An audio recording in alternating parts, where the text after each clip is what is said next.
I started to think about it, you know, and plus I drank a lot of whiskey, and then afterwards, the edge off it a little, I'm yeah, guessing. I just thought, like that. Before you knew it, I was so crazily drunk, like just drunk out of my mind. And so then time passes in a weird way and everything. And my friends, they wanted to leave the bar. Right. Like, yeah, let's go, right? And I'm like, ah! I got like crazy all of a sudden, right? So I'm like, why should I leave? We're having fun here at the bar. You guys leave if you want, right? So I was like real drunk, and everybody was like cool. It was like a Western. It had a jukebox, you know, one of those. Guy gives you a whole bottle there, you know, and you go, ah. And then... That's what you do when you're drinking, ah. You a pirate all of a sudden? And then he came out, he's in a wheelchair, and he talks like this. He goes, ah. And, he was, I'll get you a couple of hot, dirty broads, you know, and then while you're having sex with them, I'll come into my wheelchair. You know? Who knows what it means? You're not going to walk into a bathroom and all of a sudden Farrah Fawcett's like, ah, you know? You're not going to... What? I love it. What I'm saying is, why would a famous... Wait, what was she doing? What was that, some sort of cervical belt sander thing, or what was that? Oh, Christ, what are you, Linda Blair? They do. That's what they do. Right? That's what ladies that I know do. But I'll tell you this about Johnny Depp. He's taken this sexiest man alive thing, and he's using it to his benefit, as all good people in show business should. The new movie he's doing, Pirates of the Caribbean 3, he'll be doing full frontal nudity. Is that true? Yeah, it's rated R! Oh my God! What the hell was that? I pick up the blue. Why is it that in some sports, like beach volleyball or snowboarding, the women are breathtakingly beautiful, and you would think they would be big, you know, like big. So you think they'd be big monsters of ladies? Why would you think that, though? Well, like softball. Well, we can't be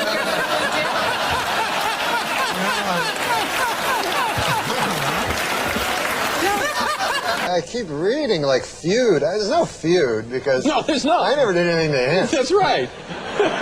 For a feud, I'd have to be going, ah! You know? So I take out the mustard, I go, ah! And I throw the mustard out. Yeah. So I go to the gym, and holy Lord, have you ever been to one of these? No, I don't go. They're crazy. Yeah. You gotta like, they got the weights, you know? Yeah. That's the big thing, the big weights. weight machines, sure. So you gotta like lift the weight, it's really heavy, and then you gotta put it down, then afterwards lift it again right away. And it's endless. It's like hundreds of lifting, and then afterwards you're just like sore and you're not vigorous at all. And I don't know how to drive a car, you know. You don't drive at all? No, I never learned how. Really? Yeah. Why? Well, I don't like them. I find them dangerous, you know? Like, you drive and you're in a car and you're going like 70, and then another car comes, he's going 70, right? And then there's like a foot between you, you know? Yeah. You're like, and they're honking, they're honking. And then who knows what, it's only a foot, you know? You know, like imagine you're in a plane and you're flying and you look out, there's some plane wreckage on a mountain, right? Or a plane comes beside you like 10 feet. He's honking, you know? That's sky rage. Hey, wait a second here. Hey! Because that's all the heart understands is violence, you know?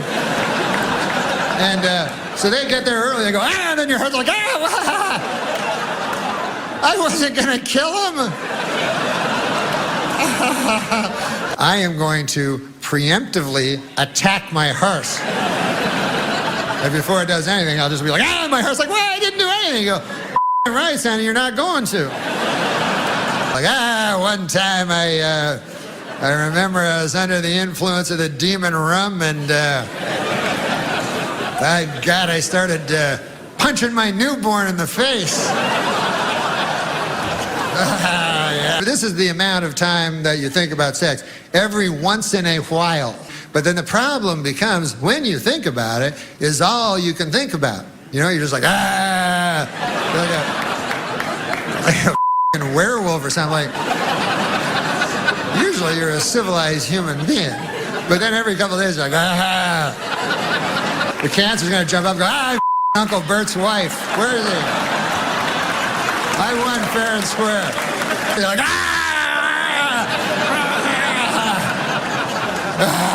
your mind's gone. Your mind is gone. That's all I know. Like, I am you. My is going, hello?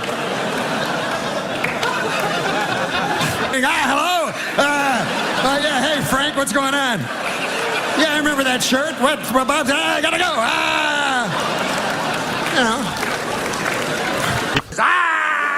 You know, because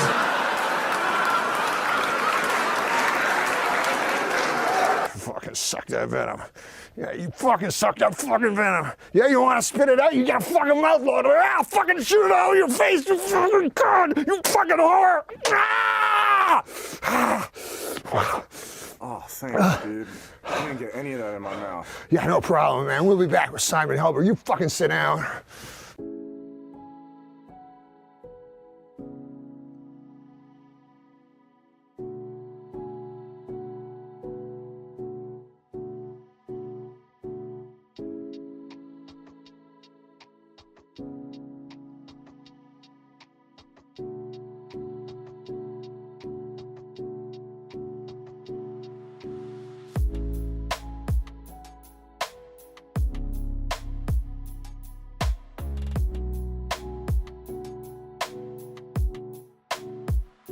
First of all, Amy Schumer came from last time.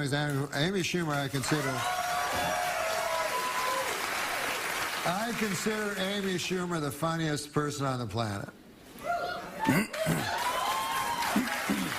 If you take me out of the equation. No, I meant me. Oh, that's why you were coughing? That's why I was clearing my throat, yeah. Not you. I thought you were clearing your throat for me. No. No, taking you out of the equation. Yeah. But you're funny in a different way. Yeah, you know? thank you, buddy. Acerbic wit back on display as a judge on NBC's Last Comic Standing, reality show that aims to find the best stand-up talent in the country. One of their winners, Amy Schumer, of course. Amy Schumer, I think, right now, is the funniest person in the entire world. Do you really? Really? Yeah. Not woman. Person. I don't disagree with that. I'd put you up there, but she's close. I wasn't counting me. Counting me, she's the second funniest person in the world. Our viewers comment as they watch this online, and someone's just commented. Natalie says, on the Today Show, you said that Amy Schumer is the funniest person in the world. How does she compare to Letterman? Oh, Letterman's funnier. But I was talking about the new generation of people that are out. Yeah. I consider, personally, and I take myself out of the equation, that Amy Schumer is the funniest person in the world. Now, if I were to put myself in the equation, I would say Amy Schumer is the second most funniest person in the world. Well, you already said Dave's funnier, so she's third now. Well, but Dave's retired. But he's still a person. I know, but it's hard to know if he's funny or not because he's living in Wyoming with a buffalo going, ah! I don't believe he is. I think he's just back in Connecticut, where he always lived. That's what, what's his name, he used to say, Rickles. Rickles used to say that. Well, he used to say, Wyoming? no, he used to say, there's one guy in a shed with a rake going, ah! Like, he just say stuff that made no sense. That's what I loved about Rickles. Yeah, right.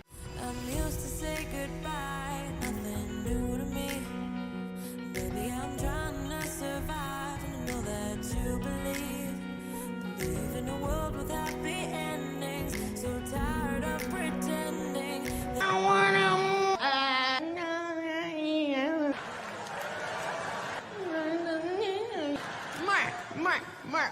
Yay!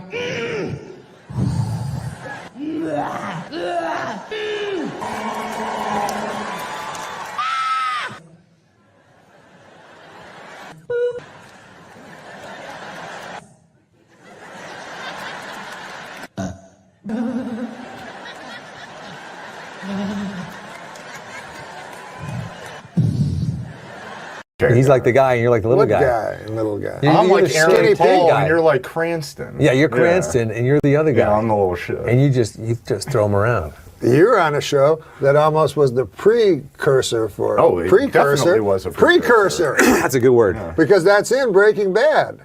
But Yeah. also Weeds was like kind of broke down the door for Breaking Bad. down the door Yeah, for yeah. Breaking Bad, he says. You watch Breaking Bad? Yeah. Isn't that amazing? It's pretty good. You seen it all the way through? I haven't. I'm a Oh, little you behind. haven't? I'm a little behind. It's interesting that people are at different levels of everything now. Yeah. You can't. You can only do that today. You couldn't do that 5 years ago. What's With that? Netflix, you know, to be behind it, it's like you missed a show. Guess what? You're not watching it. Until Yeah, it comes right. on They Nick at release- Night in a few years. Yeah, In the House old of days. Cards is Yeah, all before that, they didn't even have TVs. before True. TVs. You Yeah, mean? sure. Yeah. You're saying before TVs? Yeah, nobody there talked were about no Bryan TVs. Cranston.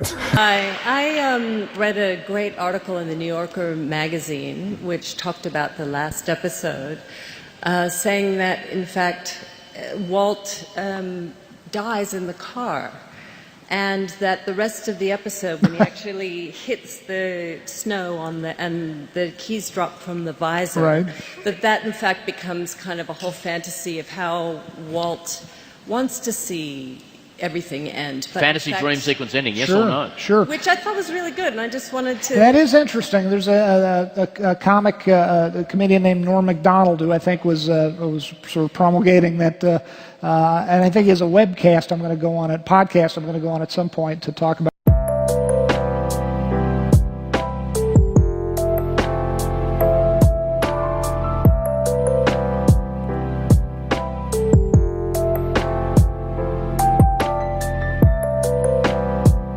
Norm's tone was distinctive and unique, yes. And nobody did that. Nobody did what Norm did. You know what I mean? I talk about Norm in the show too. It's funny, and one of the things is Norm would talk people, like we'd talk to some strange way, small talking people, and he'd be like, and then the guy'd be like, "You're right, I'm quitting the job." And he'd walk out, and then Norm would go to me, "I didn't tell him to quit the job." Like, yes, you did.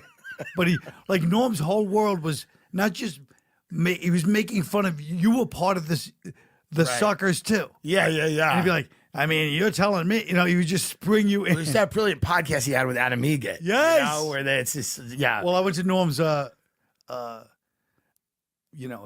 memorial service, Yeah. and Adam Egget spoke, and he killed. It was all these professional comedians. Yeah. Adam Egget went up and he goes, "I love Norm MacDonald, even though if you Google me today, it says Holocaust denier. Adam Egget has the first thing." And he went on about Norm, but it was, him with Adam Egget was perfect. Because the guests didn't know that, like half the guests Norm would go, I mean, I agree with you. Not like this guy thinks the Holocaust didn't happen. And the guests would be, you could see their angry eyes, like, what? And Adam would just sit there and take it. And the guests would leave the show thinking, this guy's a Holocaust denier. Yeah, there was nothing funnier than when Norm was like, yeah, this guy fucking didn't think the Holocaust happened. So funny. And just blow past it, and the guests would look, you could see them looking angrily. And then Norm would move on, which is the other brilliant part of the bit. Norm would just keep going, and then the guys would just sneak a look at Adam like, what the fuck's going on? Yeah. And it was it. And Adam, to his credit, sometimes he tried to deny it. Usually he'd just take the hit. Yeah. And that person the rest of their life. That's so funny. He's Jewish. Are you Jewish? Yeah. Okay, then you'll get it. Oh, okay. Okay. Half Jewish. No, I'm full. Full Jewish. Full Jewish. All right, then. But you're young, so you might not get it. Maybe. Okay, so here's the joke. Holocaust denier. Awesome. I'm not going to hold that against you. Thank you. I don't understand what complex mathematics is, but one time I was in an elevator with Norm MacDonald, and we're in the elevator with these guys, because Norm MacDonald in an elevator is very, he'll he will literally say the worst thing you can say about somebody and then leave, and you're left there with all the people. That's his thing, one of his things. But there's two guys who were talking about some complex mathematic thing. This is in the late 90s at 30 Rock. And they're saying this, I didn't even understand what language it was. It was a really deep mathematic thing. And then Norm MacDonald, who had never brought up math or anything like that to me in his life, goes, and starts speaking to them in this, what sounded like tongues. And they're like, oh, but, and they start speaking the binary, and he goes, and he starts speaking this mathematic talk, and then they leave. And then he goes to me like, yeah, those guys are nerds or something like that. And I was like, what? How do you know that? How did you know what they were talking about? How did he know? He's like, oh, you know, He's just- a nerd too. He knows something deep, like he knows these things sometimes. He's a very smart guy. Really smart. Yeah. One of those guys that just, you know, he'll just pretend not to know something. And be like, that's like, and then you're like, what? Anybody walks in the room, he knows what they're talking about, you know? Yeah, he's the guy that really should have had a podcast a long fucking time ago. And I know he's doing something now. He sent me a text message the other day that he's starting to do a podcast now. Hey, Joe, man, I'm doing finally a podcast. Doing that thing we talked about. He should have done a lot because he had that show on Netflix, but they muzzled him when he went on the Howard Stern show. Right. And he was saying something, and he didn't want to say retarded, so he said, you'd have to have Down syndrome to believe that. Because he thought that'd be a better thing to say. But here's the thing about Norm. I'm still not sure if he thought that would be a better thing to say. Right, you never know. Because he's so smart. He might have been doing it as a double troll. Yeah. No, Norm is capable of the double troll. It's like, yeah, I don't want to say retarded. Down syndrome. The double troll, exactly. Yes, he's the master of that stuff. I randomly wound up sitting next to him on planes twice. On two different occasions, just like I go, Norm, like out of nowhere, and he's sitting next to me. And one time, we're sitting there, we're talking, and we're having a good old time. And then he's talking about, I quit smoking. He's telling me how he quit smoking and finally quit smoking. And he's telling me all these things. And then when he lands, he literally like he can't stop himself, runs into the airport store and buys cigarettes. And he's lighting it as he's leaving. I go, I thought you quit. He goes, I did. But all that talking about smoking makes me want one. And he's like, before he even got out the door, he's lighting the cigarette. He just couldn't stop himself. But I like that he goes, all that talking. He's the one talking about it. All that talking. He always puts it on you. That's what's great about it. But he's like, this guy talks about smoking. He got me back smoking. But it was so crazy because I was like, that's great, Norm. It's so great you quit. And he's like, fuck, I want a cigarette. Yeah. No, he always do like, yeah, I mean, I don't drink, and I quit drinking. And it was like, oh, really? Did you drink a lot? Yeah. I quit. I finally had to quit, you know. It's hard, but I did it. And they're like, oh. He goes, yeah, because I got fucking wasted last night. And I said, I'm never going to drink again. I was drunk. And people are like, wait, I thought you quit. Yeah, I quit. That's what I'm saying. You know, he's always... Last night? Yeah. It's like an elaborate, like, Abbott and Costello routine. Yes, exactly. Well, the gambling, too. He fucking loves gambling. Yeah. Loves it. Oh, yeah. Yeah. But that's a thing. Like, a lot of these great comics are, like, really impulsive. Yeah. It's, like, something about, like, the ability to say some of the crazy shit that he says. Yeah. It's, you have to have this, like, hot wire. Yeah. It's just like, yeah. You just want to touch it. Ah. Yep. Oh, no, he's one for the books. Yeah.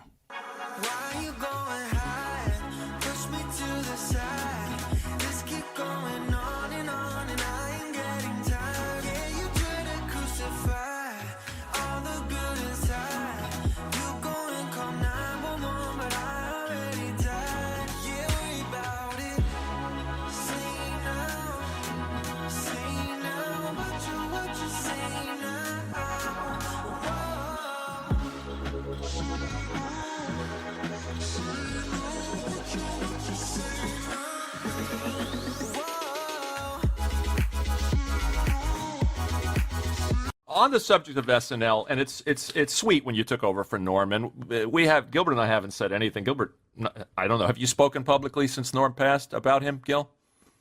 I think I don't know if We haven't said anything on this show, which we would like to do now. You both knew him well, but the bartender speech when you took over, and obviously it was a very awkward period for you. Oh God! To be stepping into that role, and also a friend's job. Yes, yeah. It was like we lived in the same building too. You know how you go to your favorite bar and your local bartender isn't there?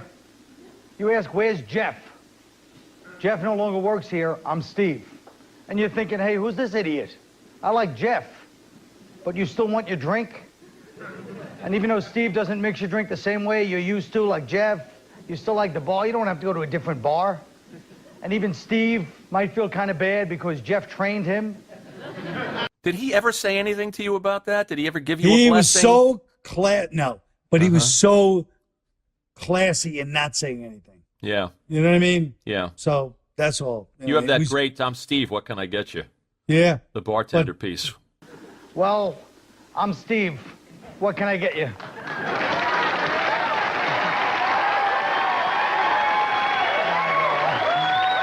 But I wish it would have stayed the way it was. But, you know, it is what it is.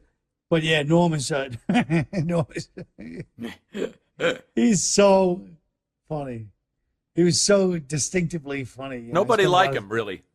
No, he had his own thing. You know what I mean? He was just very, well, like Gilbert. I mean, they just have their own. They march to their own drummer, even in a business where everybody marches to their own drummer. They both have that, you know, idiosyncratic thing where it just be like, this is how I am, and that's it, and it's great. But you know, you have to tune to their frequency. You know, it's not like you can just, you know. You know what's funny about that first update you did? Here's Norm being fired, as we all know, by Don Ohlmeyer, right? Because of cutting too close to the bone with the OJ jokes. When in fact he was doing a public service by telling those OJ jokes. And I'm watching you do your first update. There's an OJ joke. It's like the third joke. Yeah. In the February issue of Esquire magazine, O.J. Simpson said that if I had killed Nicole, it would have been because I loved her very much. And then he said, and if I had killed Ron Goldman, it would have been because he accidentally witnessed me loving Nicole very much. Somebody should buy this guy a John Gray book, all right? You shook his hand once? OJ? Getting out of a car? Well, Or he was getting out of a limo? He was getting out of a limo middle of the afternoon. And I have no psychic energy. I've never had those kinds of things, you know. But for whatever reason, this was in an afternoon.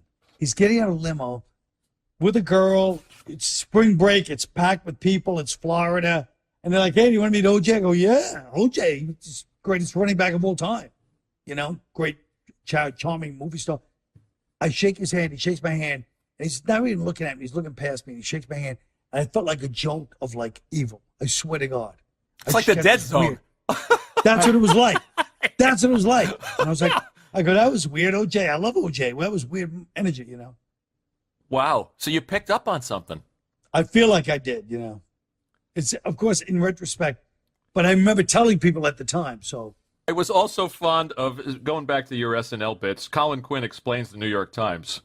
Yeah, that was a good one. And the St. Pat's editorial and Joe Blow. You look like you were having fun, and the best stuff is you and Norm together. That's right. That's right. There's obviously an affection that comes across on the screen. Yes, yeah, and that was the early days of it. It was great. I'm sorry we never managed to get him here. We tried, and for whatever reason, he was as elusive as you. He's more elusive. He's like, he was. I love to do it. I'd love to. You're like, oh, good. How about next week? Yes. What day? And you're like, okay. Yeah. He's like, all right, call him and we'll set it up. Next week is perfect because I'm doing this. And you're like, hey, I'll say Norm. Years later, what happened? What? I thought I was going to come on your show. What happened? It's like, oh, Jesus, Norm. Well, like you say, march to his own drum. Yeah. Today there was a story about, like, you know, Dave Chappelle released a special on Netflix today. Oh, he did today? And, Yeah. And there's a joke in there where he says that it was okay what Kevin Spacey did to Anthony Rapp because Anthony Rapp grew up to be gay anyway.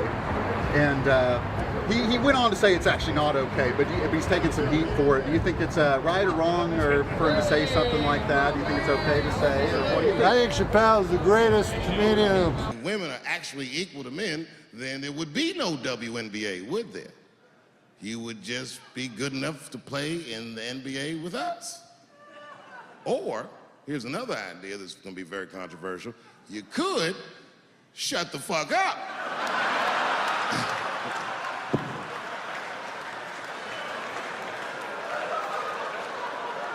After closing out a successful first season, the WNBA is considering several changes to improve the level of play in the league next year. Among the proposals, extending the playoffs, increasing salaries, bringing back the three-point line, and replacing all the female players with guys.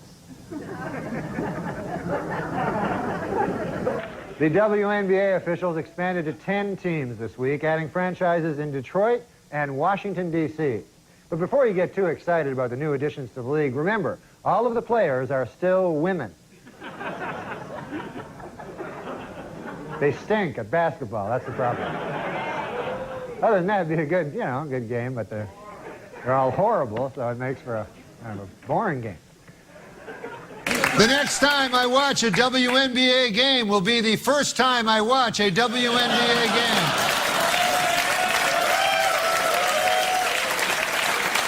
I know more than half the people in this room have been molested in their lives. But it wasn't no goddamn Michael Jackson, was it?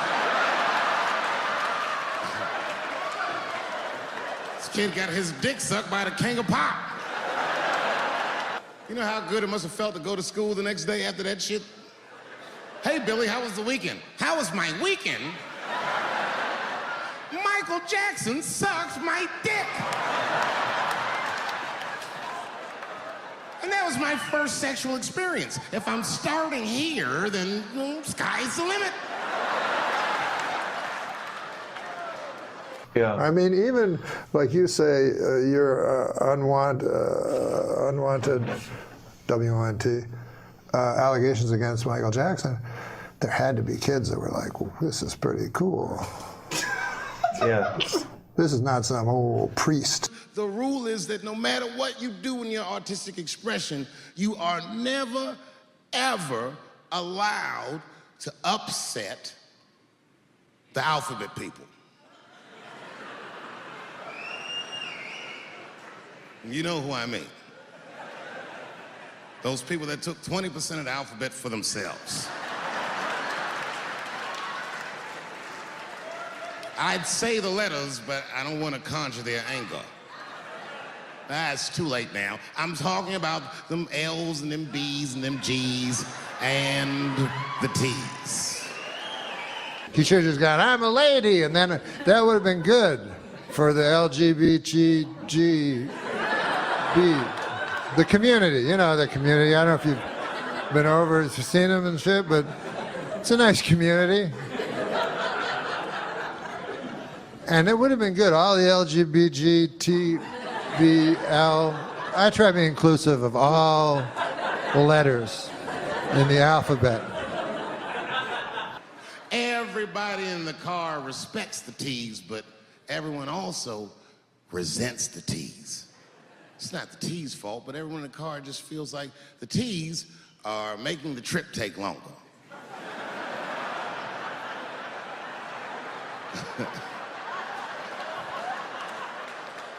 I'm saying, do you think any of them go, I wonder if those, do you ever think at the meetings they go, could I, because in their community, the LGBT community, I don't know where it exists, where they have their headquarters, but do you ever think the L's, the G's, and the B's go, I have an idea. The T's, I think it's LGB sounds good. And then somebody else would go, somebody with a hat that looked like Carmen Miranda's would go, no, I like LGBT. And then the other person, you're going to get a lot of trouble for this segment. I'm not. What? I'm not. I love everybody. You know what I mean?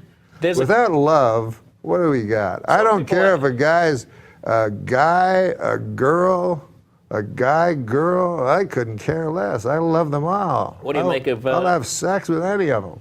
So you're the B? Huh? You're the B? No, I'm a person that is so tolerant that I would have sex with an L, a G, a B, or a T. Isn't that nice? But I would not have sex with a straight person.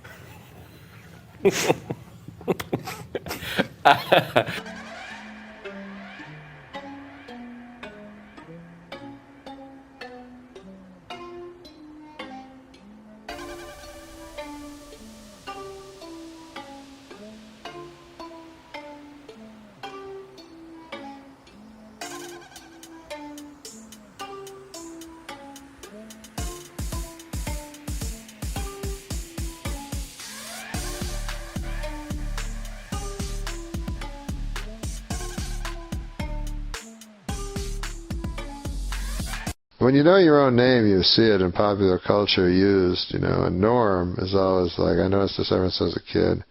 When I was very young, there was a show called Peyton Place with Ryan O'Neal as a sexy brother. Norm is, deeply closeted man. You don't know I'm a secret homosexual, do you? No, I saw that actually. A deeply, according to you, a deeply, deeply closeted homosexual is what you said. Do you remember? Yes, I do. I can't believe you. Well, I guess the biggest thing that nobody knows about me is I'm a deeply closeted gay man. What? I mean, you're a gay man? I'm not gay. I said I'm deeply closeted. I'm as straight as an arrow.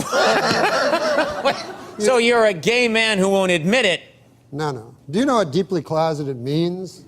Yeah. It means a man who will not acknowledge that he's gay. Yes. So I'm telling you, I'm not gay. You know, on your last show, I came out as a deeply closeted gay man. Yeah. And I'm not gay. But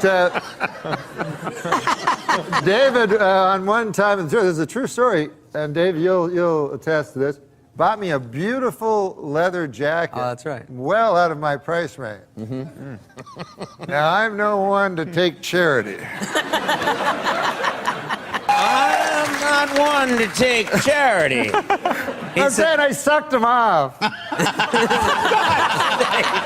What's something people don't know about you? I'm a deeply closeted gay guy. No kidding. Well, I'm not coming out, though. Wait a minute. What are you revealing here today? I'm not revealing anything. I'm saying I'm deeply closeted. Well, that means you're gay. That means you're very, very gay, but you don't want to come out. You're so closeted. That I refuse to say I'm gay. Right. Exactly. But doesn't that mean you're gay? Hey, easy, buddy.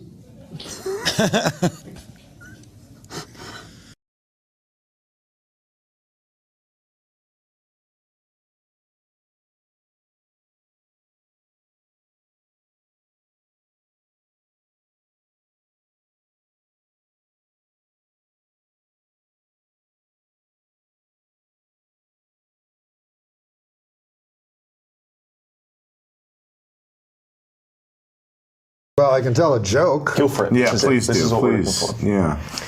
There was a little boy in school named Dirty Johnny.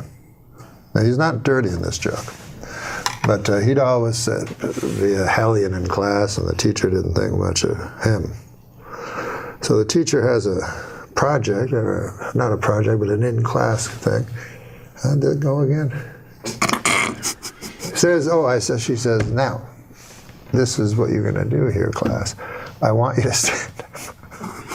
I want you to stand up and tell the class what a story from your life, and then afterwards say the moral to that story.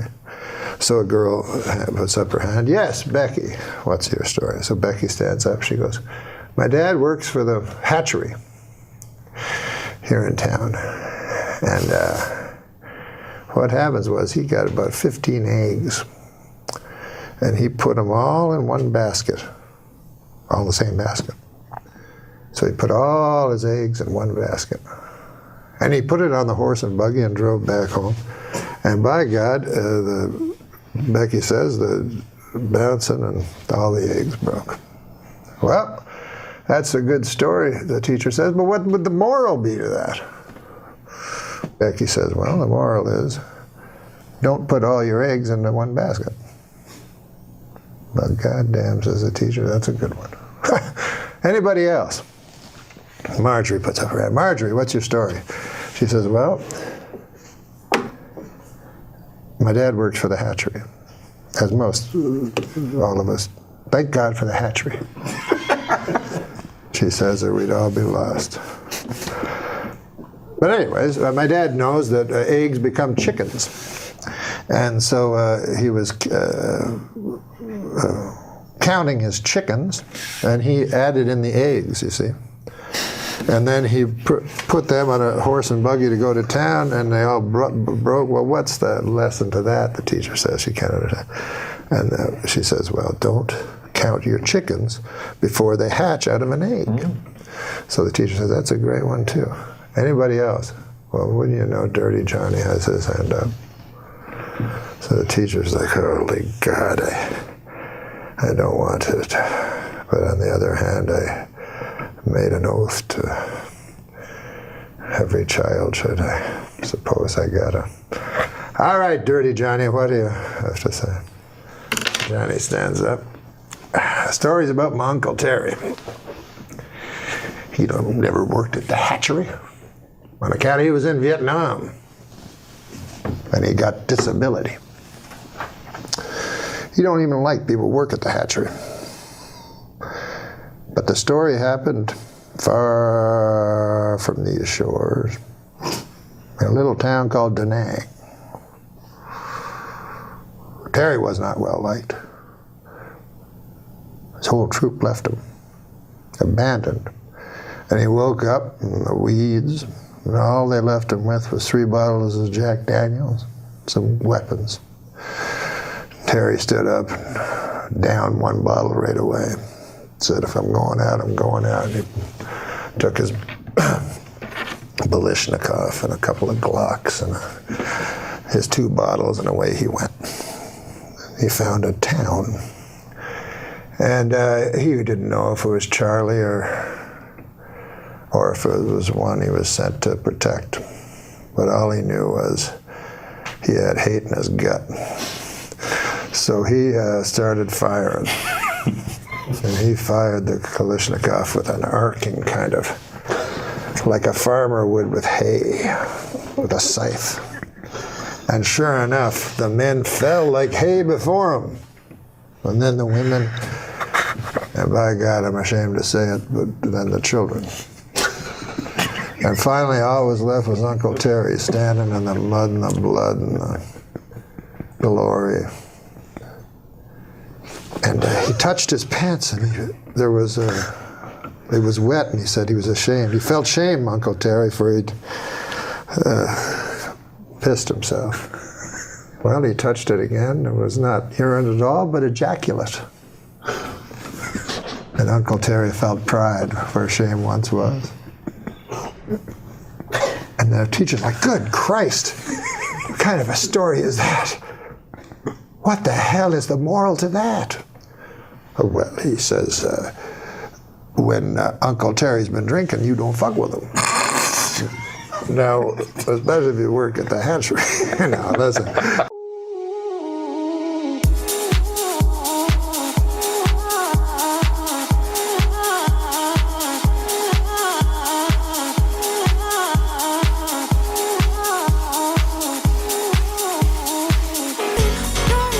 So listen, guys, this has been fun, hasn't it? This has been probably This has been good. It saves me a trip to my senile uncle. So that's.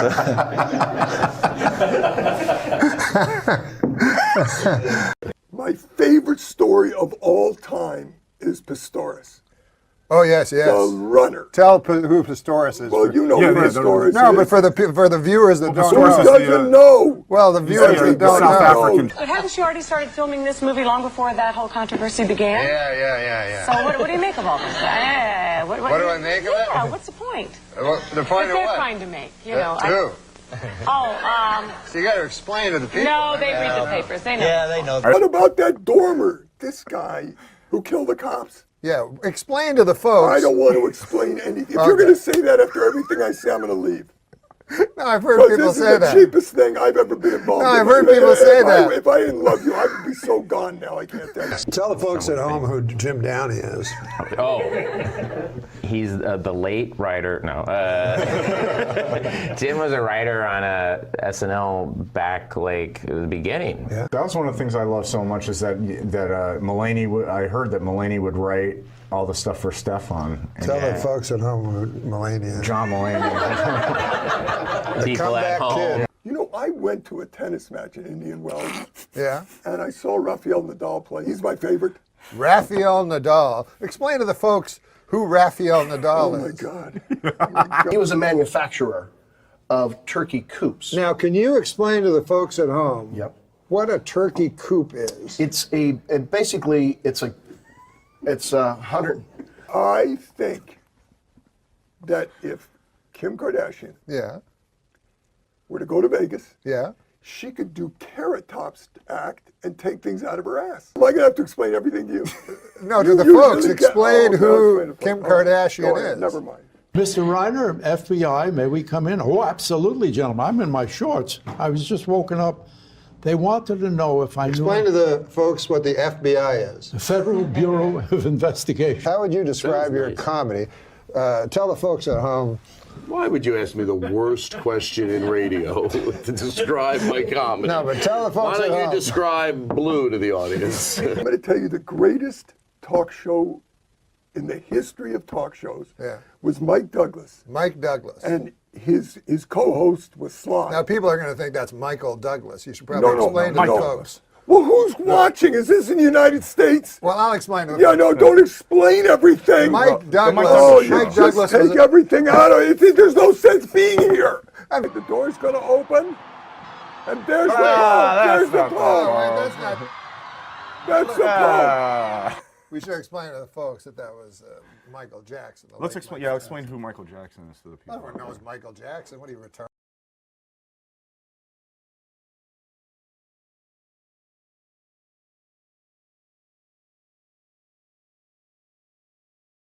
Well, another Thanksgiving has come and gone, and I thought it would be a good idea this year for me and my mother to say what we were thankful for. This is my mother, Fern. Now, we've written them down on index cards, what we're most thankful for. Should I begin? You can just start. I am thankful for the opportunity to do stand-up comedy for a living. Why, there is nothing more gratifying than to step out on a stage before a quiet crowd and through my comedy, turn them into an unruly mob. I am thankful for the brave man who pulled me from a burning building last week and sadly perished. In the process, I'll never forget him. I don't remember his name, but I think he had a mustache. I am thankful for women, the greatest creatures on earth, because without women, there would be no cookies. I am thankful for the kindly ladies who live across the country and leave pies on their windowsills. So an old chunk of coal like me have a bite to eat from time to time. I am thankful for the troops, except for that one guy. I am thankful for all of my grandchildren, especially the ones I like. I am thankful for the fine young men and women of the LAPD, along with the Burbank Police Department, who joined forces this year and finally solved the baffling murder of Bob Hope. And finally, I am thankful for friends without which it would be a cold and dark place. Yes, friends especially like ones where Joey gets Chandler a duck.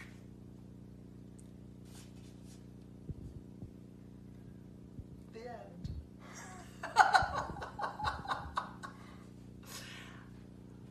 I hope everybody had a really happy Thanksgiving.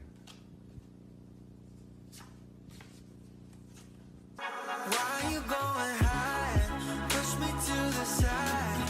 Let's keep going on and I ain't getting tired. Yeah, you try to crucify all the good inside. You go and call 911. The last one. Okay. I went to the doctor the other day and he told me you are what you eat. So I ate a bowl of Count Chocula. I went home and became a Dracula! Oh, good Lord.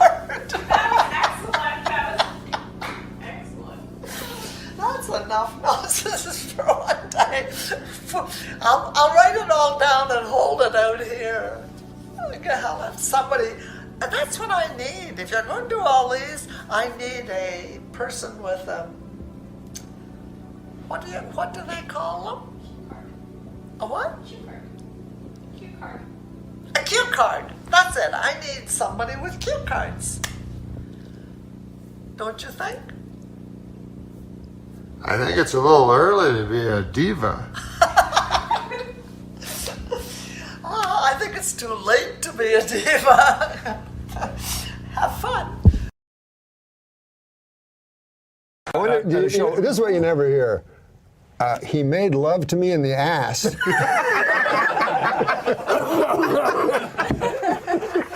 That is true. You never hear that. God. We're building to the end of the show. You got to top that one, though. This was Colin Ferguson's first week in prison. Ferguson has reportedly dismissed his cellmate, and from now on he will be acting as his own bitch.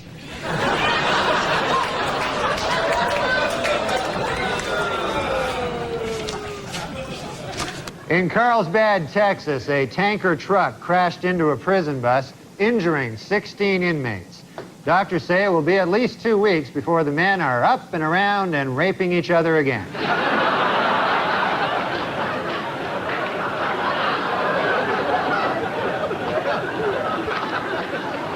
At the Davis County Jail in Utah, a judge has ordered that 17-year-old Wes Howard be placed in the general prison population after he complained of being unfairly segregated from the adult inmates. The judge came to this decision over the strenuous objection of Wes Howard's ass.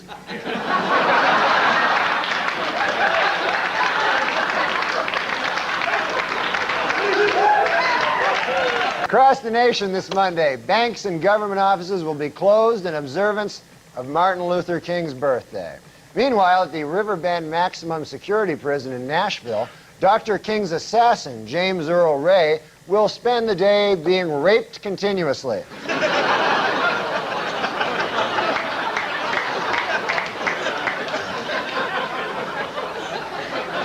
He's a bad guy, by the way, James Earl Ray, if you don't know that. Last week, a jailbreak at the Adams County Prison in Pennsylvania ended with 4 inmates escaping in their underwear. Officials are surprised the escape worked, especially because during the break, the scantily clad prisoners frequently stopped to rape each other.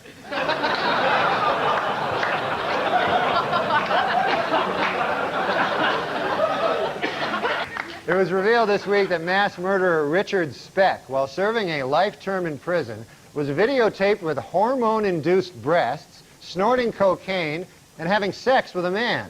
The film was apparently made with prison video equipment and a $300,000 grant from the National Endowment for the Arts.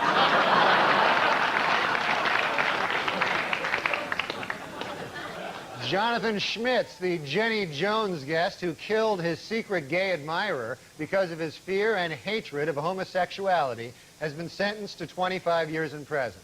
Well, I guess that plan backfired, huh?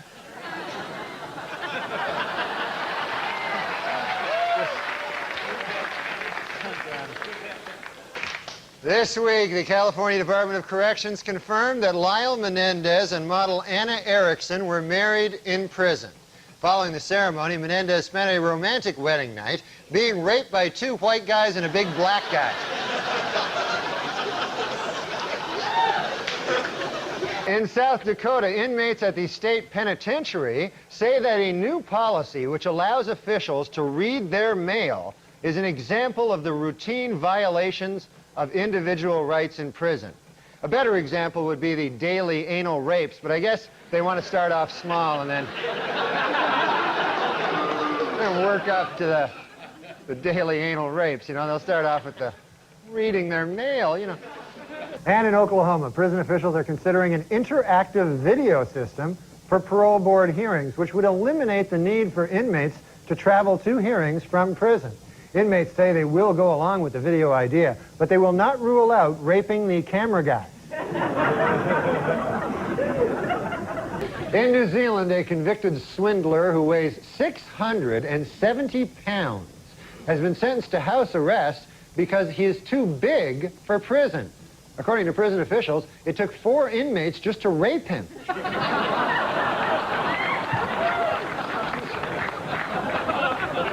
Huge man. A female prostitute who was mistaken for a man spent 15 hours in the men's jail in Denver, where she had consensual sex with 2 male prisoners, making that the first time anyone at any time in any prison ever has ever had consensual sex.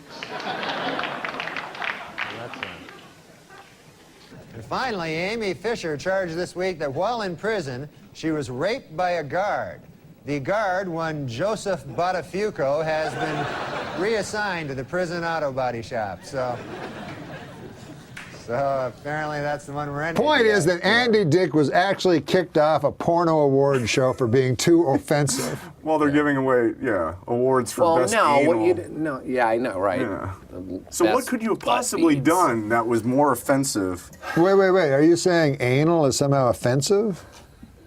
No, to some people, not to me.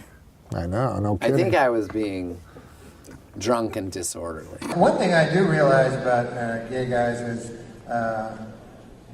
one of them gets gypped, and there's 2 gay guys. That's for goddamn sure. One of those guys is having a grand old time, The other guy, man, he got the run into the thing. I don't know how they figure it out, man, but one guy gets to use his cock. It's a huge advantage in a relationship. You get to use your cock. One guy says, hey, I'll tell you what, man, I'll use my cock. How about you use the inside of your ass?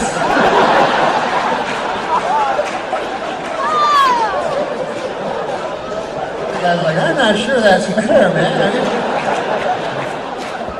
Are you sure this will be as fun for each of us here?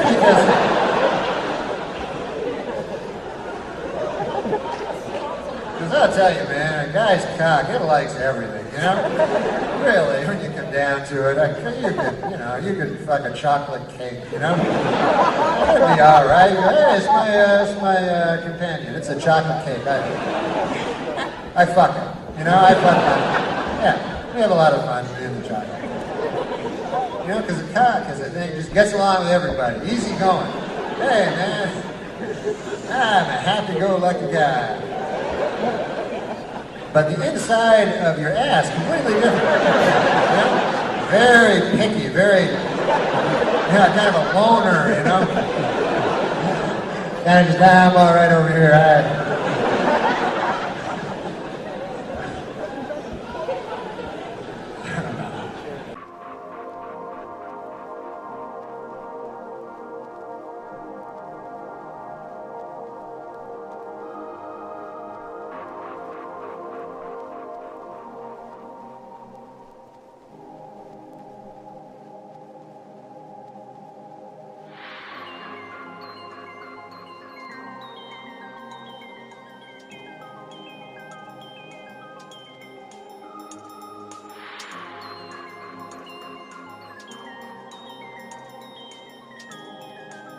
People magazine, Johnny Depp, sexiest man alive, huh?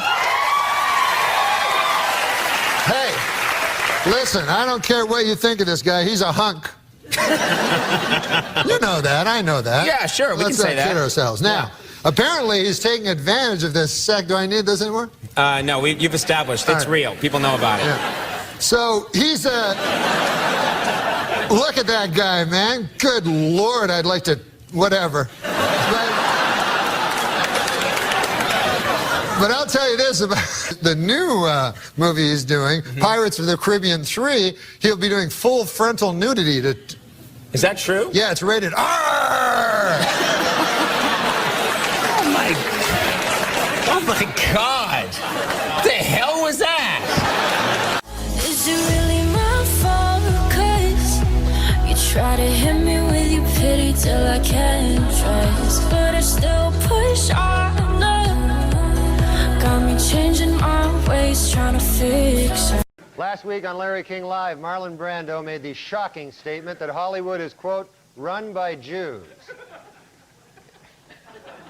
In response, outraged Jewish organizations made it snow in New York in April.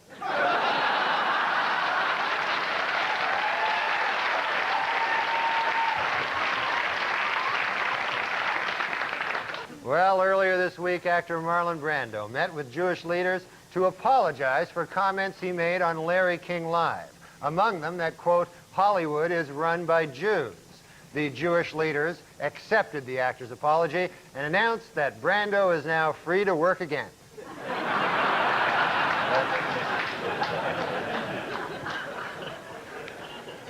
While in England, where he spoke at Oxford University, Simpson had defended actor Marlon Brando's criticism of Hollywood Jews. Later, from his island hideaway, Brando sent O.J. a telegram which read, "You're not helping."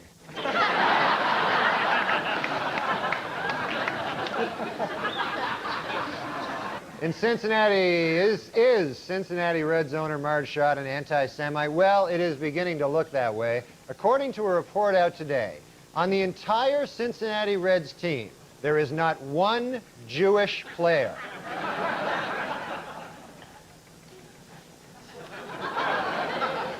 A group of Orthodox rabbis declared that other branches of Judaism are, quote, not Judaism at all, thus challenging the religious status of millions of American Jews. This week, that statement was rejected by Reform leader Rabbi Don Schonstein, who said, quote, our legitimacy as Jews flows from the richness of our Jewish lives, the strength of our Jewish communities, and most important of all, our deep and abiding belief in Jesus Christ. Finally, folks, next week, Jews everywhere will be celebrating the holiday of Yom Kippur, or as non-Jews refer to it, Wednesday. Here it is, ready? What's your favorite religious movie?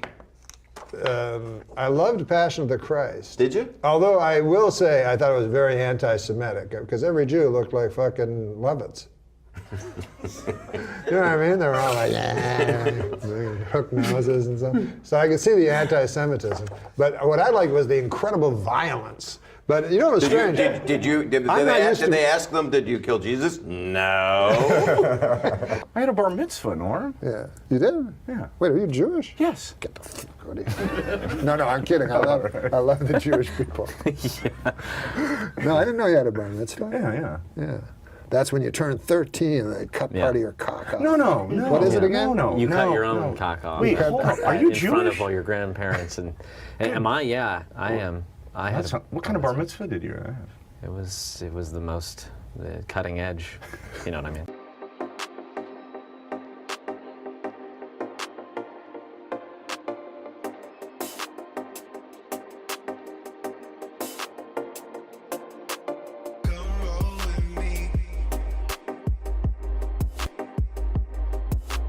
The setup of the joke is it's a Jew joke. Okay. Two Gentile businessmen meet on the street. One of them says, how's business? The other one says, great. See, he gets it. He really got it. He really liked it. Yeah. So the joke is about who doesn't get it. He's Jewish, he gets it. Yeah. You're not, you don't. But I don't believe he got it. Oh, yeah, he got it. He got it. Can we find out? Yeah. Yeah. Tell Norm why that's funny. Because it's two Jews and how's business? Great. Well, that's just what he said. No, it's two Gentile businessmen. Oh, yeah, I don't That's what's funny about it. I knew he didn't get it. I can spot fake laughs. We all love Norm, and this OJ situation on Update, that people have asked me, was Norm leaving? Was it a direct result? Because I think you were writing for Update with him, right? He was kind of the producer and co-writer with Norm. Yeah, you guys were like locked in a room doing it. That was all you guys. Yeah, Norm on Update was one of my successful projects at the show. Was one that it was entirely he was my candidate in a very crowded field, because the network had determined that they were not going to give Kevin another chance. I personally thought Kevin Nealon had been doing Update from the time Dennis left. And I personally, Neil Nisi Bonham about, the dead, but Herb Sargent was not doing Kevin any favors the way he was running Update. And it was hard to sort of to get help to Kevin because, it had to go through Herb. It had to go through Herb, and Herb was sort of like ran interference and wouldn't notes get through and everything. So he didn't love my Update pieces either. And so I felt like the second week I met Norm that he would be a perfect guy if Kevin, left the show or anything. And so when the network announced, it was Ohlmeyer going, no, Nealon's out. He's dead. He's gone. Forget about it. Not happening. So that started this thing where there were several different candidates, but Norm was my guy. And it's sort of, he wasn't initially the favorite, but he sort of survived. And so as far as the OJ stuff is concerned, that, if you remember, the murders by persons as yet unknown happened in June of 1994, which is when we were having this meeting out in LA, which, by the way, ended. I was summoned out for the first time to have a notes meeting with, head writer / producer of the show. And Lauren and I were out there at the NBC headquarters, and it was Don Ohlmeyer and Rick Ludwin and Warren Littlefield. I think Bernie Brillstein was in the meeting. I'm pretty sure. And talent. So they were, and Ohlmeyer, they were very unhappy with the show because the ratings had dropped. And I thought we were on like a sugar high the year before that in 92, 93 from the Wayne's World movie, that sort of was bound to come down. We had the debates and stuff. And so the ratings dropped, albeit to a rating number that they would die for today. Yeah. But anyway, so they were giving us their notes on what they didn't like and everything. And I had gone there. My marriage was falling apart because of the time at the show and stuff. And so I was sort of feeling like, I don't know if I want to keep doing this. So my attitude was, I'm not going to do anything to save my job. I'm not going to beg or plead or agree to I'm going to just tell them what I think. And if they don't like it, it's just as 6 of 1 to me if I get fired or not. And in the end, that sort of backfired because I heard later, like, Ohlmeyer was impressed by your moxie. He did, which is not the intention. But anyway, so they were talking about Update, and they just said, and Kevin had to go. I would never have I loved Kevin. I still love him. He's he was unreal. One of our. He was a great favorite with the writers. Yeah, and you could have helped Kevin. I could have. I thought if they had been willing to keep Kevin but get rid of Herb, I think that we could have turned that thing around. But anyway, that was not the option available. So anyway, but the meeting ended only because visiting hours were starting at LA County, and Ohlmeyer had to go visit OJ. Wow. That's why that meeting ended finally, mercifully. And so then when the fall came, there's a whole other story with how Norm came to be the guy, but Norm is doing Update. And I told him at the beginning, I said, look, I don't mean anything, nothing about her, but attempts have been made in the past to help people doing Update, and that Herb blocked all efforts because he got, was threatened and territorial and everything. And so I told Norm, like, look, we're not going to fuck around. We're not going to let Herb do to you what he did to Kevin. And so you can have your Herb meeting, but you got to have a later one with me, because I'm not fucking around this time. It's too important. And Norm said, yeah, that sounds great. So what happened is, we first of all opened the piece up for the first time to lots and lots of writers. So you suddenly got a lot more writers contributing, and then we would just overrule decisions that Herb made I never even had a conversation with Herb about it. It was just, so to answer your original question, the way Norm came to be fired was we just did the OJ jokes because they were funny. It wasn't, none of us had a hard on for OJ or anything, but but it was. He was in the news every fucking day too. Like you can't avoid it. Yeah, and so luckily the timing couldn't have been better. You know, the trial opened just before we went on the air. We and then the very next year, the fall of '95, the openings, the week of the first show, the verdict came back. And so, but anyway, he just every week I would hear occasionally from Lauren, and I knew it was Ohlmeyer calling him to complain, but it was Lauren would go like, how is it that you and Norm seem to be the only people absolutely convinced of OJ's guilt? And I would go like, Lauren, come on.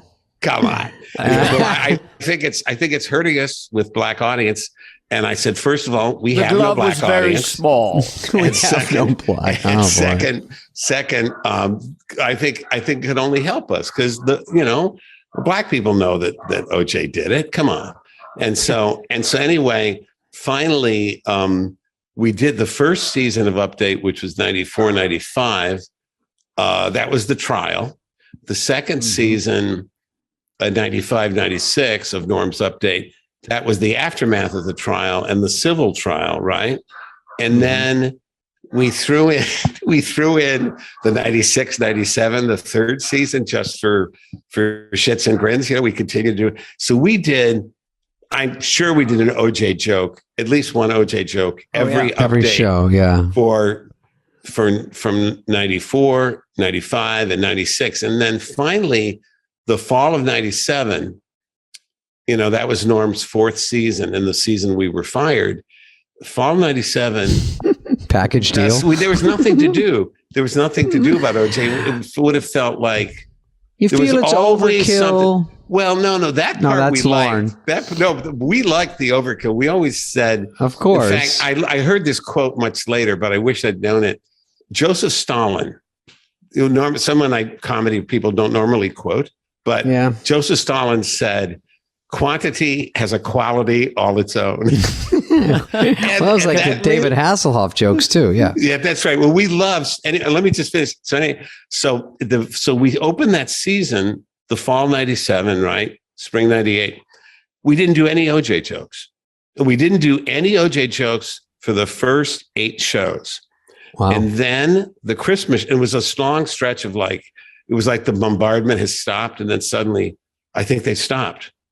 They have stopped. It's peace in the valley. And then on the 8th show, we did 2 OJ jokes because there was the one thing about Latrell Sprewell. Remember, he was playing for the Knicks and he went nuts in a practice. He choked the coach. PJ Carlissimo. Oh, choked. Yeah. So we did a joke about Johnny, and he hired Johnny Cochran as his attorney. And so we did a joke about it, and Cochran has vowed to find the real choker. And then there was OJ. If you remember this one, OJ was in a restaurant in Brentwood, and his presence was bothering some of the other patrons. So the manager of the restaurant said, "Mr. Simpson, some of our customers have they're concerned, and we were wondering if you wouldn't mind leaving." And so OJ sued the restaurant, but got something like $300, like a free dinner or something.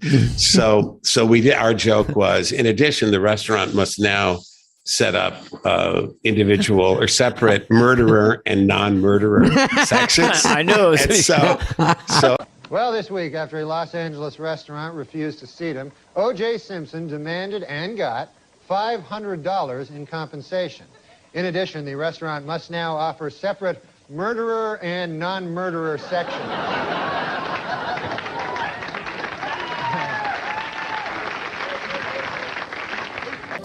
New songs on the radio sounding fake. Trends and challenges for better anyway.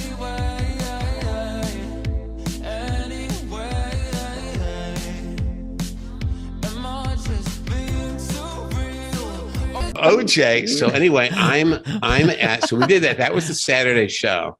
A couple of days later, I'm in New Canaan visiting my little son. And the first thing I see is the sound was off on the TV and he's sitting in his high chair. And he was like, 2 years old, I guess. And so he looks up at the thing and there's Chris Farley but with the sound off, he didn't know exactly what it was. He starts laughing hysterically just at the sight of Chris Farley. And then the phone rings, and it's Mike Shoemaker from the show, who's a producer at the show. And he says, a couple things. Chris Farley's dead, and you and Norm were fired. Wow. And so apparently, and later, and guess what? It was like 3 years later, Norm told me, and he had never said this to me, because if our positions were reversed, I would have said it right away. He said, they told me like it wasn't, that they were only firing you, that I was welcome to stay. And I said, I won't do it without Downey. And so they said, okay, motherfucker, be our guest. So that's how Norm came to be fired. He went out of solidarity with me. So well, I think it's probably smart because you made it. You guys together were really good. It probably would have. He would have been. He's fine great, but you're great, right? Here, Adam, do a joke. All right. A good name for a dog is Syndrome. That then when he tries to attack someone, you can yell "Down, Syndrome." Don't laugh. It's not. I mean, it's yeah. That's like it was a little insensitive, I guess.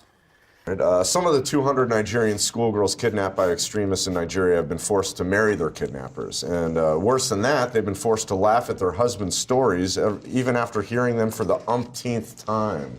You know something. Yeah, I know. It's very hard to make a joke about those girls who are kidnapped. When I hear about those things, that is one of the worst. And yet you got a big laugh out of yours. Yeah, I'm sorry. I got. Now, as an old-timey broadcaster, do you have other old-timey broadcaster friends? Well, they Mike Wallace was a great friend. Mike was a grand guy. I said he had dementia at the end. That's funny to you. You know, McDonald, I want to tell you. No, it's a very odd thing to say. If you're looking to broaden your horizons, I don't think it's wise to laugh at someone who had dementia. I'm not laughing at that. I'm laughing that you said. He was you the best. Just said. I loved him. Mike Wallace was a great guy. He had dementia at the end. It has heavy-duty grilling grates. Why are you laughing? You think the grilling grates are flimsy? No. No, they're heavy-duty grilling grates. They deliver exactly what you need to achieve when you need to achieve that perfect steakhouse flavor. Why are you laughing? You're making a mockery out of the man grate. I'm pretending I know who Albert Gray is. I didn't. No, Albert Fish. Oh. You're a New Yorker. So anyways, he was a child rapist and cannibal, as I explained. When he's a child rapist, you try not to laugh when he looks at you. Oh, come on, man. It's not funny. I know it's not, but I know you want people to laugh. Fish chose his victims. He only chose victims who were either mentally handicapped.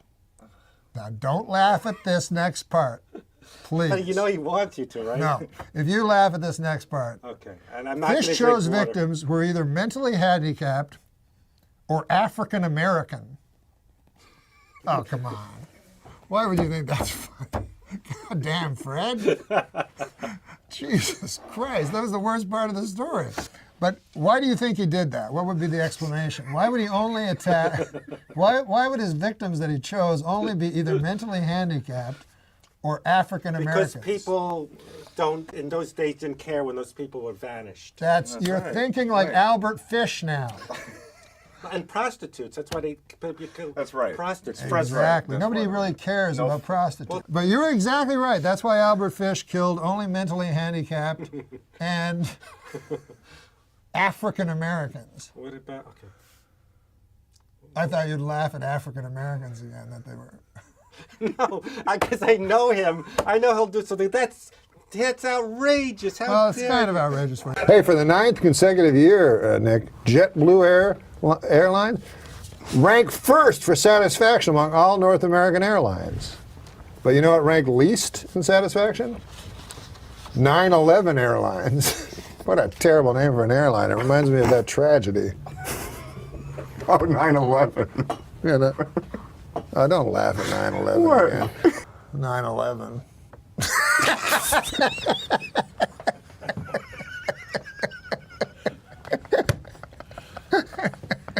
I tried to tell him not There to you go, laugh. Adam. I know. I walked through blood and bones in the streets of Manhattan trying to find my brother. Jesus. Yeah, he was in northern Canada. Do you want to hear my impression of the That's going to be you if you don't lose weight. You want to hear my impression of the 9/11 call from Johnny Carson? 911 call. Yeah, I'm sorry. But 9/11 was a national tragedy. Yes, it was. Why'd you laugh at that? You said it. Johnny Carson died at 80 years old. Okay, Johnny Carson died at 80 years old. Would you like to hear my impression? Were you in New York when the Twin Towers fell? No, I was in Los Angeles. Well, either way, it was a national tragedy. It was. Yeah, I know. 9/11.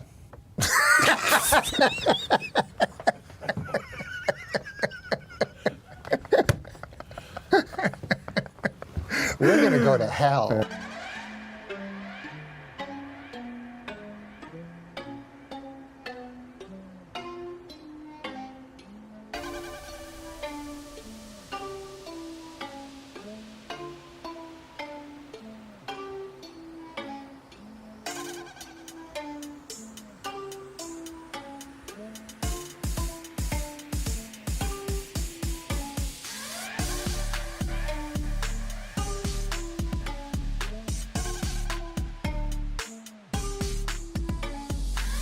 I've watched so many hours of his stuff, and I've met him, and he was like this comedic bar, like, hey, we got Norm, there's so much shit comedy. Then you see Norm, and you're like, this is next level, this is savant type shit. And then to lose him is like, Norm had 20 more years at least of just content and thoughts and his point of view, and we'll never get that, and that sucks. He's just one of those guys who describes the most basic shit that we all know, but it's funny because he points it out. Like his Letterman set, the last Letterman, when he goes, Germany decided to attack the world, and you're like, that's so true. And then he goes, who do you think you are, Mars? I mean, it's just so funny, those little things where he's just telling you facts, and it's funny. He just met him once at the Comedy Cellar, and we chatted for 5 minutes, and then he went on and did the Letterman set that he did. He was running the Letterman set. And sweet guy, nice guy. I didn't know him that well, but I mean, he's just brilliant. And I also love a brilliant guy who does stupid stuff. Mm-hmm. That's a fun little combo there. Like silly guys who are actually brilliant also. He was the king. He was the best. I mean, if you could play the chairman of the board thing is probably his crown jewel in his panel. There's this movie coming out. Yes. Title undetermined at this point. Chairman of the board. Oh, all right. Do something with that, you freak. I bet the board is spelled B-O-R-E-D.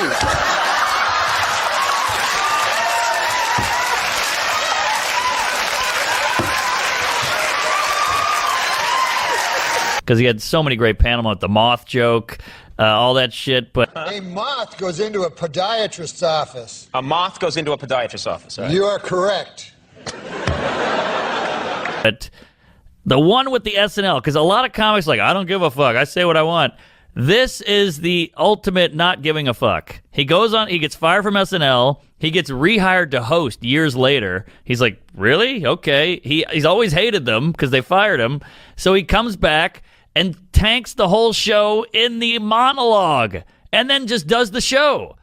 Then it occurred to me, I haven't gotten funnier. The show has gotten really bad.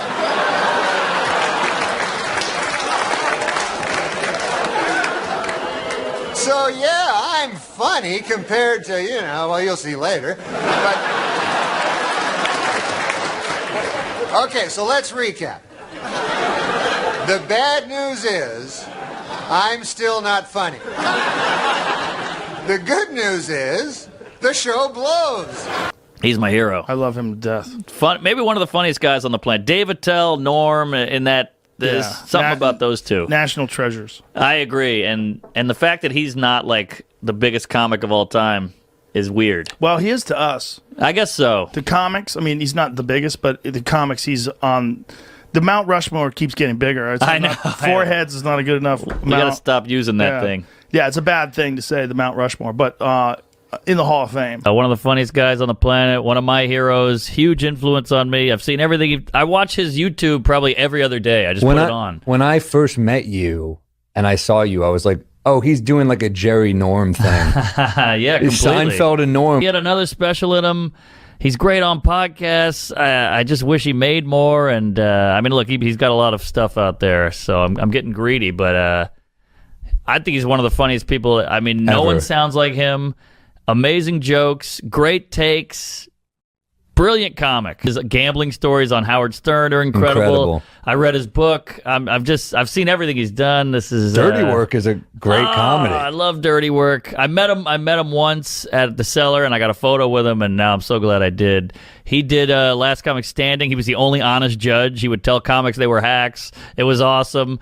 The comics hated him. Joe List did it, and he goes, Joe, you're a very good writer. And Anthony Jeselnik goes, hey, Joe, that Norm just called you ugly, which is such a great line. He would come in, and he would bomb a lot. He would have jokes that the audience would be like, oh. He had this one great joke. He's like, something, women are bad drivers. And they went, oh. And he went, well, I want you to know a woman wrote that joke. And they went, oh. And he went, I'm kidding. We don't hire women. You're like, yeah, that's a comic. Come on. He just kept teasing him. That's a fucking combo. He went this way, that way, then that way. I mean, he's the best. Who are safer drivers, men or women? Well, according to a new survey, 55% of adults feel that women are most responsible for minor fender benders, while 78% blame men for most fatal crashes. Please note that the percentages in these pie graphs do not add up to 100% because the math was done by a woman.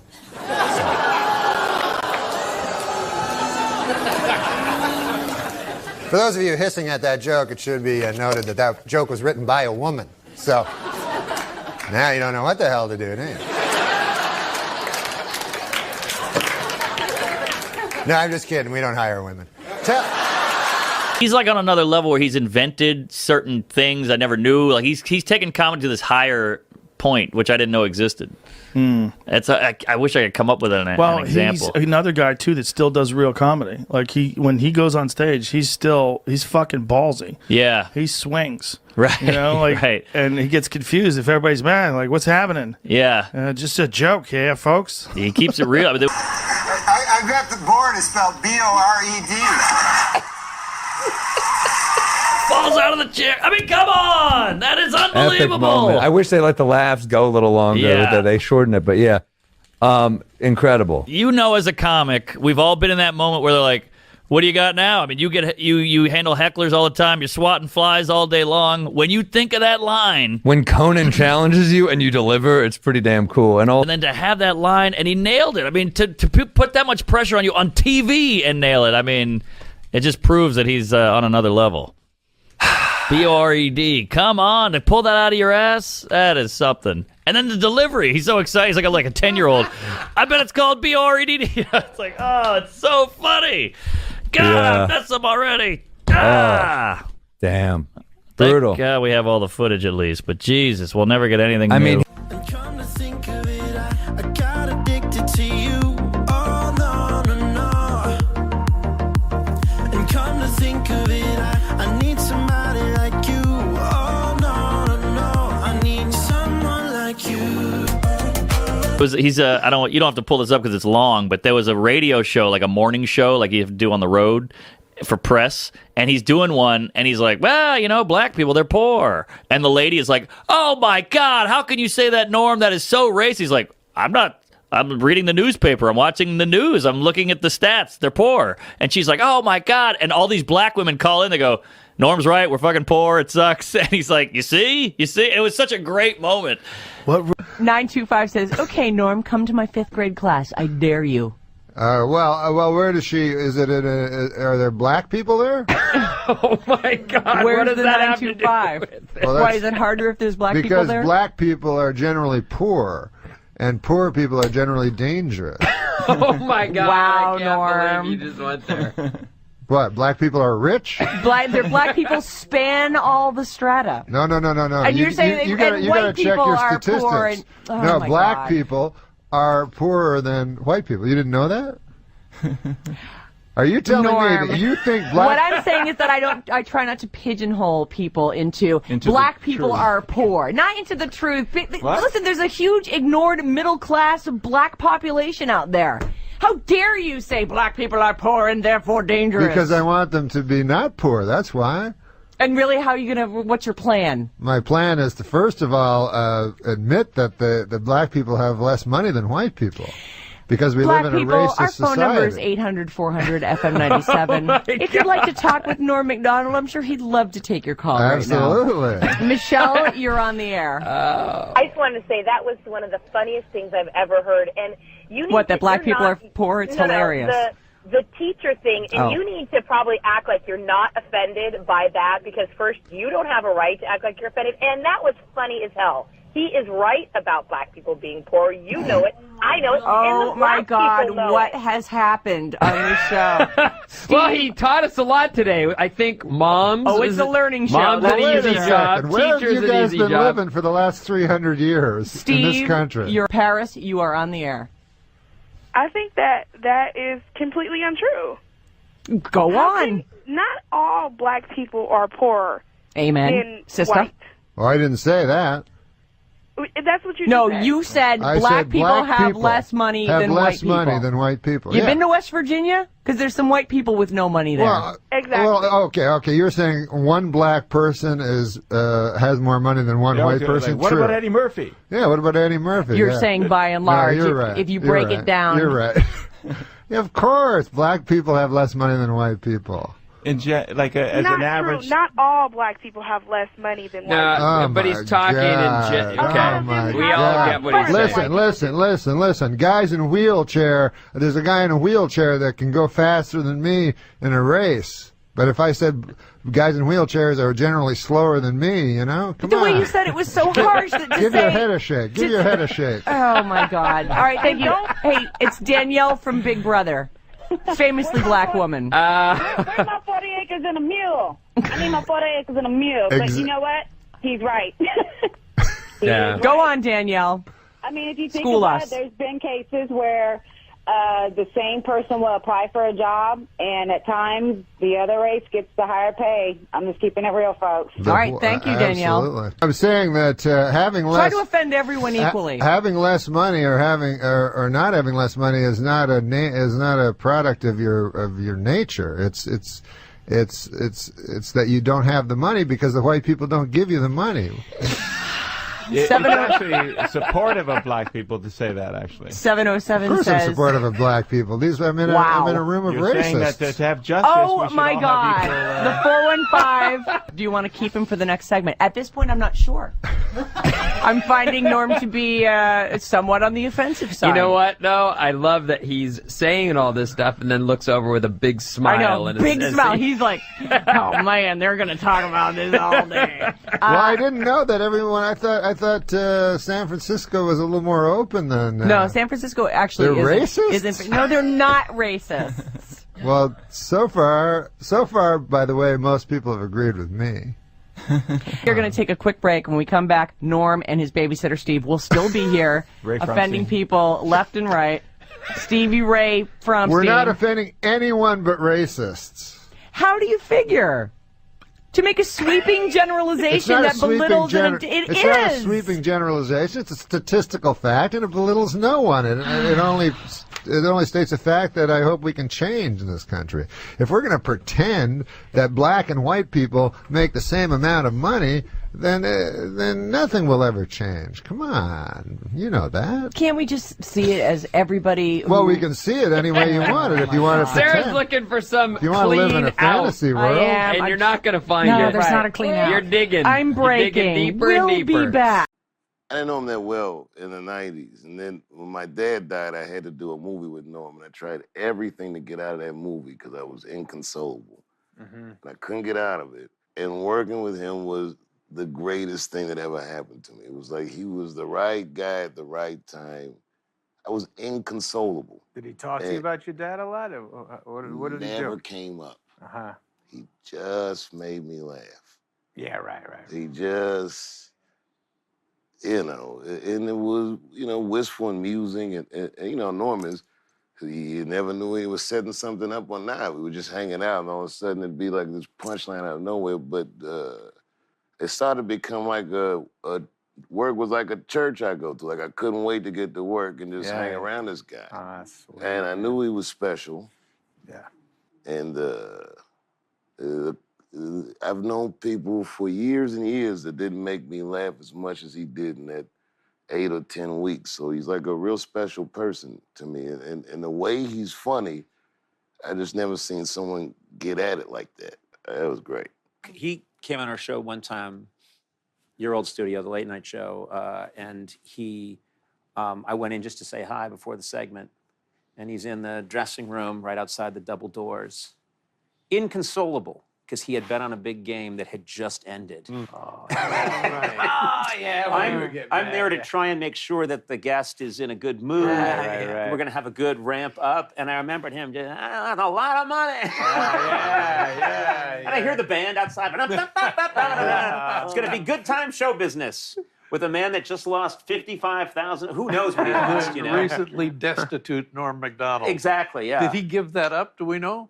I don't know. I don't know 100%. When it was him reading an excerpt from his book or his book on tape, where he describes his gambling addiction, so poetically. Oh wow! He talks about roulette. Roulette, yeah. It's how a book on tape. hopeful it is Yeah. to be he's addicted to the hope of it. And there's no way you can talk about Norm and not, because we all know that gambling was, part of his life, and you can just, in his comedy, he's just always putting everything on 17 red or 35 red. It's like, that's amazing that it's really the same, the same thrill. Yeah, you're right. That's interesting. I'm not taking that, I have a funny Norm gambling one. So, and this is everything is true. So, because some of it doesn't make sense, but we lived in the same building. I went up to visit him in his room. We come up at his apartment. That was going into his apartment was bananas as it is. But we're having a nice time, and I say, "You got any soda?"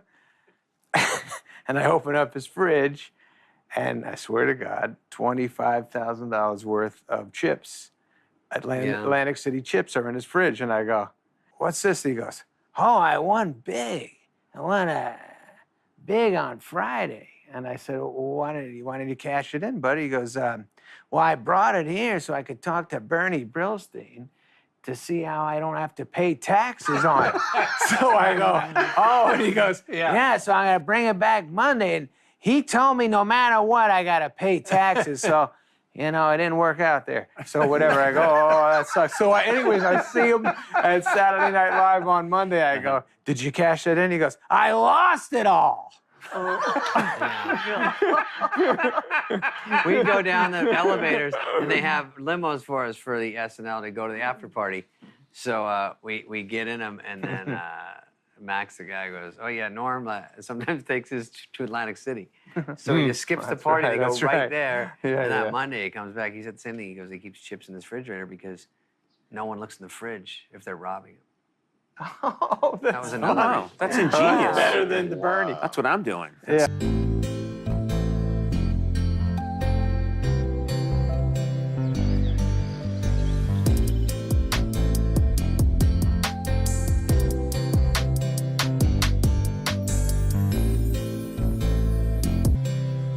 Tell you, I have so many Norm stories, but this is one of my favorites.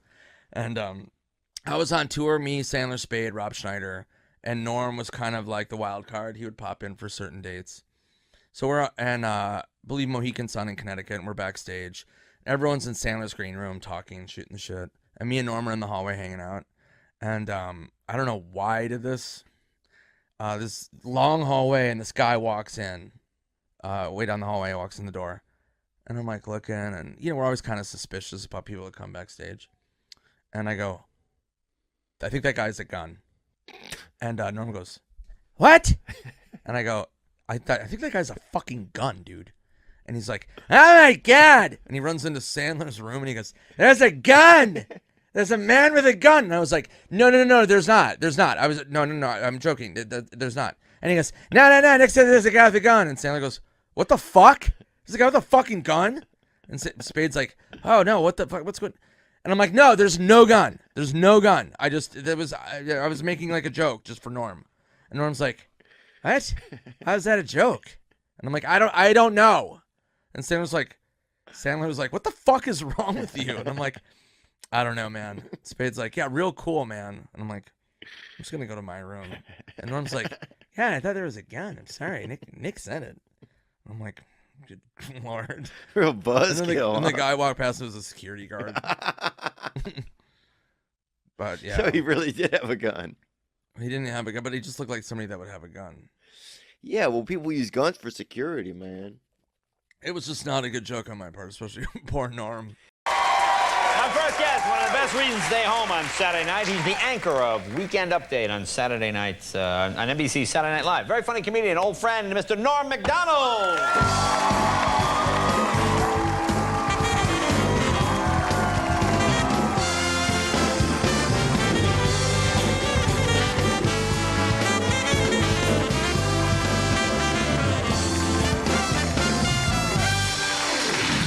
Hey, thanks for flying out for this. Good flight? Oh, yeah, it was fun. Happy birthday. Oh, thank you very much. Thank you. You're 47. 47.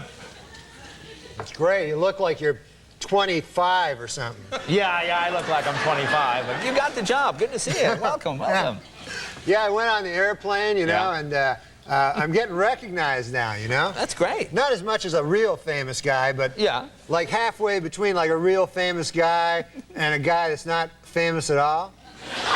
Yeah, that would make sense. Sure. So, like when I was flying in, a weird thing happened. Like I sat down on the plane. You know how they get you to sit beside a stranger, another guy, you know? Right. So I'm sitting beside this guy, and the guy goes, hey man, I really like you on the show on Saturday Night Live, Bob. He calls me Bob. And so I go, hey, thanks a lot, you know? And he goes, yeah, I like when you do Dole, you know, Bob, you know? And I go, thanks, you know? And I figure, what the hell, Bob? That's a name like any other. Yeah, you know? good name, fine. Yeah, it's all right. So I go, I'll just go along with the guy. So he keeps calling me Bob and everything. And then this other character, later on in the flight, about 2 hours into the flight, he comes out of the bathroom, you know? He was in the bathroom. Yeah, right. So he comes out, and he's walking down. Suddenly he sees me, you know, he recognizes me. And he goes, hey, you're that guy from Saturday Night Live, right? And I go, yeah. And he goes, what's your name? What's your name? And I go, it's Bob. My name is Bob, right? So then the guy goes, yeah, Bob. He goes, Bob what? What's your last name? So then I was going to say McDonald, Bob McDonald. I thought maybe it'll like trigger something in the guy's mind, you know, and he'll remember my actual name. Right. Maybe by saying Bob McDonald, he'll go, no, it's Norm MacDonald. Right? Yeah, well, sure. And then the other guy will go, what? I thought you were Bob. Right? So I'm thinking quick, you know, this is all going on in my head quick. Snap, yeah. So I immediately realized I can't say McDonald, so I'm trying to think of another name. I have to say, you can't wait like 5 minutes, you know? right. You can't ponder it, go, what's my last name? Wow. That's an interesting question. You have to immediately say something. So I said, Bob Kendall. Like that? Because I used to have a teacher, Mr. Kendall. Right. Oh, very clever. Yeah. Very clever. So I said, Bob Kendall. So then the guy goes, yeah, Bob Kendall. Yeah, Bob Kendall. Made like a face like that. Do you ever do this when I'm on a plane once and I sit down and I'm sitting next to a guy and he doesn't recognize. This is like before I was doing this. I like guest hosted like 3 times. Yeah. And someone passes by and goes, hey, how you doing? I enjoy work. Nice to see you. I go, oh. And the guy says to me, what are you, an athlete or something like that? I go, no, I'm not an athlete. I said, I'm a comedian. You know, I guest hosted Tonight Show when Johnny's not there. And he says, I watch your show every night. I've never seen you. Well, now I have to go find that. Now I have to go find the guy and bring him back to prove that it was really me on the show. But how you doing? Everything okay at your house? Everything good? Oh, yeah. Well, I'm having a little trouble. I have a cat, you know? You have a cat? I know you're a big cat lover. Yeah. Oh, yeah. No, I don't love them, but I have one. Yeah. I don't understand that. I keep it at a platonic level. Oh, I see. Yeah.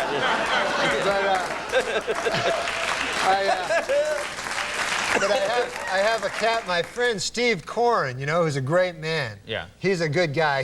He was living in New York City when I was living there, and he was my buddy. And then he left. He went to L.A., you know, Los Angeles. How would you not know that? And he's working on the Seinfeld show now. So he goes, hey, Norm, I'll give you my cat free. You know, so I'm always looking for a good deal, you know? Yeah, free. A free cat. So I get this cat. So then, like, a couple weeks later, he has a heart attack. The cat? Yeah. Have you ever heard of such a thing? No, but... I know. Who would know a cat could even have a heart attack? It's crazy. So what happened? I came home, and I go, okay. And I walk through my door, you know, into my apartment, and there's the cat, and he's got, like, foam coming out of his mouth, and he's going, like... and there's foam and everything, and he's like crazy, you know, he's acting like a crazy cat. Right. And so, like, I'm scared. I don't want to go near him because I can tell, like, he's delirious, and maybe, I don't know. Sure, yeah. You don't know. Anything could happen. Yeah, he could think I was a mouse or something, you know, and like bite me. So I go, I got to do something, man. My cat, something's wrong with him, you know. He's not supposed to be doing this. So quickly, I think quick, you know. Yeah. I grab the phone. I phone 911, you know. 911. And it turns out they don't want to hear about a cat. No, that's only for people, you know. They said that to me. They go, this is for people. So I said, all right, I don't know what to do. What's the cat number? They go, just get off the phone. You know, they got to keep the lines free. You know what I'm saying? They don't want to.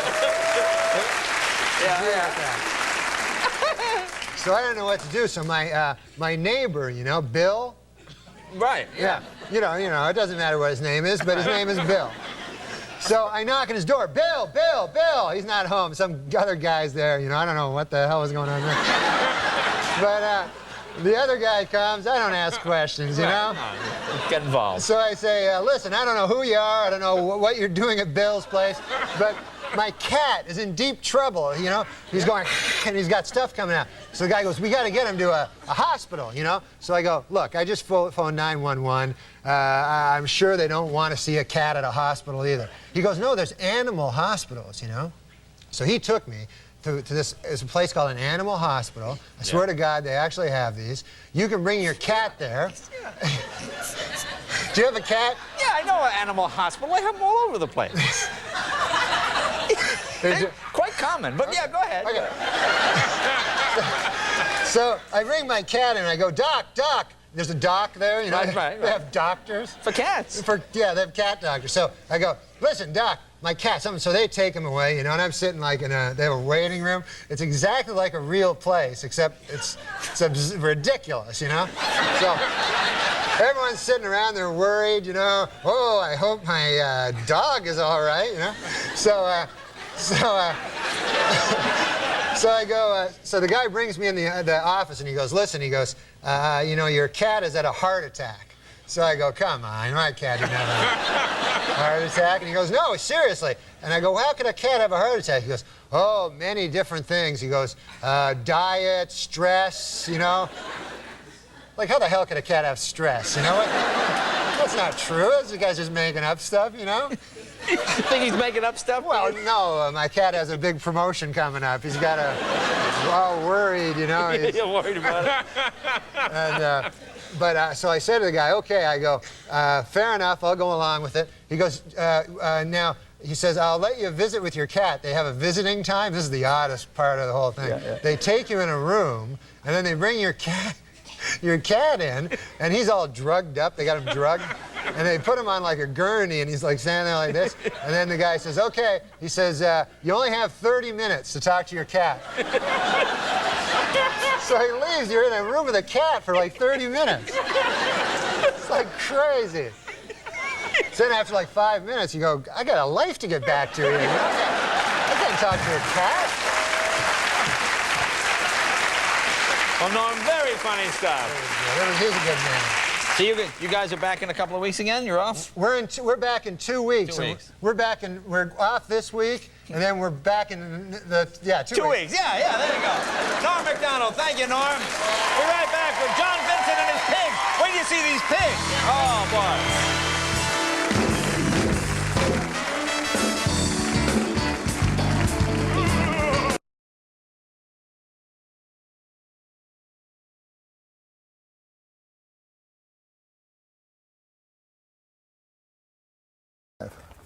What kind of computer do you have? It's a Mac, Norm. It's a Mac. Mine's a Dell. I like a Dell. I know, we covered that. There's one piece here I thought you might find interesting. Is Joan Rivers. You were talking about some old Joan comedians. Rivers. She's old. She's old, but she's great. Just kidding. Still great. Yeah, Oh. still great. But she makes her living, lambasting celebrities. What'd she do? She Lamb what? Basting. Lambasting? Basting. Yeah. Celebrities and. We might want to put a hard thing over the A. Yeah, I apologize. That's I'm all trying right. to rush through this. We don't have a lot, and I. All right, we'll spell it all phonetically from now on. I did that with one of the guys' names. Here. Okay, we'll get to it. She lambasted Adele. I love the Adele. British You ever pop heard Adele? singer Adele. I heard it for her, and I Voice like a great pipes She has great pipes. and lungs too. Oh, she's a good singer. Yes. and lungs too. Rivers. Would only work if she was a pipe smoker. What? Okay, good. Anyway, Joan Rivers, she called Adele, who's 24 years old, chubby, while visiting David Letterman on The Late Show. Oh. And wisecracked.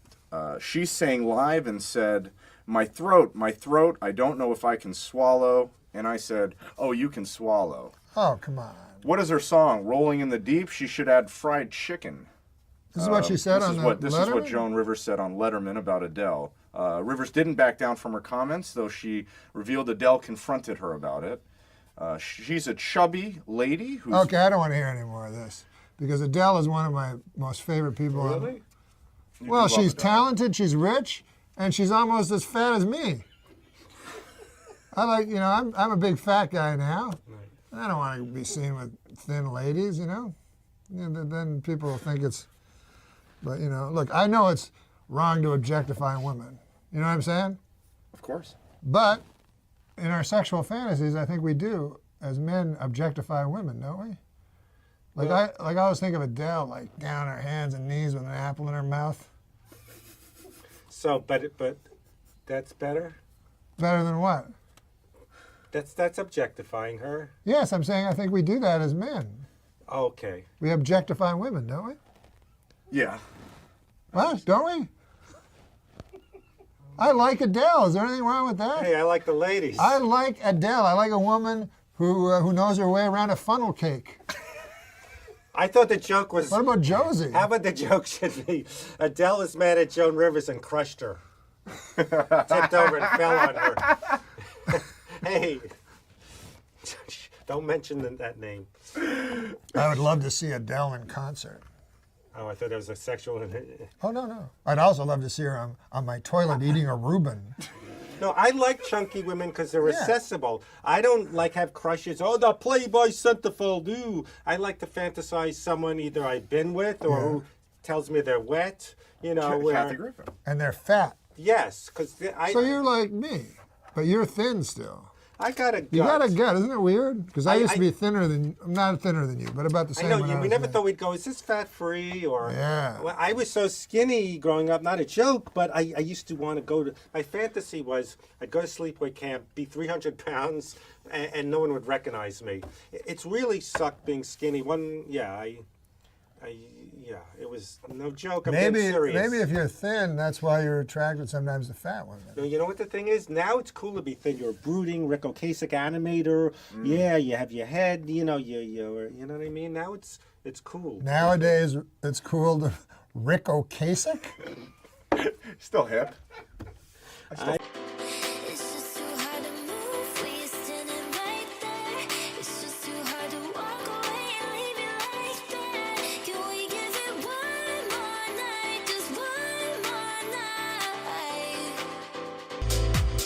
I'm like this dad who he's 60 but he thinks he knows references. I could mix it up with the kids. I know Marilyn Manson and I know about anime.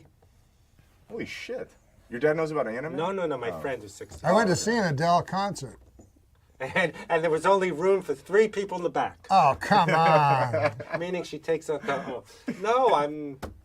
But that's what he does. He makes shocks outrage, and then he does fat jokes. No, I'm not doing fat jokes. Well, he genuinely would like to see All I it. said was I went to see an Adele concert. Oh. And what's the... There's no joke. It was disappointing. Why? Because she sang a song and the concert immediately stopped. Why? Because of the occupancy limit? No, That was one of my it's not over thrills. till when the fat lady sings. I think. I thought it could be 80 or more people is dangerous and unlawful. And I thought, meaning Oh she my took up 80 God. of them. You are something else. I thought. He's good, man. You He's came, good. that's a can-do, Norm. You came charging out like Yeah, a... because people, look at this audience, man. They don't care about that. Why? They like jokes. The Swedes are with you. They got flags. They got flags. Yeah, they got flags and they're scoring you. You've got 3 9s and an 8 so far. Wow. For your Where are you entrance. guys from, man? Oh, sweet. That's Sweden? Yeah. God bless you, man. Everything's good about, you're an Irishman. My mother, she was orange. My father, he was green. It was the biggest mix-up that you have ever seen. I'm Scottish. I'm a Scot. You're Irish. Yes. What are you? Swedish German. Swedish German. Are you really? Yeah, really. Why would I lie about that? It's not funny. It's very odd, 'cause It's a very strange lie. I put one over on those people. Yeah. Swedish German. No, I'll tell you why it's funny, man, because I was in Georgia, Atlanta, Georgia. Yeah. I met a good old boy down there, and he said, he said, you know Andy Richter? Yeah. Yeah, he did. Yeah. You met a guy in Georgia and he said, you know Andy Richter? Oh, yeah, you guys do well there. Oh. And he said, I said, yeah. He said, have you ever heard of Andy Richter joke? I said, no. He said, well, most of it's based on him being Swedish German. And then he told me an Andy Richter joke. And Really? But I didn't know he was Swedish German. I thought it was all nonsense. Yeah, well, now this lines up perfectly. Let me ask you something, because it sort of relates to the first... Wait, don't you want to hear the joke? No. Oh, you're down to 6. You're down to 6. All right, this joke will get you back up. You can get him back. Let's hear the joke. Well, the fellow says, he says, you ever heard a time about the old prospector? That's how he talks, Yeah. He says, man, there was an old prospector, and he was prospecting for gold, and he was having a hell of a time getting any gold. It was an empty stake, I believe. And he said he'd come into town one day.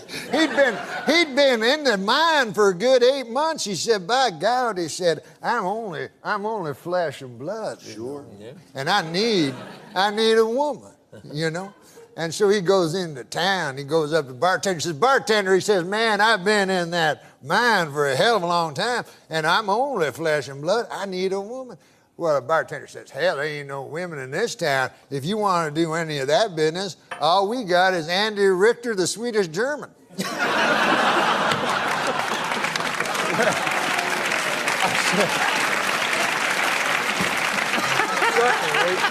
The prospector, he says, no. He says, hell, I ain't into that funny stuff, He says, I'll be fine. So he goes back to his state, and he's back in that mine, man, and 6 months passes, and a year passes, and Conan, people are weak. Man is made of flesh and pride, as the scriptures tell us, and by God, that old prospector finally broke to his knees and he said, I'm no worse than he went back to the bar. Yeah.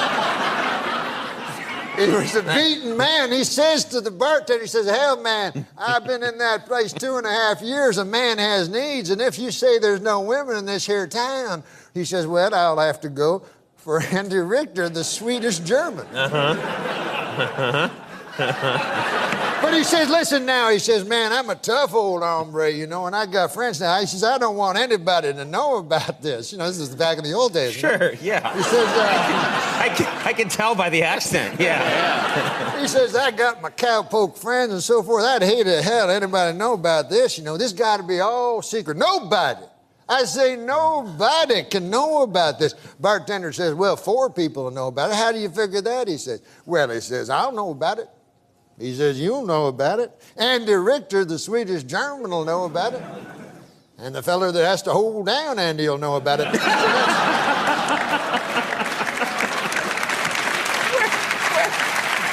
Why? Why? Because Andy Richter, the Swedish German, he don't go for that funny business neither.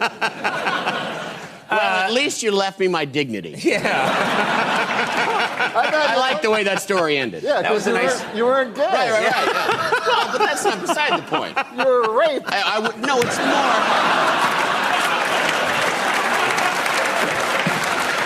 It's more that I wasn't prostituting myself. You're a great Did writer. Norm ever bring a joke to you or an idea that even you thought maybe went too far? Because he would Norm? really Norm, yeah. Oh, yeah, there's actually because he really would push the envelope, you know. There was with Norm, even with me, like I'd occasionally, and you guys knew. Yeah, I know. When You Norm, would tell me in Hollywood Minute, you'd say, I dare you to do that. I'm like, I can't. I don't want to. I got scared, but you're like, you're such a pussy. And I'm like, God damn. That Hollywood. But when you were dealing with Norm, he would occasionally he would be in his Canadian geezer mode, and you couldn't get him out of it. He would just have to ride it out. You just have to go, okay, he's going to be doing I'm sorry, I don't quite. Oh, that right. I hear you, but I don't understand you, and that kind of thing. And so you'd have to go, okay, Norm, when you're ready to talk as Norm Macdonald, I'm here, But anyway, so sometimes he would come in with things where he was clearly joking and I would never take the bait. But one time he had this joke, which there's not a lot of jokes that offend me. They certainly don't offend me in the conventional ways, but they often offend me. I think they're just terrible jokes. But this one kind of did in a way in that sense. But he had this joke where it was, Woody Allen is dating again. And it was the image of the naked Vietnamese girl running down the road after the napalm attack. That old photo, that famous old photo. And so my only reaction to that was like, Norm, come on, seriously, you can't. And he goes, no, come on, it's funny. Come on, it's funny. I go, Norm, no, it's no. And to this day, I don't know.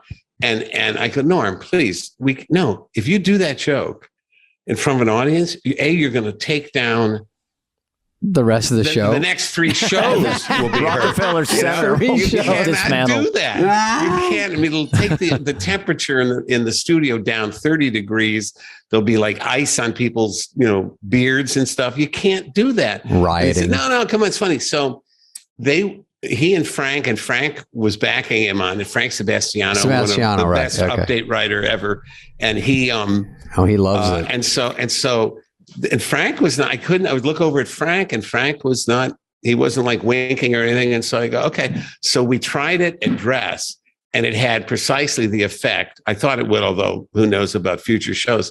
But anyway, it was like this, this collective giant gasp. And then, so after that, Norm was willing to give it up. And then we didn't do it on air, obviously, but years later, so that was I'm going to say that was maybe 1996. So at least 10 years later, Steve Higgins, who's current producer of the show, comes up to me and says, do you ever remember, and we're looking for a sound effect of an audience being horrified, offended. And I got it. So I said, I directed them to that update. And I said, I'm pretty sure if you take that thing, the other thing is it will be uncorrupted by any laughter. So you'll get a nice clean take of gasping and horror. And so they I didn't remember which show it was from. So they had to plow through a lot of Dress rehearsals, I guess. But a few hours later, Higgins said, oh my God, we got it. And it is everything you said. So they use it. And to this day, I'm pretty sure they have it on a cart. So whenever they need the sound effect of something, not just not getting a response, but getting kind of active hate, Yeah. It was that moment. Yeah. Yeah. Is it really my fault? 'Cause you try to hit me with your pity till I can't trust, but I still push on. Got me changing my ways, trying to fix it. I see OJ's in the news again this week. What about Norm's series of OJ jokes? Oh, yeah. Now in this cancel culture and everything, I have to say, I no longer take that position with O.J. Simpson. He was found not guilty by a jury of his peers. I accept that. I see him as the greatest rusher And that's all he's guilty of to me is the greatest rusher in the history of the NFL. Yep. Maybe I was the greatest rusher to judgment. All that for that? I've rethought O.J. Simpson. And I think now the only thing he's guilty of is being the best running back that ever lived. Seriously? Yes. The best running... And also, here's the problem with O.J. is that he went to prison for stealing his own sports memorabilia, and he got 35 consecutive life sentences, which is not good. And then that puts you very low on the pecking order. If you know anything about the pecking order in prison. And so he's in there, he's like, hey, I killed my wife, I killed a guy and a waiter and my wife. And they're like, nah, we still have the trial. Yeah, he's doing hard time now, for sure. Yeah. And a guy who's guilty of double homicide, very high on the pecking order. The guy that stole his own jersey is very low. Did you hear about Aaron Hernandez today? Got indicted for 2 more murders. For 2 more murders? Yeah, bringing the count to 3. Good Lord, that's just murdering for murder's sake at that point. Who do you think is worse, him or O.J. Simpson? Well, O.J. Simpson, I think all he did was steal sports memorabilia. Now, Aaron Hernandez, who's worse? Well, I think the worst guy of all is Oscar Pistorius. A video of him. Do we have that video? They can show it. He's on Twitter now. Lamar Jackson, you're incredible. I mean, you got 4 games ago, you already got 1,000 yards. But 49ers, you have got nothing to be ashamed of. Yeah, OJ! What?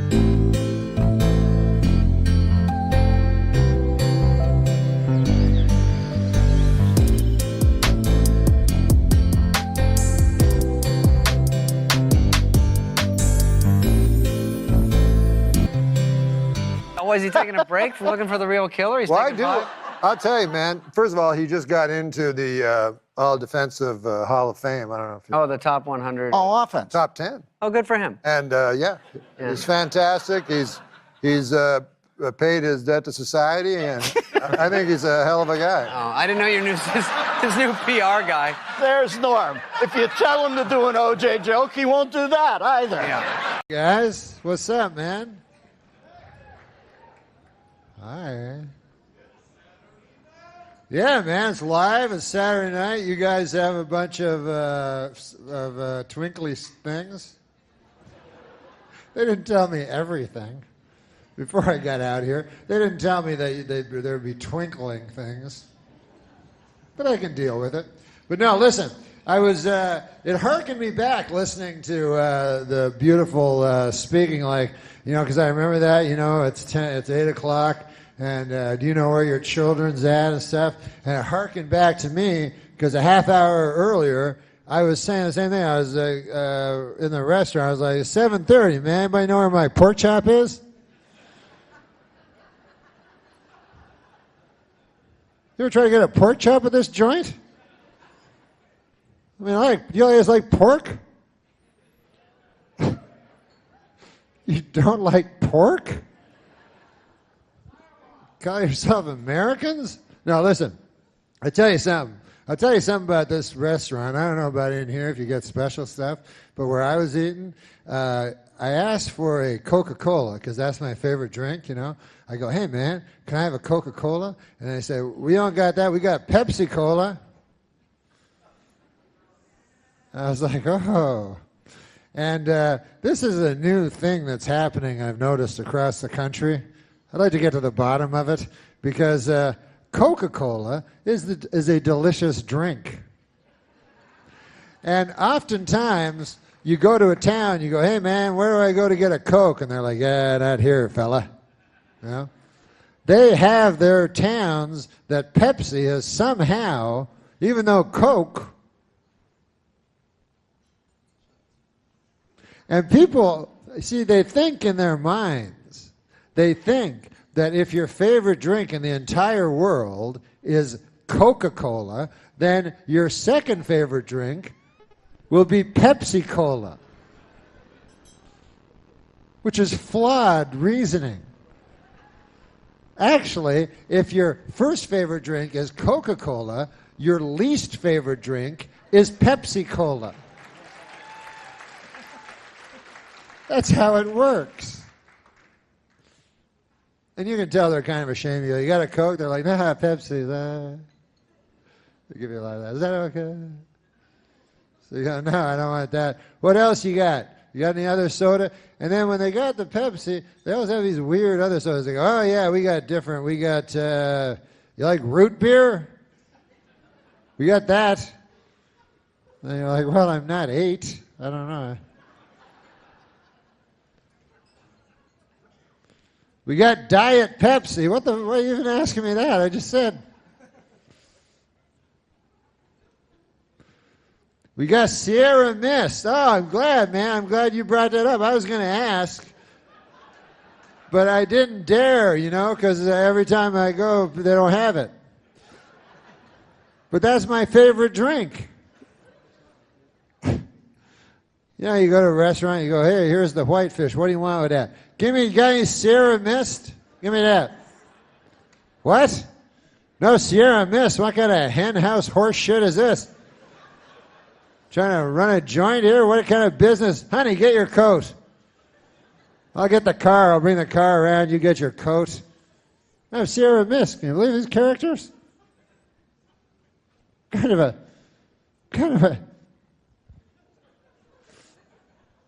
But no, I had a pork. I had a nice, delicious piece of pork, a pork chop, Pork, I don't know. I don't think it's that good for you, but I like it. I'm pretty sure it's not good for you because it's a pig.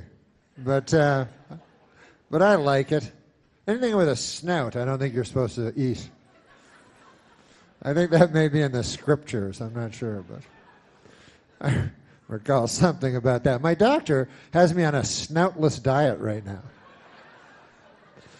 He says I got to exercise every day, aerobics and latissimus dorsi, all that shit, get my back and everything, and then no snouts.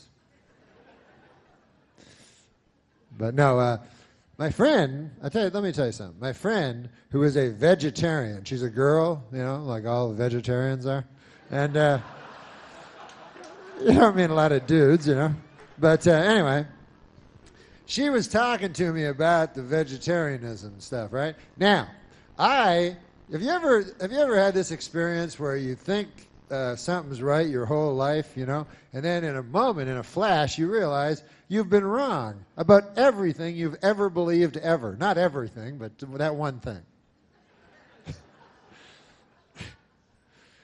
By the way, if you ever wake up and you realize you've been wrong about everything in your entire life, that's not a good day, then. You may as well go down to the rope store and buy yourself a length of rope. Then go down to the stool store, get yourself a nice stool. Then you go over to the notepad store, you buy yourself a notepad. Then you get a pen. You only really need 4 things. Must be hard to write those notes. What, I'm supposed to write it on this little thing? Everything that drove me to end my life? I don't know where to start. But anyways, what was I talking about? Oh, yeah, pork. No, because my friend, who's a vegetarian, this girl, she was telling me, we always argue because she's a vegetarian and I am not a vegetarian, and so she has her opinions and I have my opinions, and I realized that her opinions are actually stronger than my opinions. Like she'll say to me, she goes, "You can't eat, animals because they're God's creatures too." You know what I mean? And you shouldn't destroy another creature of our great God just so that you could have a frivolous meal that would not be necessary. You can't extinguish the life of And then I go, I like pork. That's my opinion. So that's not a good argument at all. So anyways, the upshot of it is that people can change, thank God, through the glory of God, people can come to changes in life. And I am now a vegetarian, so that's nice, Thank you very much. I'm not a strict vegetarian. I eat meat, but I am a vegetarian. but not a strict one. I only eat meat. You know what I don't like is vegetables. I can't eat those. I can't stand eating vegetables. So in the strictest term, strictest use of the word, strict, I'm not a strict vegetarian. But you know what she does, my friend that is a vegetarian? She makes this thing every Thanksgiving. I don't know if you've ever eaten this. It's called a tofurkey. Tofu, it's an unwieldy word. No one likes to hear it. But it's a turkey, but it's not really a turkey, Sounds like a turkey because it's got a lot of the same letters. But what they do is they take tofu, you see, and then they fashion it into the countenance of a turkey, which doesn't fool me. And also, I don't understand why she does it on account of she's making it into the thing that she doesn't want to eat in the first place. That seems...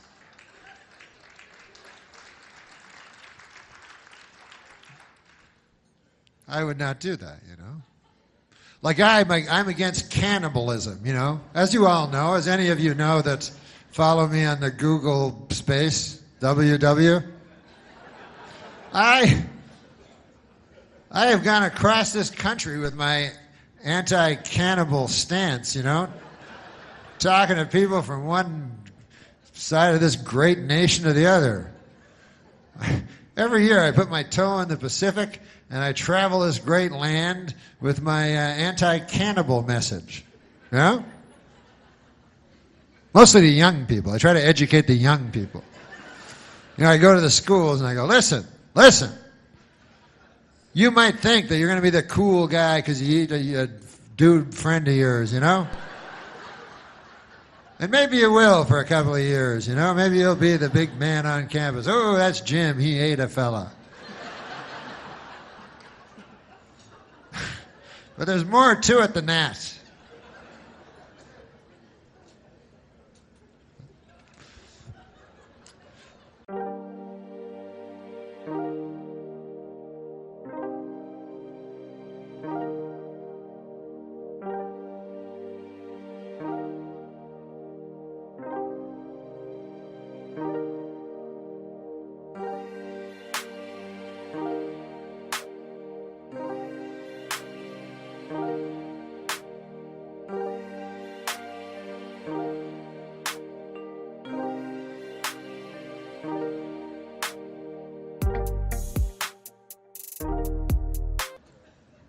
No, I use my time for you know what I do? I do a lot of charity work for things that people, I don't like arguing with people, where they have another opinion than me. So what I do is I pick very popular opinions and then I work for those people. Like, for instance, there was, the landmine big thing? Princess Diana, one of the greatest people who ever lived, she was against landmines.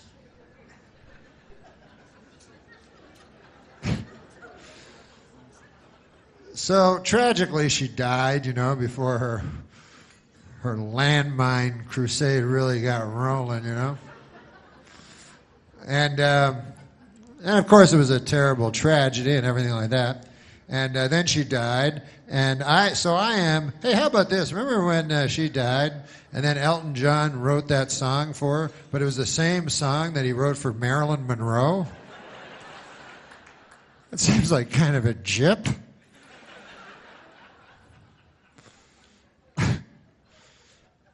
But the king's like, hey, man, you wrote a song for my daughter? I don't know if there's a king.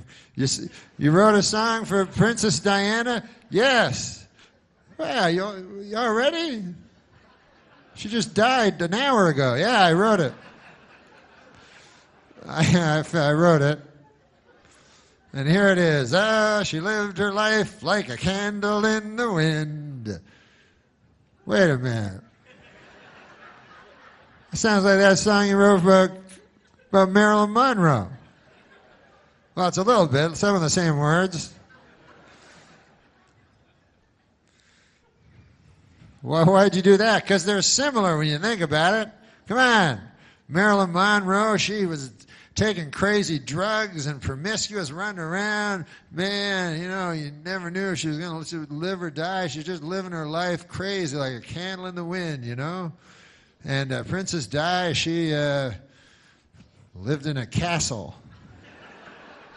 But, you know, they're sort of the same. They were blonde. I got to go. But anyways, I forgot what I was going to say. Oh, that I am very against landmines.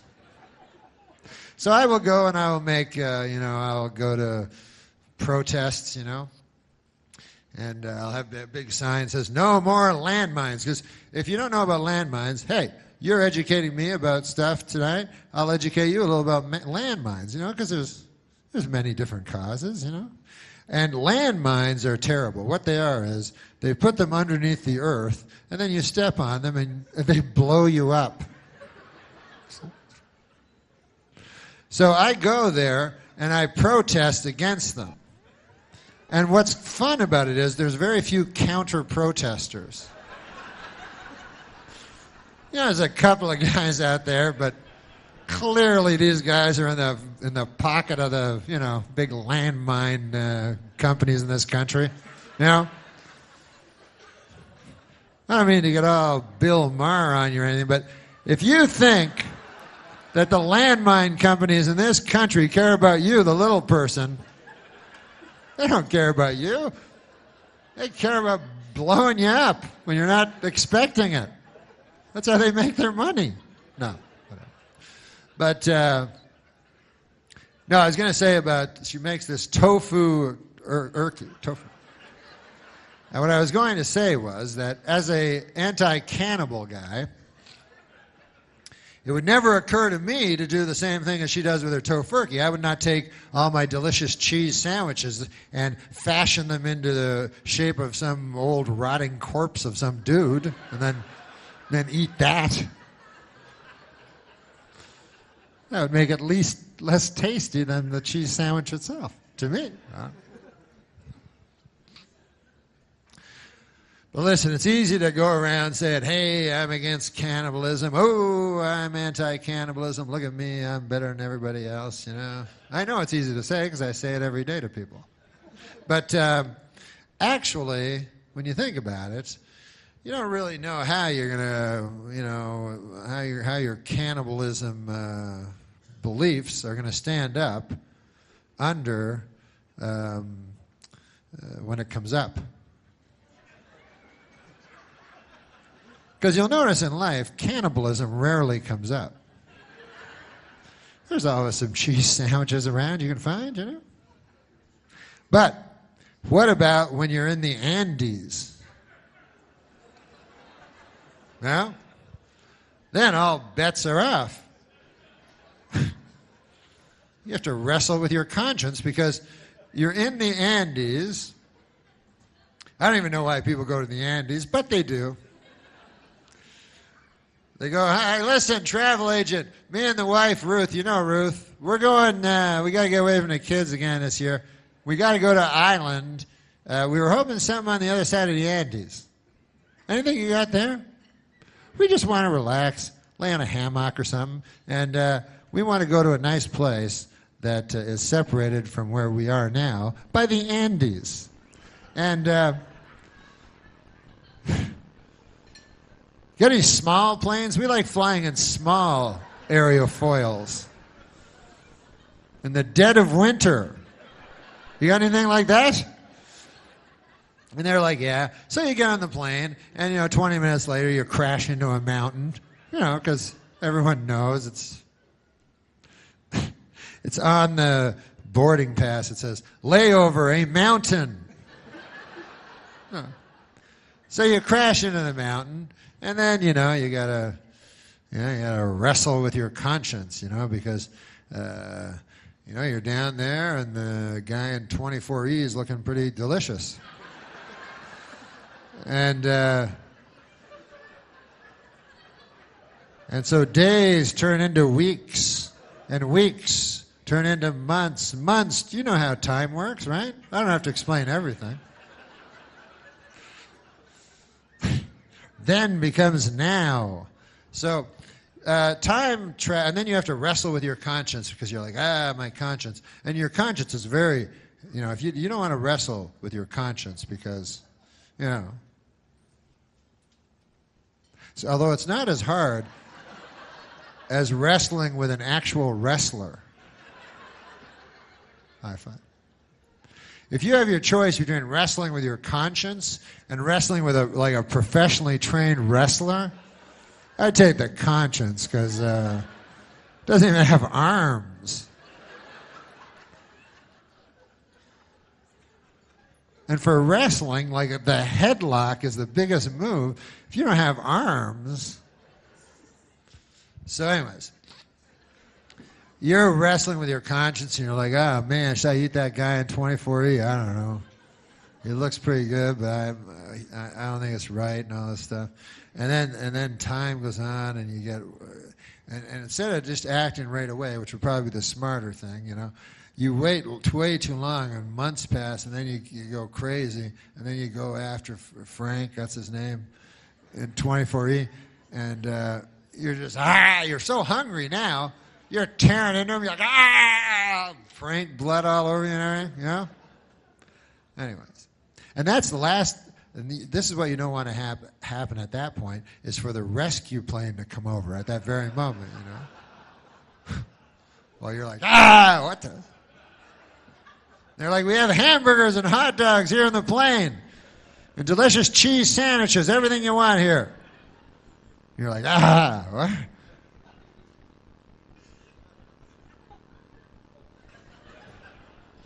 A lot of snow. Oh, Lord God. Let me get a drink of this water. You like water? It's better than that Pepsi shit. Ow. Water's good for you. What about guys? You ever just have guys that have their favorite water? They're like, Fiji, that's what I drink. Water, Fiji water. It's the most tasteless, colorless water of all. This one has 0 fat, like I'm a retard. Like I wouldn't be able to detect globules of fat in my water. It's cyanide-free. No, but listen, man. I'm not afraid of no monsters, we spend, when you think about it, man, we spend most of our adult life petrified of monsters, And I'm just coming to I'm saying enough, man.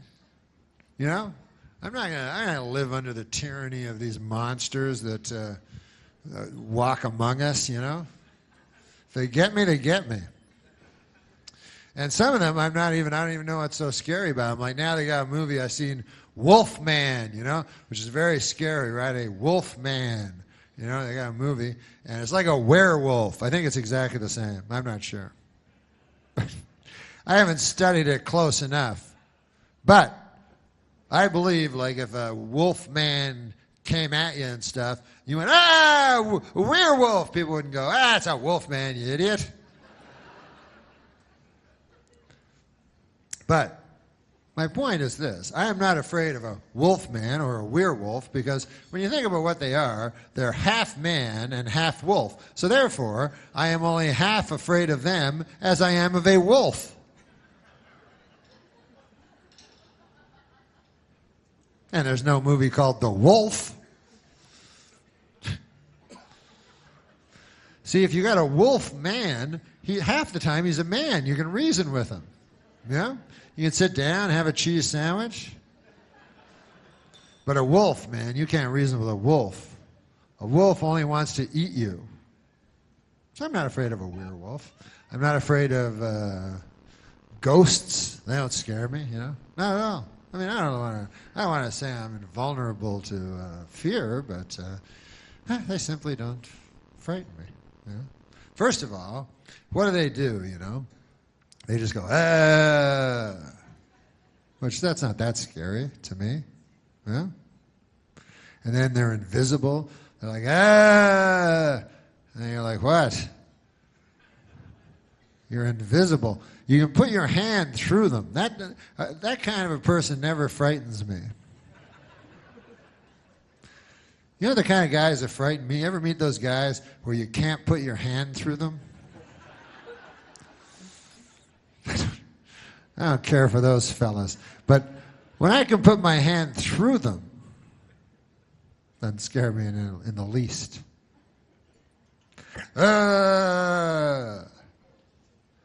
This is how unscary they are. I was at a hotel a couple of weeks ago. In the lobby, they were saying they were bragging about there was a ghost in the hotel. You know, how scary can that be? You know what I mean? They're like, oh, every night, Mary with the blue dress. That was her nickname. She was murdered, and she hangs around the bed. You know what I mean?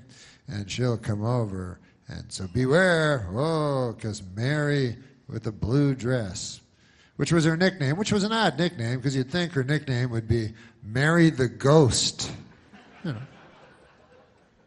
know. When they came time to pick out her nickname, you know, I think they were like, oh. They go, hey, what do you notice about Mary that makes her distinctive? We got to come up with a nickname for her. I know she wears a lot of blue dresses. She seems to have an affinity toward blue dresses. You're talking about Mary, right? The transparent lady?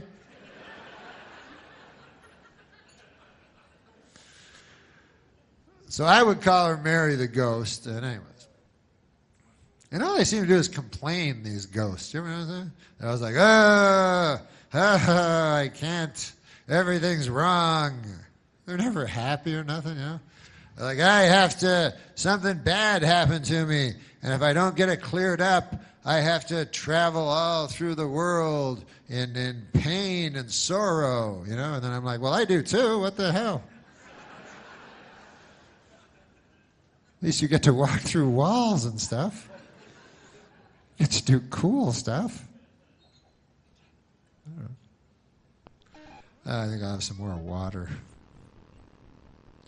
I love water.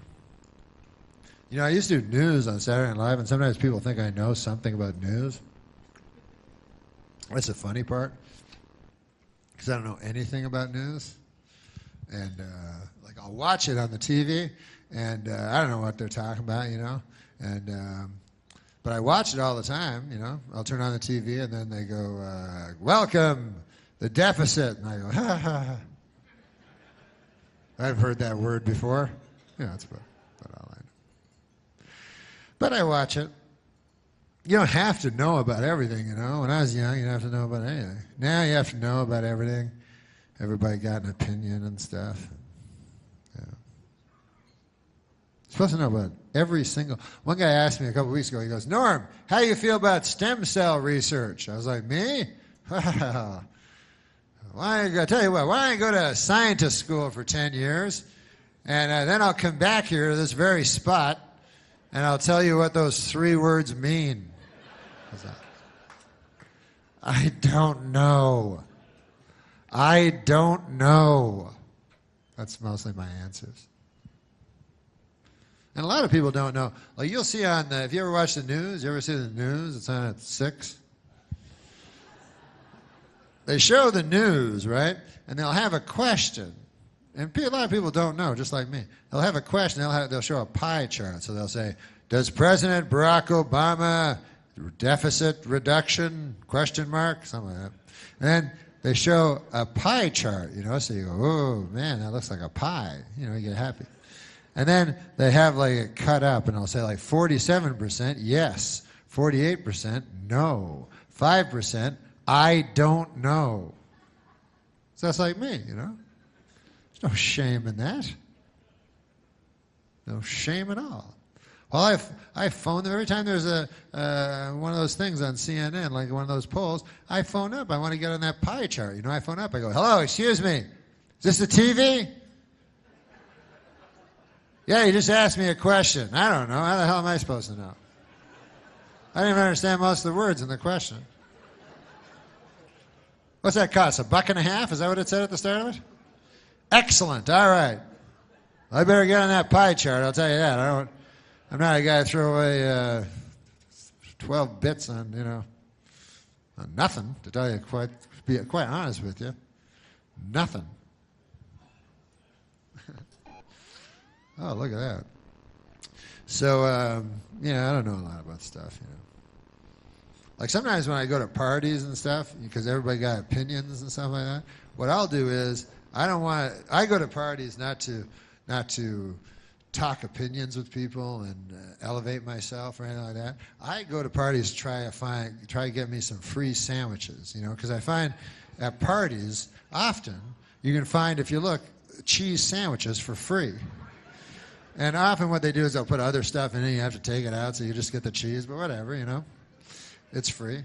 And but the other people I notice, they go there to converse and talk of the issues of the day and so forth like that at the parties. And I don't like that kind of stuff, So I tried, and I don't know anything. See what I mean? So what I'll do is before I go to the party, I just turn on the TV, on one of them channels with news. And then there's a guy with a suit and a tie. I just say whatever he says. I'll say that at the party. And it usually works. I'll just go to the party and everybody will be yapping. They'll be like, deficit and health care, trillion, billion. Then I go, yeah. Hey, I got an opinion. Listen to this now. I blame the media.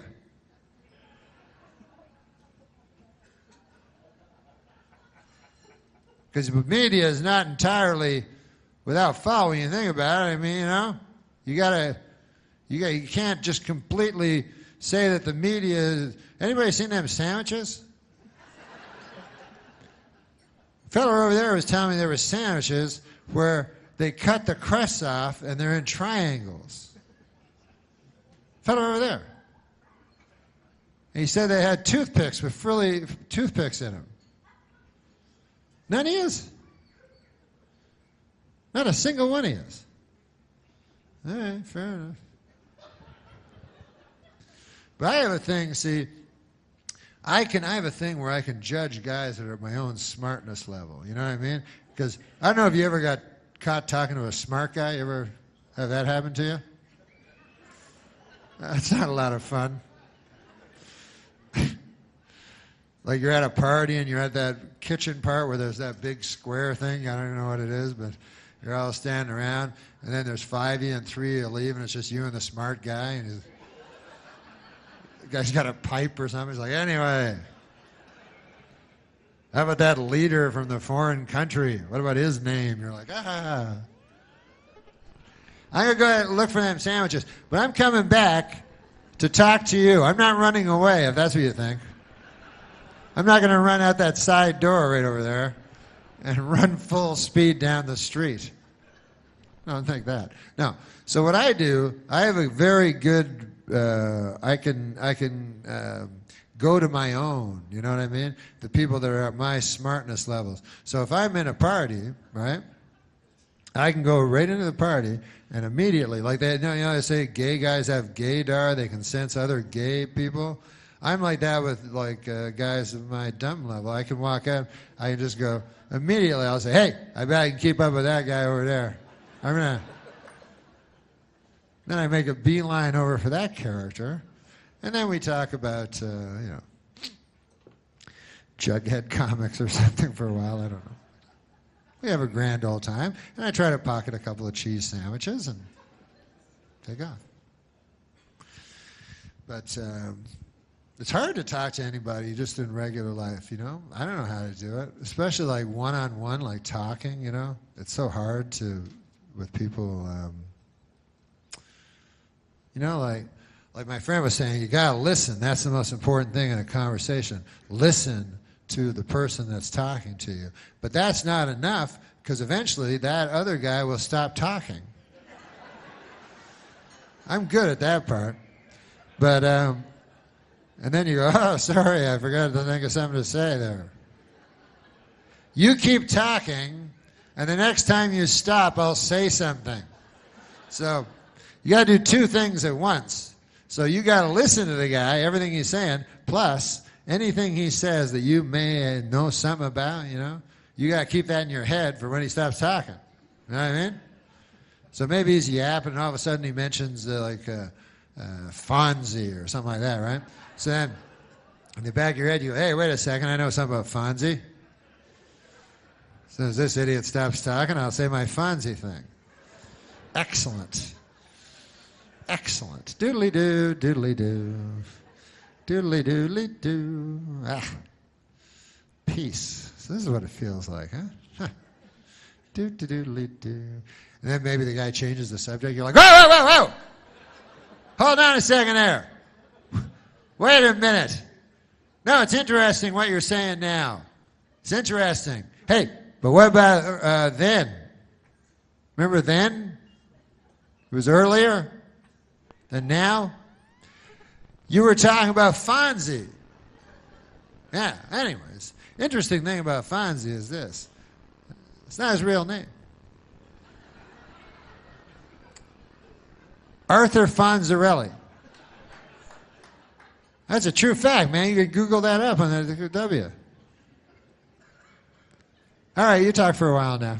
You know, it goes on from there. But I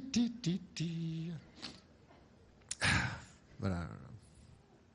The news, I mean, some of the news I understand, you know, like, but that news isn't real news, you know what I mean? It's just odd, crazy, like Tiger Woods, who's still in it, you know, in this tournament, which is depressing for me because I like Tiger and stuff. And then, you know, Tiger victimized himself, first of all, his family, but and all these women and everything.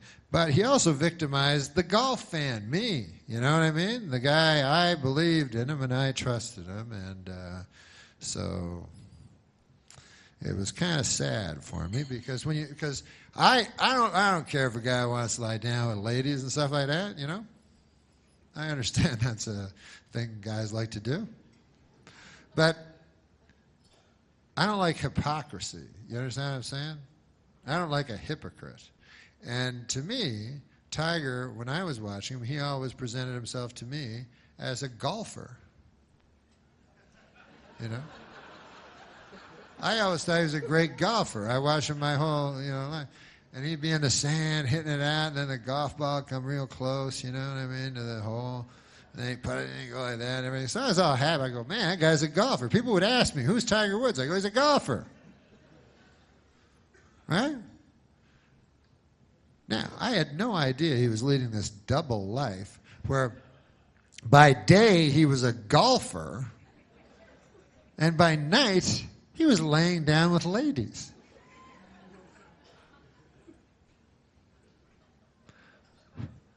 Otherwise, I never would have bought the Buick.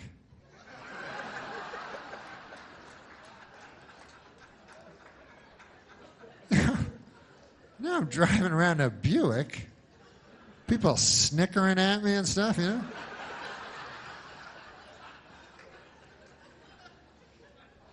Whatever. No, but he's a sex addict, and that's a hard one. I imagine that's a tough one to kick.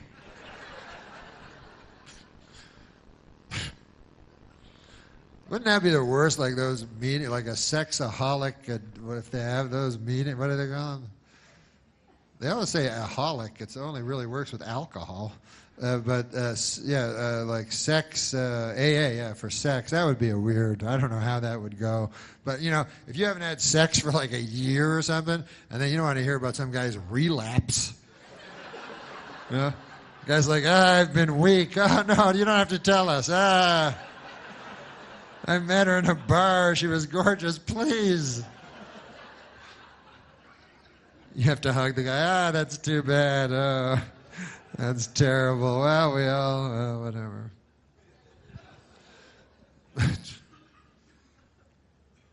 But I don't even know if sex, I don't even know if that's a thing. I don't know, you know. It's weird to me because if you're an addict, if you're a heroin addict, you're addicted to heroin. The more heroin you do, the more addicted you are. booze addict, you're addicted to booze. More booze you do, bigger addict you are, you know? So to me, if you're a sex addict, let's say, you know, sometimes you meet these guys like, hey, man, this guy's 70 years old, and he's been married since he was 20. Still happy, still have a healthy sex life, still has sex with his wife, you know, every week or so, you know. Then wouldn't you think, that guy's a sex addict? He is a sex addict to such a degree that he's willing to have sex with a 70-year-old lady.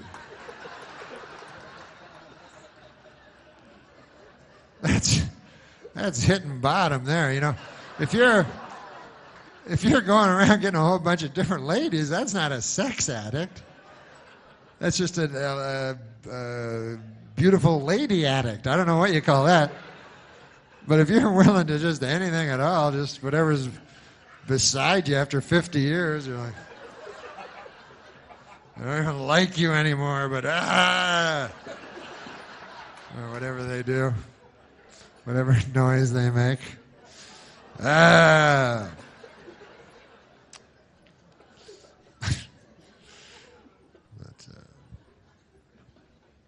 I don't like those news stories that's scary either, man. That's why I don't like watching the news no more. Because when I was a kid, just news stories be real stuff, you know, like about the world or whatever. But now they'll have little personal stories that have nothing to do with nobody, and they present it as the news, you know, and then you don't want to see them, you know. And I noticed the latest one, they all seem to have, the show will open the news, and there'll be a guy with a suit and a tie, so you know he's a newsman. And he goes, hey, our top story tonight, a lady has vanished. And you're like, oh, yeah? And they go, yes, she's gone. Yeah, oh, yeah? Do I know her? No. You never heard of her, but we're going to tell you about her. We got Bill. He's on the outside. They have one guy inside, one guy outside.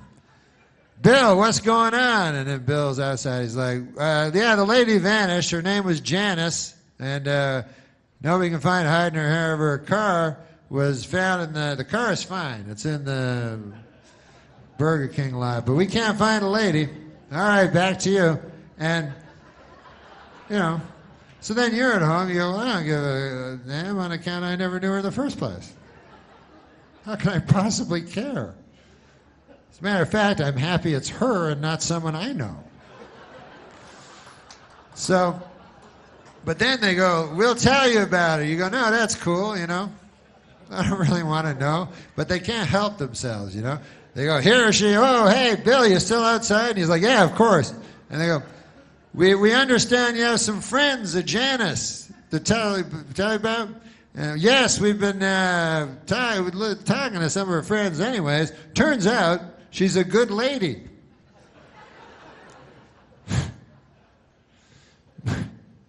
Breaking news, Janice was a good lady. And we got some of her friends here going to talk about it. And then they show a lady and says, Janice's friend. And she says, oh, Janice, man, she was the greatest. She was the kind of person where you could walk into a room and she would light up the whole room. You know, it was amazing. She didn't have a light or nothing like that. She would just somehow, through sheer tyranny of will, she could make a room light up. Some of us thought it was supernatural. But. And then this is other Janice's friend. Oh, Janice. She was the type of lady I remember that you could always turn to. You know how sometimes you want to turn your neck, you know, because you're having troubles. You want to, you know, or your neck hurts, whatever. But when you turn, the person you most want to see in your eye line would be Janice, you know. And then, if you say Janice's other friend that wasn't one of the first two.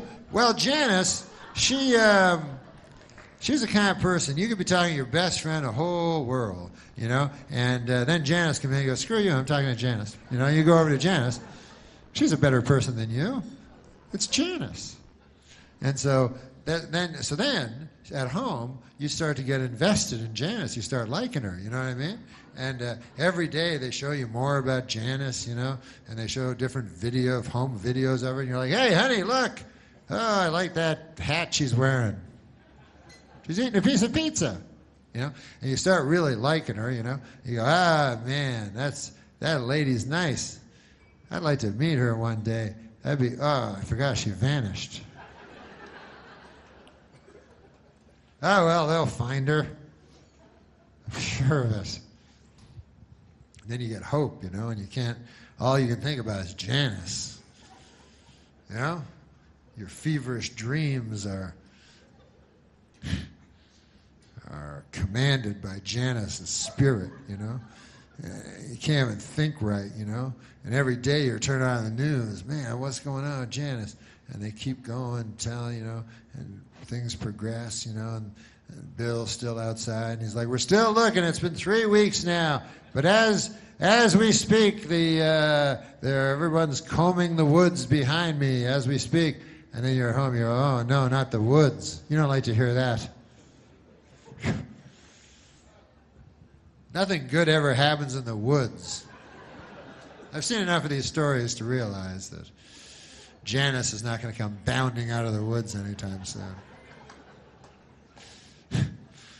It's like, hey, what's going on, everybody? I was just taking a stroll through the woods. What's going on? Why are you taking pictures of me anyway? What's going on? Now, if they find you in the woods, generally, they find you in one spot. As a matter of fact, exclusively, every time, if you're found in the woods, you're found in a shallow grave. That's the way it works. I don't know why, but I've seen enough Bill Curtis specials to know that shallow grave is where you want to end up. Certain things you don't want on your death certificate. One would be shallow grave.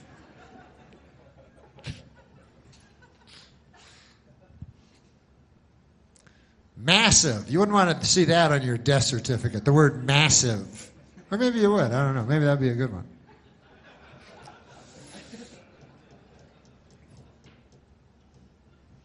What about complications? That's the one that always confused me. I'm like, what the fuck?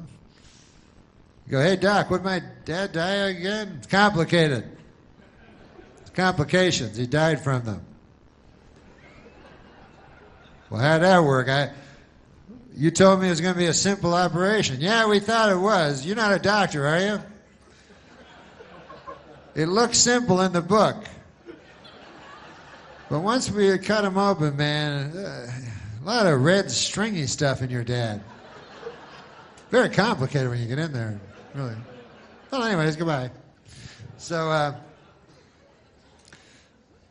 yeah, you don't want to see shallow grave in any of your, you know, in any of the Fourth Estate's account on your being dispatched.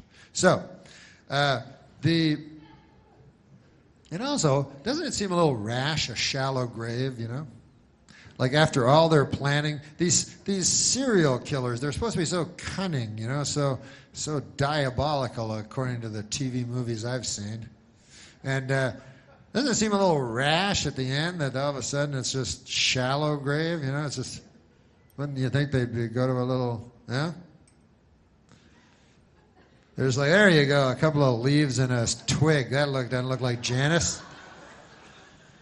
I don't remember Janice having twigs and leaves all over. Nobody will find her. A Boy Scout ain't going to stumble over her tomorrow morning, I know that much.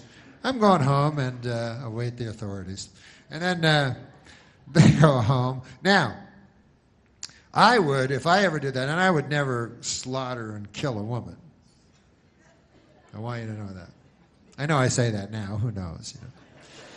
You know, can't predict the future, but I know there's not a river long enough that does not contain a bend. But I believe right now I would not slaughter a woman.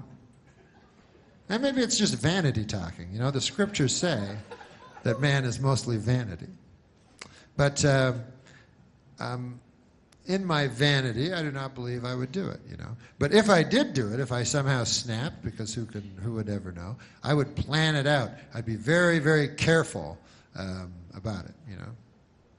I would track the lady, you know. Because you know, there's still a stigma, even in today's enlightened society, when you slaughter a lady. So I would track the lady. You understand? I would find out. This is what you got to do. You got to find out her habits. You know, like maybe you go, hey man, I know she goes to that cheese sandwich store every day, and when she comes back, she's got a big paper bag of stuff. I bet you anything, there's cheese sandwiches in there. Eh? So then you put that up in your head. Lady likes cheese sandwiches. It's one piece of information. But you take your time, you know. Then you notice, you see another pattern. You go, hey, every Wednesday night, that lady goes down to the gymnasium and plays basketball with other ladies, which is fine nowadays. So, what I would do is I would stand outside of the gym, you know, and she'd come out there all sweaty with a ridiculously tricolored ball, you know, and she'd be finished her game, and then where would I be? I'd be standing at the other side of the parking lot, and in my hand, what do you think would be resting but a cheese sandwich, right? So then she'd go, hey, what's in your hand? I go, what, nothing? She'd go, yeah, there's something in your hand. I go, there's nothing in my hand. I don't know what you're talking about. She'd go, there's something in your hand. I'm not blind. I see something in your hand. I go, there's nothing in my, oh yeah, this. Oh no, it's just a cheese sandwich. What, why, you like them or something? I got a whole bunch in that van over there. Yeah, that craziest looking van you've ever seen in your life. It's right over there. You want to go through? You want to go get some? And by the way, if you ever do this, and I don't think you ever should, you don't have to have cheese sandwiches in the van.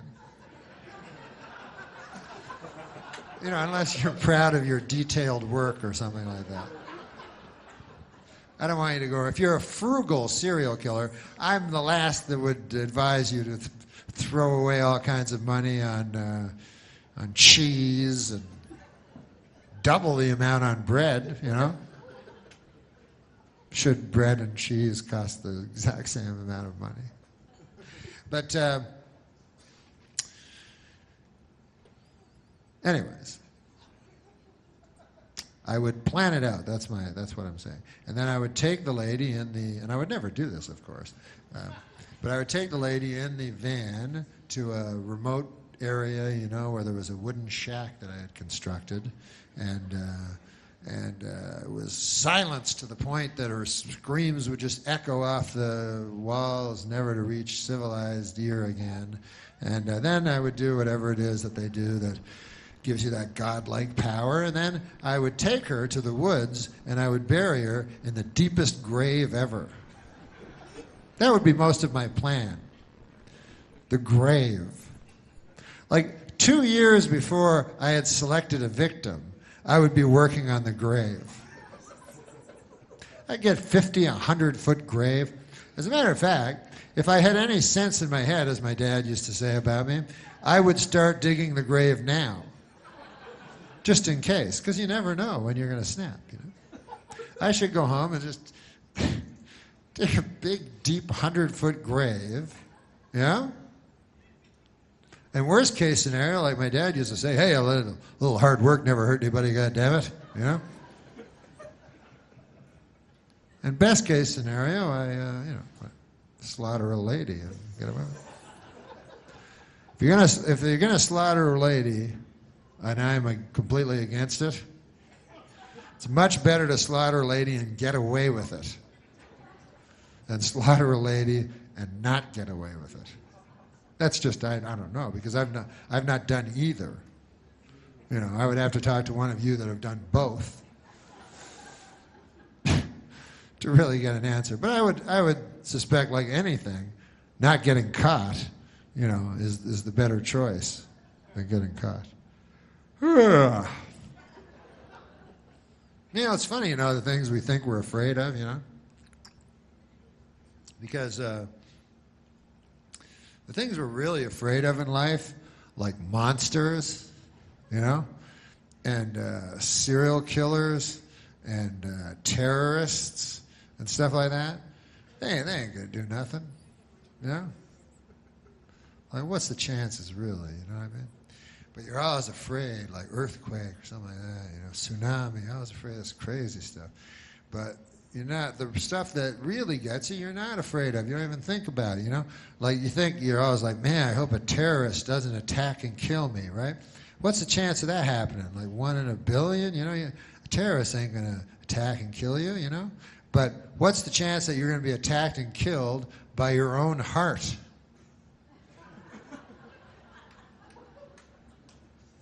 What, 100%? Yeah, nobody even thinks about that. Nobody even cares about that. Your heart can attack and kill you. And yet people like their hearts, you know. They give you for Valentine's, oh, a heart, ooh. People go, man, that guy's got a big heart. I go, you better fucking watch out on account of I could kill him. Does he know that? That it will attack and kill him when he's not expecting it at all?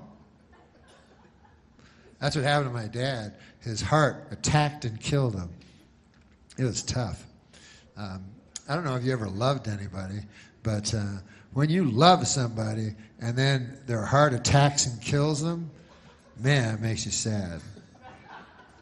And my dad, I loved more than anybody, and he never saw it coming, you know. He thought his heart was on his own side. He was looking around for terrorists, shit like that. And just one time, boom, his heart got him. He was lying in his bed, and boom, by the time he hit the floor, they say he was dead. And I saw him, I was the second guy after my mom to see him, and I was, oh, blood, it was black. I thought it'd be red. And he was lying there, and I was so sad. It was the most saddest moment ever. And it was too late. He was dead already, you know. And then the people came in the white, they wear white. They're not doctors, but they wear white. And it was too late. And they just try to make you feel better, you know. They just say anything, you know. Like one guy was like, don't worry, Norm, he never felt a thing. He died in his sleep. And then I was like, really? When his heart attacked and killed him? Because I wake up if my cat walks across my belly. So I don't know if my dad was that sound a sleeper. And another guy said, don't worry, Norm, he's in a better place. I said, he's on the floor. Dead. Earlier, he was alive on the bed with the Tempur-Pedic pillow I got him for Christmas. I'm not a doctor, but I think that's the worst place. But it doesn't matter. It doesn't matter because I have my faith. So as long as I have my faith, you know, I'm all right. As long as you have faith. If you don't have faith, forget it. You're through. But you know, you can have other things, I guess. You guys drink booze? If you don't have faith, like I have faith, you know, I have deep faith. But if I didn't, I think I'd go for booze. Because it seems like, you know, seems like a good thing. My buddy, everybody has diseases. My buddy has alcoholism, which is a disease. And he told me that. He said, Norm, I got a disease of alcoholism. You know, it's taken over my life. And it is a disease, you know.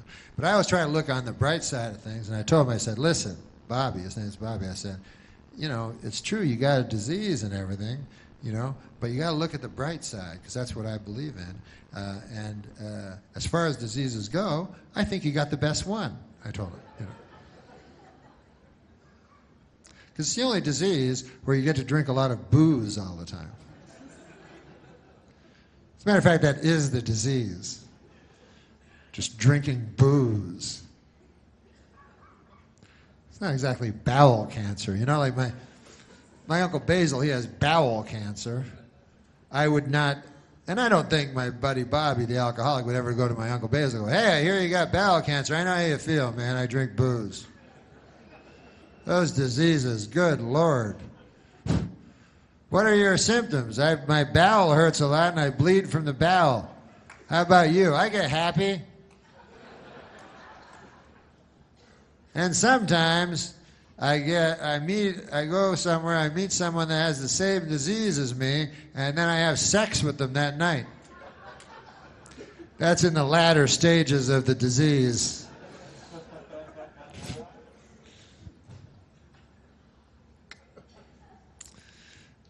Listen, man, I'm just an old chunk of coal, you know? I'm going to be a diamond someday. Don't worry about it. It'll happen through the grace of God, you know? You guys like God? I mean, you do God's work, you know, even if you don't know it. I have always been very religious, you know. But I'm a specific religion. I don't want to tell you what religion, you know, because I don't know if my religion is the exact correct one. Even though I know there's a God for sure, I'm not 100% sure that my guy is the right guy. And actually, that's one of my biggest fears is after I die, I get up to heaven, I'm like, oh, God, not you. I thought it was the other fella. What? Oh, God, he was a good public speaker, you got to admit that. Not him at all? No? Well, how about that? So what now? I got to get raped by the devil forever or something? So that's my worst fear, you know, because I try to do good, and I try to, even though I'm an old chunk of coal, I want to be a diamond someday, you know. I want to be the world's best friend, you know, go around shaking everybody's hand, you know what I mean? I want to be a good guy. But maybe God, through even an old wretch like me, can do something. But you guys do things for children. What's better than children? You know what I mean? I had a child. I still have one. He's like 10, 15, something like that. Time goes by so quickly. You know, it's hard to remember details. No. But he's beautiful. When you have a child, man, you got love that's unbelievable. You never had it before. You realize you've never had it once you have it. You know? Like when you have a child, you go, oh my God, what the hell is that? You know? Like I know you used the word love before and everything like that, but you're like, whoa, that is something. And then your single friends, they don't understand. You go, hey, Jim, man, you got to get one of these. This is the craziest feeling I ever had. Like, I just all through my body, all I feel is like happy. And then the guy goes, is it like crystal meth? And you go, no, what? I don't want to be your friend anymore, friend. No. This is love. This is love. And then actually, sometimes you have this is the flip side of it, the bad moment, because you said earlier that you loved other things before you saw this, you know, which is what you really love. And so there's always a bad moment when you're looking at that, and then you look over at your wife. You ever do that? You're like, oh, look at this. I love. That's love. Oh. Hey there, lady. What's going on there? Yes, this is it. And it makes sense, you know, because it's pure and doesn't lie, and it's you, and it's your blood and your DNA and your Aunt Hazel's nose part right there, and everything. And so how can that compete to some lady that you met in a bar one night? How can that possibly compete with that? So anyways. The children.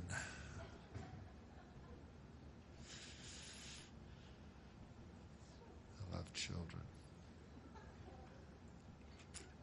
It's funny, like you can't love children anymore because, you know, even though Jesus, and I'll tell you something, I don't want to say any specific religion is better than all the false ones, but this is the only religion, I'll tell you, that I am against, the Church of Satan.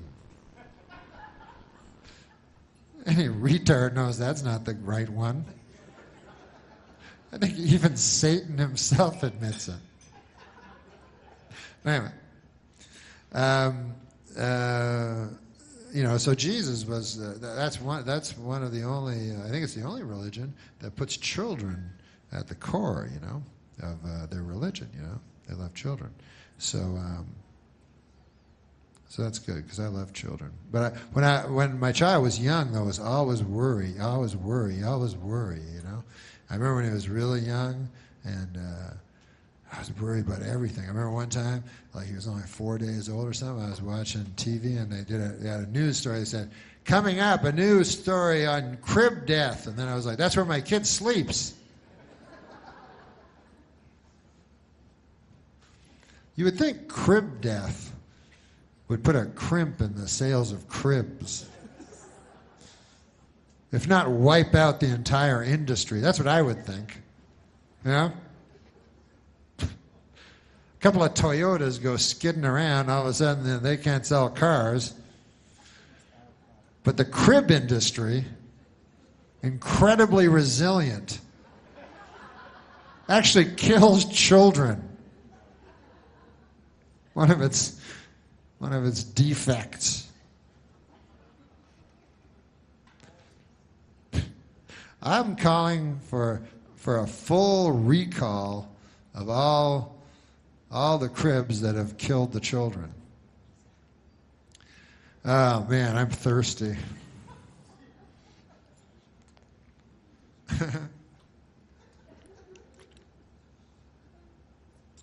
La la la la la la la. So yeah. So I'd probably drink if I wasn't a person of faith, you know, I'd probably drink a lot of booze and stuff like that. That'd be fun. You gotta do something, you know. And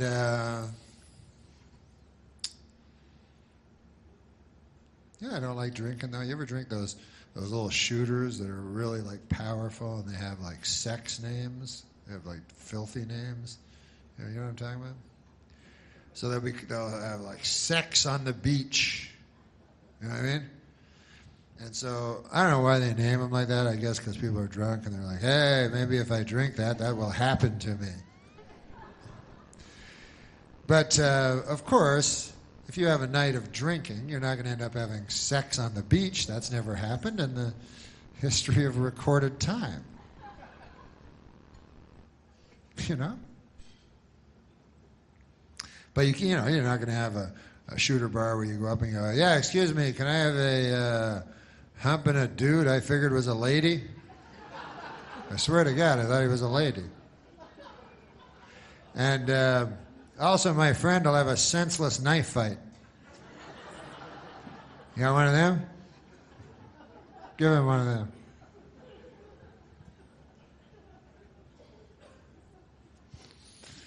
But,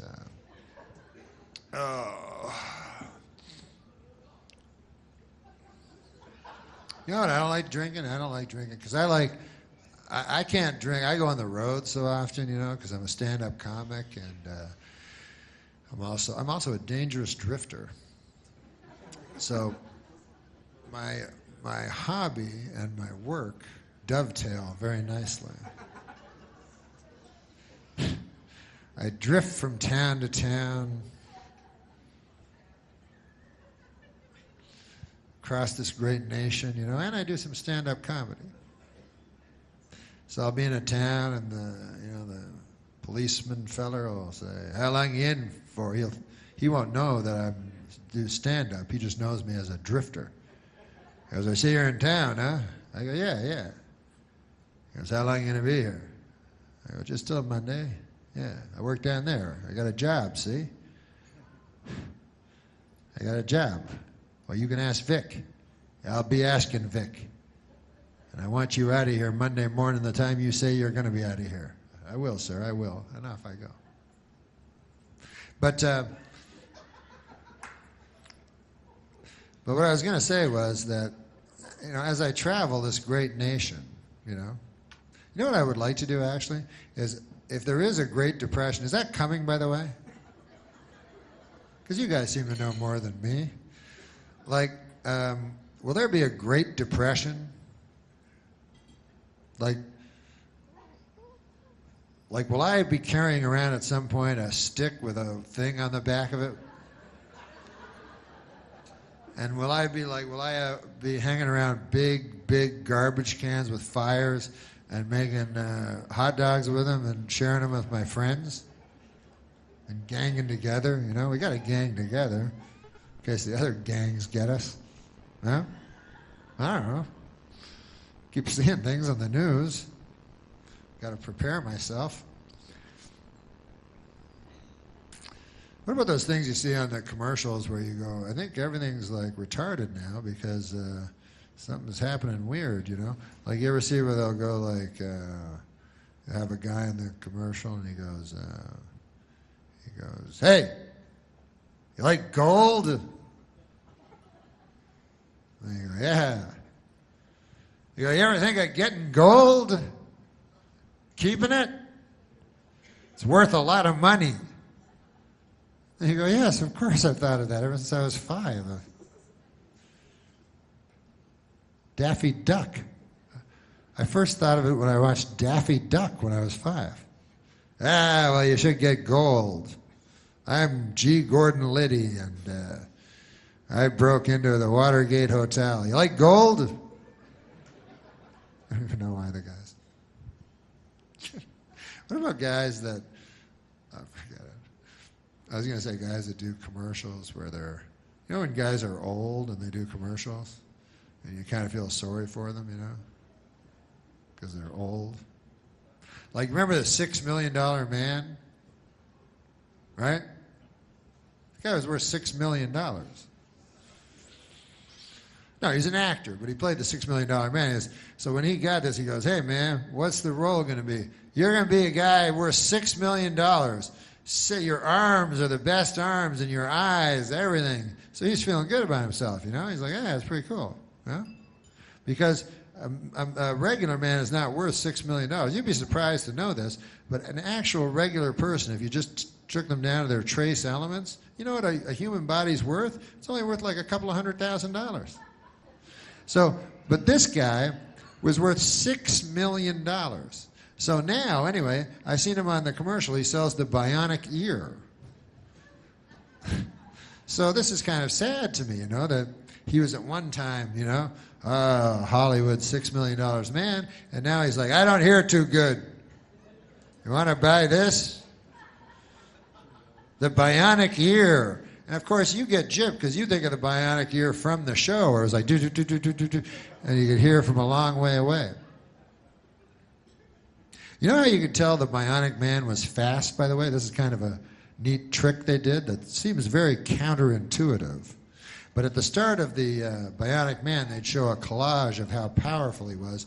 To show how fast he ran, they would show him running in slow motion. So he'd be like this, da-da, and you go, God damn, that guy's fast. You go, man, I wish I could run that fast. How does he run that fast?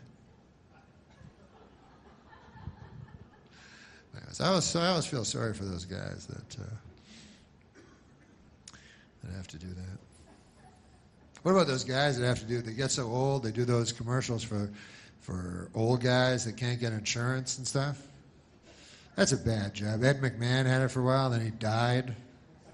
You know, after that job, generally you die. But because they pick an actor that's going to die soon, so he can relate to the. But so now it's Alex Trebek or something, but it's always like, and they're trying to get old people, really old people, to get insurance that it appears they shouldn't be entitled to. And so it's always like, hey, have you never been accepted once? Everybody decline you because you're so close to death? Anyways, we want you. I don't know why, but it's costs $2 a year, and we don't make a lot of money, I'll be honest with you. My father started the business, and he was worth $6 billion 6 years ago, and he blew it all with this ridiculous venture. Anyways, so listen, guys, in honor of the children, you know, because, hey, the children are our future, and I believe that. I don't really believe that because they told me that when I was a kid, and it didn't work out. But I will tell you a joke that a kid told me in a sick kid's hospital. He told me this joke, and he promised me to tell you. And he's going to see his Savior before I mine, probably. Who knows? But his joke is this. This is his joke.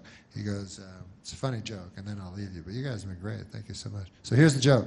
The joke is this.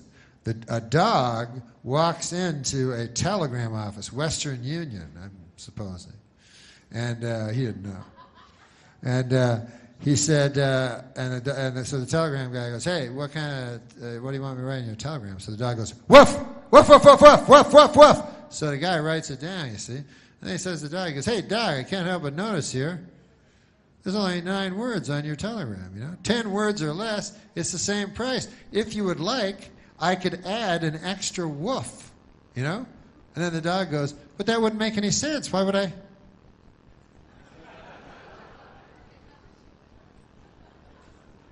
Most of his brain stem was gone. He wasn't making a lot of sense. But he was a child. They said he was more host than virus. I don't even know what that means. I'm not a doctor, but no such child exists. All children are beautiful, except the evil ones. I like all children, except British children. I don't like those British children because they remind me of the devil. They're very evil. And, I grew up with the Omen and stuff like that. And, when the Omen was young, Damien, he was all scary and everything, And then later, they did Omen 2, and he was a little older, he was still frightening. And then he was like 13 in the third one, and then he was frightening. Then they did one, he was an adult, he wasn't frightening at all. It's interesting, huh? You would think that human beings would become more evil as time went on. You wouldn't think that the embodiment of evil would be inside of a child. But, I think that's just the celluloid pictures we get, I think in reality, as the scriptures say, let the children lead us, So let me think if I can think of a joke. It only seems fair. Jeez, I don't know a lot of jokes.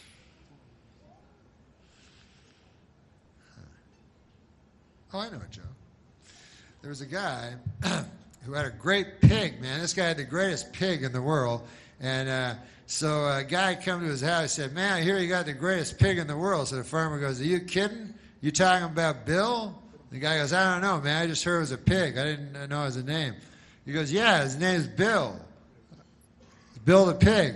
And this pig, man, he's the best. He goes, why do you say that? How come you say that? You got any examples? He goes, I got examples. He goes, last summer, man, he goes, our child fell into the well, and was in the well. We didn't even know, and the pig came running. I was at the back 40 hoeing, and the pig grunted and snorted, and I just got my son out just in time.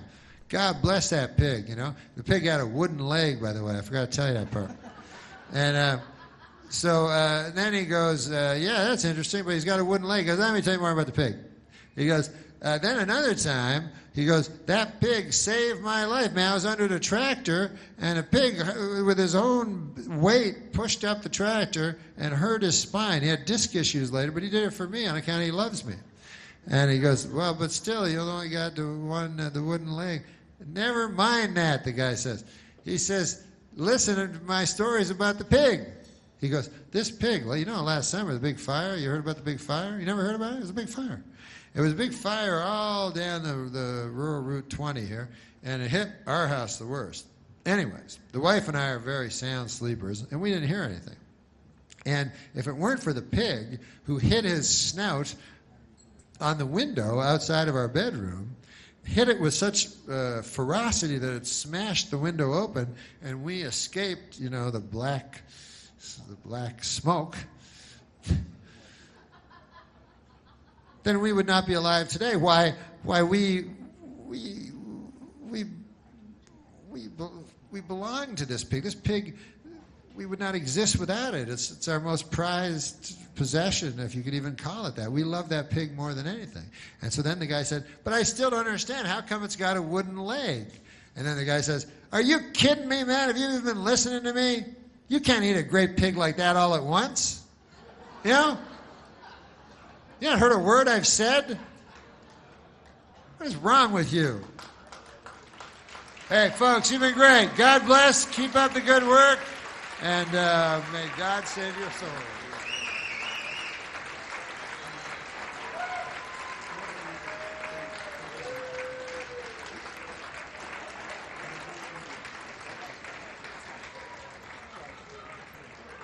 I wish I could be nervy. And I'm in the wrong business because I feel uncomfortable if, I'm going ahead on someone online like, hey, we're on the list, or... oh, I hate that. Don't you know who I am? Yes, or just getting things free. I don't feel worthy. I feel... Why me? Why should I get something for free? Or just even this is me trying to sell my book, but... Yes, I those nervy people that have I envy delusional people. I envy people that have an entitlement. Speaking of nervy and delusional people, how was it working with Norm MacDonald? Oh, no. You were on tour with him, right? Yes. I visited you guys at the Ice House. Yes. That was fun. Yes. And I saw both your stand-ups. It was very good. Now, I got to say something about Norm. He's a lot of things. He's nervy and what? No, he's... insecure. Yeah, well, I mean, but he really but what comedian feels funny selling himself. Yeah. He really, like you see on Twitter, he goes, yeah, Netflix, I do his voice, which he hates. Anyone does it. Netflix says I should push my special. So I give him credit that when we did the road, he would sell out, and he never tweets, dudes, tickets going fast. He feels funny selling himself. Yeah, a lot of people do. I would too. I hate that. I mean, hey dudes, man, my show rocks. So he wasn't nervy and delusional. No. He he was delusional that he thought I was one time on.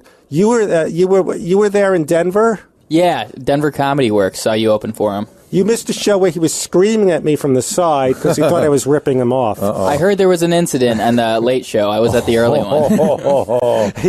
He was getting a little weird. It was a weird place in Denver because it wasn't the city of Denver. It was like being in Boulder or something? It was being in Orange County without the character. You know, right, that area? Yeah, there's the downtown Denver Comedy Works. Which is fun. Then they have the other one. It's the other one. It's like 40 minutes away, Wow. but it's bigger venue. It's still nice, but if you don't have a car and you we stayed in some weird condo where Norm had to stay in the lobby in some weird lobby in a room, and then I stayed in a condo, and there was nothing but a TGIFs and a movie theater, and he forgot his pants. Oh. And he's going, so I had to be his assistant, like, what the fuck am I going to do? I forgot my pants. Oh. And I said, I'll go to the mall. And I thought it was a mall, but it was just restaurants in Denver. No. Oh, no. So did he get pants? I said, just go up in your sweatpants. Oh, you go. And you didn't notice, right? I didn't. It makes me mad that I'm not that observant, but I was in the balcony. He had a funny thing about Bill Cosby. One of his opening things. He goes, I love Bill Cosby. I model everything in my life about him. Everything about him I think is glorious. I just think everything he does is great except his comedy. Anyway. Yeah. Well, no, I thought he did a bit about... what was his bit about? People were outraged about Cosby, and they said the worst thing was the hypocrisy. Yes. And he goes, I think the drugging, the raping, that was worse than hypocrisy. The misleading, the hostage, the hypocrisy is like 7 things down. He did a Stern appearance recently. It was very good, Which too. what? Stern. He was on Stern about 2 months ago. He's just, you hear just amazing stories, and he's just, it's fun to work with, except if he forgets his pants and screams at you from the side of the stage. But he missed that show. But I envy, but in a way, I think we're all delusional because we're going to die, so we have to come up with projects like this book. No, I'm just kidding. To distract ourselves. Yes, creative things, but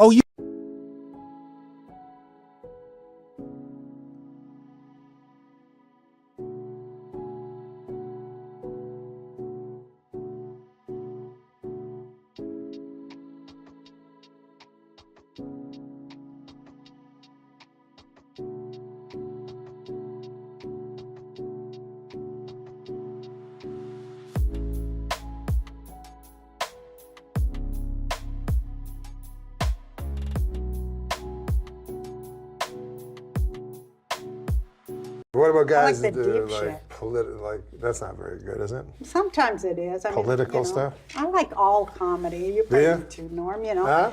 You probably like it all too. I don't like political comedy that much. You don't? Like, I don't give a fuck if Reagan's old. Are they still doing Reagan jokes? Probably. They probably are. Yeah, you gotta have you get like an old socialist audience of old Jewish guys with ponytails when you do material like that. You understand after a while, and even with politicians, like, they're still human beings. And, yeah, barely. But yeah, they're the worst kind of fucking people in the world. That's true. All of them. I agree. I'm glad to hear you say that because everybody thinks you're all leftist and everything. Well, I mean, I definitely land on the lefty side of things on, ideological terms, but I found that from doing political talk radio, just, being, carrying water for any of them, you just got to realize the quality of people you're dealing with. You're dealing with fucking corporate whores who are operated by business interests. So, really it's going to come down to, however you view politics, the question is, do you give a shit about poor people? And, and are we being taken advantage of? Right. Now, if people want to frame that as, Obama's a communist and draining us of our livelihood, well, that's your particular delusion, and that's fine. I mean, but I just got disillusioned with all of it because these are not quality people. I mean, I did a joke about Michelle Bachmann on Real Time. I saw that. Yeah, and I was getting flack from this, a very small portion of the right, that they were like, he's a misogynist. I'm like, she's a fucking pig. She's a fucking politician. Can you name me two politicians that command any respect whatsoever? Why do we respect these people? These people are car salesmen. They're idiots. They're more disingenuous than anybody as performers, and they basically figured out a way to bait and placate morons into voting against their self-interest. That's an amazing skill, but is it respectable? I don't know. Do you respect a guy that sells you horse shit in the guise of a health supplement? I agree with you. I mean, I think politicians are terrible. I mean, people attack evangelists, but at least evangelists offer something. Right. Well, they after the immediate relief of someone's pain and aggravation with another line of bullshit. But nonetheless, I mean, they're pretty evil too. Well, I mean, with politics, it's like. Yeah, I don't like to get into it that much anymore. Yeah, let's not get into this shit, man. Okay, buddy. Because it's getting. I can see people not laughing now. No, I mean, but laughter. But I know that you've gotten into a little bit of flack around it. But you're flack around what? Around politics. What do you mean? Well, just say you've said things that people have reacted to, but you're not like a political comic. I'm not political. I've only said things on purpose to provoke people. Right. Once in a while. You like doing that though. Once in a while. Yeah. But I've never. But I've never. Because I don't know enough. And because I don't respect political humor when it's nothing but gossip. Yeah, and mostly comics and people like us, people who are obviously First Amendment warriors to a certain degree. We like living the way we want to live. So it's really just going to come down to money. It's like, how do I keep my money? I mean, that's the biggest political question that most righties ask themselves. It's like, I'd like to keep as much of my money as possible. And if that's in a minority opinion, how do we get this majority of poor people to get me to keep my money and believe that they're doing the right thing? Yeah, it's a tough fucking thing because apparently I read this, if all the money in the world was equally divided among everybody would be dead fucking poor. Yeah. There's these moments where I don't talk about as much as I used to, but then there's moments where you're like, there's a moment that I was on a fucking radio show the other day. And this was an interesting thing because it's about professionalism.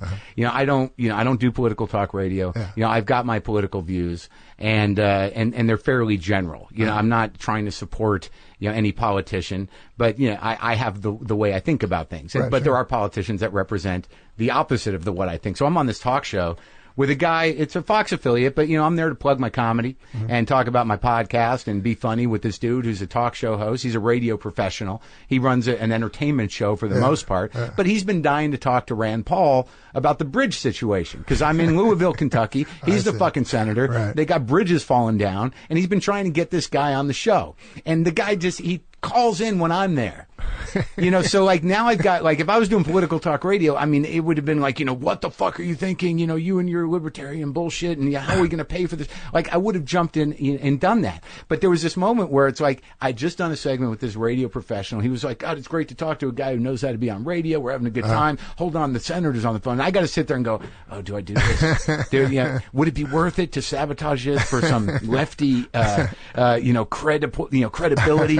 Yeah, and then I realized, like, dude, you know, he's a radio guy, you're a comedian, you're having a good conversation, he's trying to talk to this guy about a local problem. Just shut the fuck up and let him do his job. And then when you come back, you know, get back to what you were talking about. And I chose to do that. But I did walk out saying, like, you pussy. Right? You had such an opportunity there. You know, I was on Politically Incorrect a couple of times. Yeah. And, fuck, man. You know, you have to have an opinion about every goddamn thing on that show. So, or you can just do a little homework and write some jokes. Yeah, but sometimes I remember at the break, like Scott Carter go, enough with the jokes. But I'll never forget it. Like, I'm very unlearned, and so before the show, Scott came in, who was the producer. Yeah, he's been on the show. Yeah. So he said, "What do you think about China and Taiwan?" And seriously, I only know those as words, you know. So I was like, I don't know anything. Like, can't I have another subject? So, anyways, then we get out because he goes because Bill believes this. I mean, anyways, when we get out, we're introducing the guy beside me, the smart guy, right? Mm-hmm. He wrote a book on China and Taiwan. Right. So fucking Bill Maher, he starts with me. He goes like, "What was it with China and Taiwan?" I go, I don't know. Fucking ask this guy. What do I know? I'm a nightclub comic. What? Like, that's what made me laugh at that show. Everyone's opinion's equal. Right. You know? Right. Like a nightclub comic and an expert. And then another thing I always found funny about that show is the comedians try to be very serious, and then the serious guys are trying to get jokes. Yeah. So it's like... it's not always our shining moment. I do like Bill, though. No, Bill's great at what he does. Yeah. Like he started out a straight up joke dude, and he knows his shit. And it's pretty amazing. You know what's funny about him? I don't know if I should say this or not, but I mean he's probably aware of it. When he does his monologue, have you noticed when he does his monologue, he does Johnny Carson? No, definitely. He definitely models himself. I think that's been his style for a long time. He definitely takes the posture. But I find it very funny because, you know, he's got the posture and the timing and everything. And he's like, and then she came in his face, you know, but it's like crazy words come out. Carson would have loved to have done that. Yeah, he probably would have. Met Donald Trump when he was on The Tonight Show on Jimmy Fallon's show. Now, tell us about that encounter you had with Donald Trump. Well, I'd met Donald Trump many, many times in New York City, just because when I was doing Saturday Night Live, he was a fixture in New York City, and he'd come to a lot of the shows, and he was just a local eccentric, you know, that people mostly loved in New York because he fixed the rink in Central Park when the city couldn't. But no, when I was on Jimmy Fallon, that's when Jimmy Fallon tousled his hair and got in trouble for it, and I was the other guest. So I was just out in the hallway, and I said, Donald, can I have a picture? You could call him Donald then. I guess you can still call him Donald. We don't have to call him President, apparently. But I said, could I get a picture with you? And he said, yeah, absolutely, sure, Norm. And then he walked down the hall and got in the elevator with the Secret Service guys. So, but he was just doing it as a joke. A lot of times, the problem with candidates that, or political candidates that do comedy is obviously comedy doesn't translate well to the page sometimes, you know, sarcasm is lost, obviously, and things like that. So if someone says something that's meant self-disparagingly or satirically, and you want to take it out of context, you can. And that happened a lot of times with Trump on the campaign trail. But, you know, he's being caricatured on Saturday Night Live, like, quite mercilessly by Alec Baldwin. Like, is it funny to you? Is that funny? No. The only reason I don't find it funny, when I was there, Daryl Hammond did Donald Trump, and that shows how far back Trump goes, because that was 20 years ago. But Daryl did him then, it was a softer Trump. You know, I think it was a Trump that was a lot closer to his real self. But if you do, the problem with if you do an impression of someone, you have to like that person, you know, because you're playing the person, and people like themselves. So you can't play someone and have contempt for them at the same time. You know, it doesn't work as an impression. So I don't like his impression, and I have no political affiliation. I just mean from a comedy level. Let me ask you this. So your Bob Dole imitation was pretty famous back in the day. So would you do Donald Trump today? Would you do a Donald Trump imitation? I try to not do comedy about Donald Trump because I think I had one joke about Donald Trump that I ever did where I said that Americans hated Hillary Clinton so much that they voted for someone they hated more than Hillary Clinton to rub it in. And that's the only time I ever made a joke about Trump. But I try to stay away from it because it's just, you know, it's low-hanging fruit, and also, you know, Trump oftentimes is doing self-parody, and nothing looks dumber than if you parody self-parody. You know, you really get caught not understanding. So comedy in the time of Trump, is it more difficult than it was when you were on Saturday Night Live? It's more difficult in the time of Trump for good comedians, and it's way easier for bad comedians. You know, you don't have a worldview by just saying you don't like Trump. You know what I mean? That doesn't count. Like you can't just say I hate Trump, and that makes you a good person. And the Democrats just can't say I hate Trump, and that means they have a position. You know, that's no position. So for idiots, it's an easier time because you go, well, that guy's the idiot, not me. But if you try to do smart comedy, it's better to stay away from Trump. You know.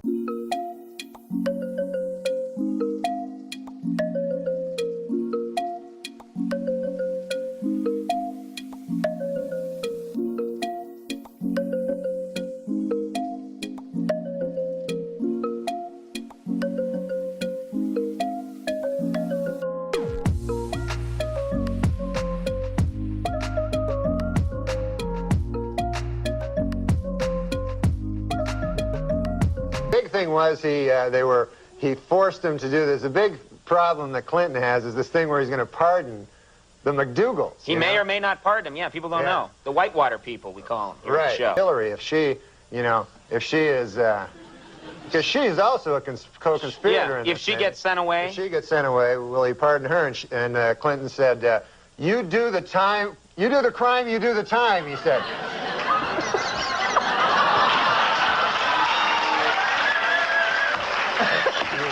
That was so sweet, you know, you moved into three-point range and up and at the last second fouled. All right. I don't know about politics. Haitian General Raoul Cedras, who will be stepping down in 2 weeks, held a hasty garage sale of some knickknacks he'd acquired while in office. Big fans of the Haitian strongman, are you? Postal authorities removed a cigarette from a photo of blues artist Robert Johnson to help dignify the musician in a new stamp they've issued in his honor. This isn't the first time the post office has altered a photograph. In fact, the original photo used on the Elvis stamp was based on this photo.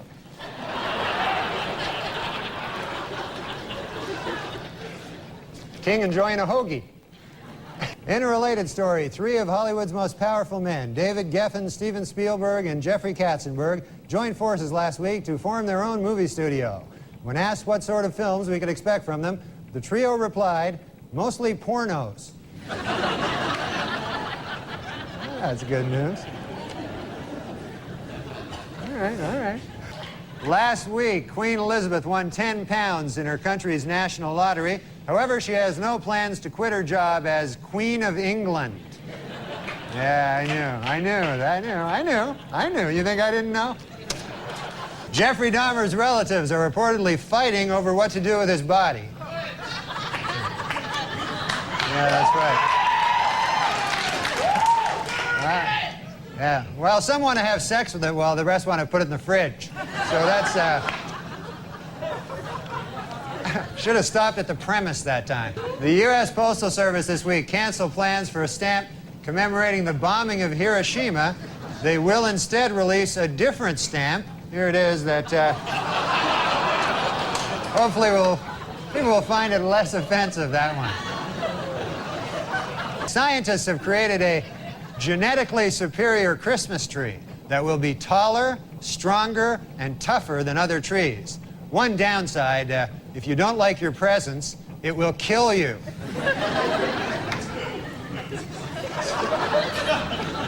It's a hell of a downside there. A one-legged goose with a dart in its head. And I complain about my life, you know? It's tougher for the one-legged goose. Hey, this week a Cincinnati woman with 10 personalities sued a man for sexual assault. But the suit was thrown out when 2 of her personalities said that she may have consented. You know, folks, where I come from, no, no, no, no, no, yes, yes, no, no means no. Hate to get on a soapbox, but that's where I come from. Oprah Winfrey broke down and cried this week, saying she had once smoked crack cocaine. You know, I don't know what she's crying about. I mean, you know, some people in this world never get to smoke crack cocaine. It's ridiculous. Huh? Here's an amazing story. Twins born 95 days apart. Even more amazing, they were born to different mothers and they don't even look alike. Hard to believe. This week, a court banned gays from marching in Boston's St. Patrick's Day parade, but they will still allow them to be beaten up by drunken Irish guys. I'm afraid to know what you're applauding at there. Okay. Well, the Super Bowl might be over, but the San Francisco 49ers just keep piling it on. They now lead the Chargers 83-40 for 27. So they've comfortably covered the spread. And in football news, man, this is getting ridiculous. The 49ers now beat the Chargers 1,000,655 something to 27. All right. Not good with those long numbers. A study says that pot use in high school is up sharply. Don't I know it? Oh, yeah. Oh. I'm joking. And I don't really sell drugs to children. And now, to illustrate the point that their client is running out of money to defend himself, O.J. Simpson's lawyer said this week that if he had to do it over again, after killing his victims, O.J. would now rob them as well. That one you find troubling? We went... Well, how about this, huh? You know what makes me sick? When a society lets a guy like Colin Ferguson live for another 200 years. It's ridiculous. It's crazy. Israeli security forces have rounded up over 150 suspects in last week's suicide bombings. Suspects in a suicide bombings. Now, well, here's a hint. Look for the dead guys, and probably on the right track. Well, in Buffalo, Wyoming, a truck jackknifed this week, spilling hundreds of sticks of dynamite on the I-90 interstate, though officials noted that there is absolutely no danger as long as you're protected by magic. Yeah, I wish I was protected by magic. All right.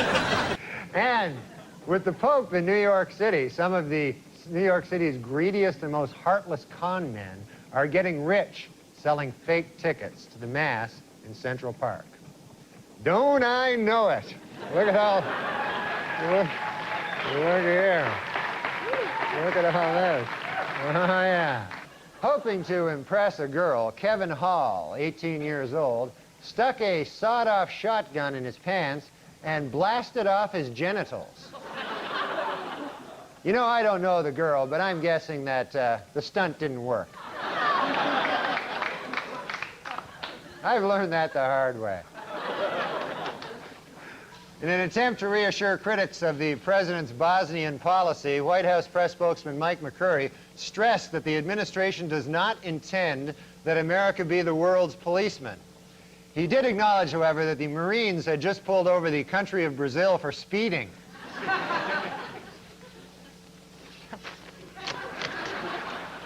Like Johnny Carson there for a second.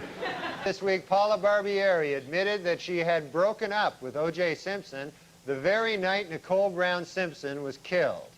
Boy, that had to be a tough day for O.J., huh?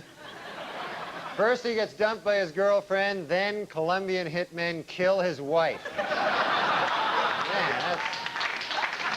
You gotta...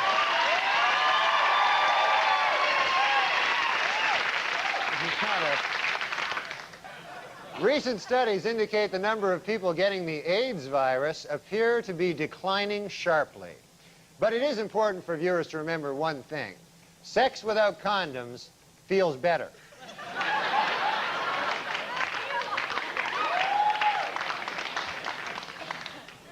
And now I have to say this. It should be noted, however, I have no idea what I'm talking about.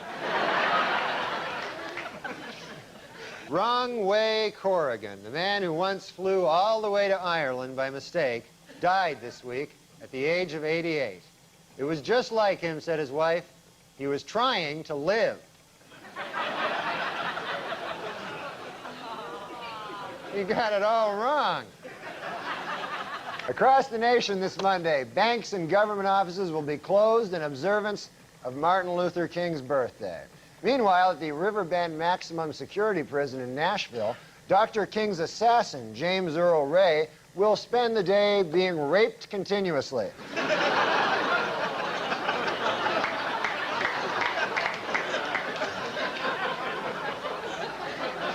He's a bad guy, by the way, James Earl Ray, if you don't know that.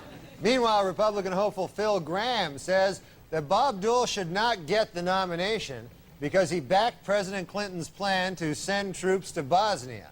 Dole responded that Gramm should not be nominated for president because, well, look at him. Take a gander at the fella.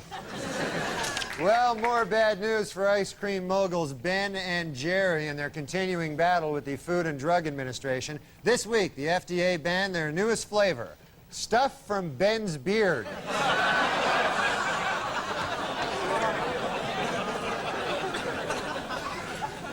Meddling bureaucracy wrecking that. Well, at a local town meeting in Montpelier, Vermont last week, representatives from the McDonald's Corporation who want to put a restaurant in a historic district were booed by angry residents, but they were cheered by the town fat guy.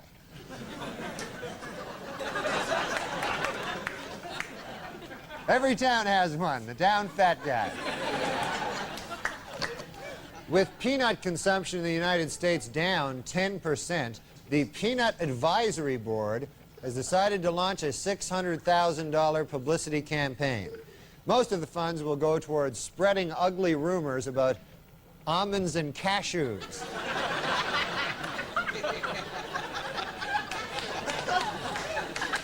That's not right, huh?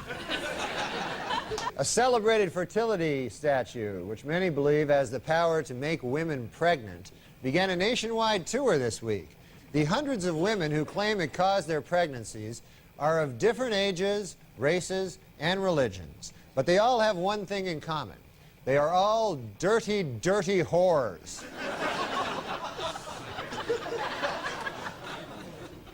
Dirty, dirty whores.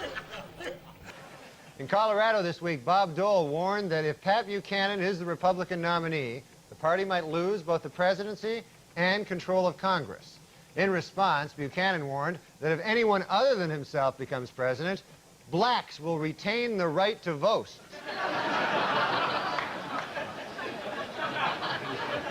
6 of one, half dozen of another. Just days after winning the New Hampshire primary, Pat Buchanan has become the target of savage attacks within the Republican Party. On a positive note, however, he did pick up the enthusiastic endorsement of Bill Clinton, the President of the United States of America. Can't get much higher than that. Well, television history will be made this week when film legend Elizabeth Taylor appears as herself on all 4 CBS Monday night sitcoms. It's part of the network's new campaign, Must Eat TV. She enjoys eating. According to a Senate Committee on Violence, Denise Brown has done more to bring attention to the cause of battered women than any other person. Well, almost any other person.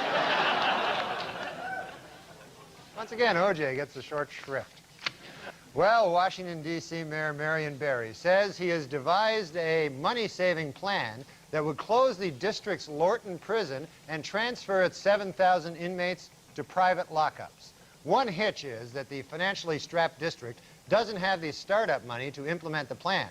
Another hitch is that the guy who devised the plan smokes crack.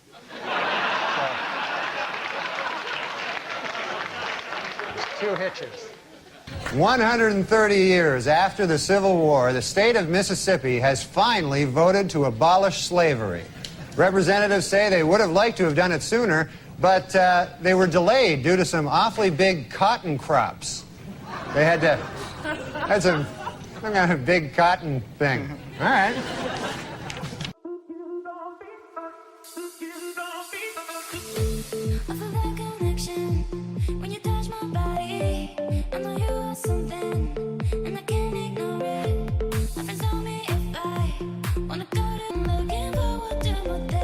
I watch old TV shows. Yeah.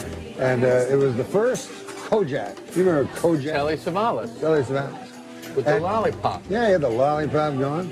So for the pilot, it was Crocker's first day. You know, Kevin Dobson played Crocker. Sure, Crocker. So he was just out of police academy. Green. They kept saying how green he was. Kojak had been around a long time. He knew everything.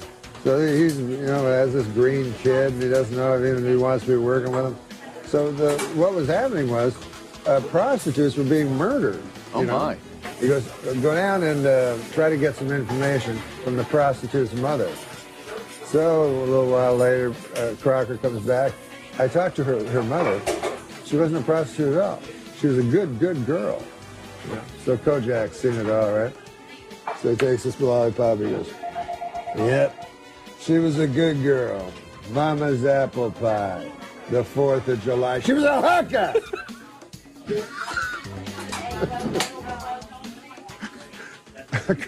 Crocker was too green to see it, you know?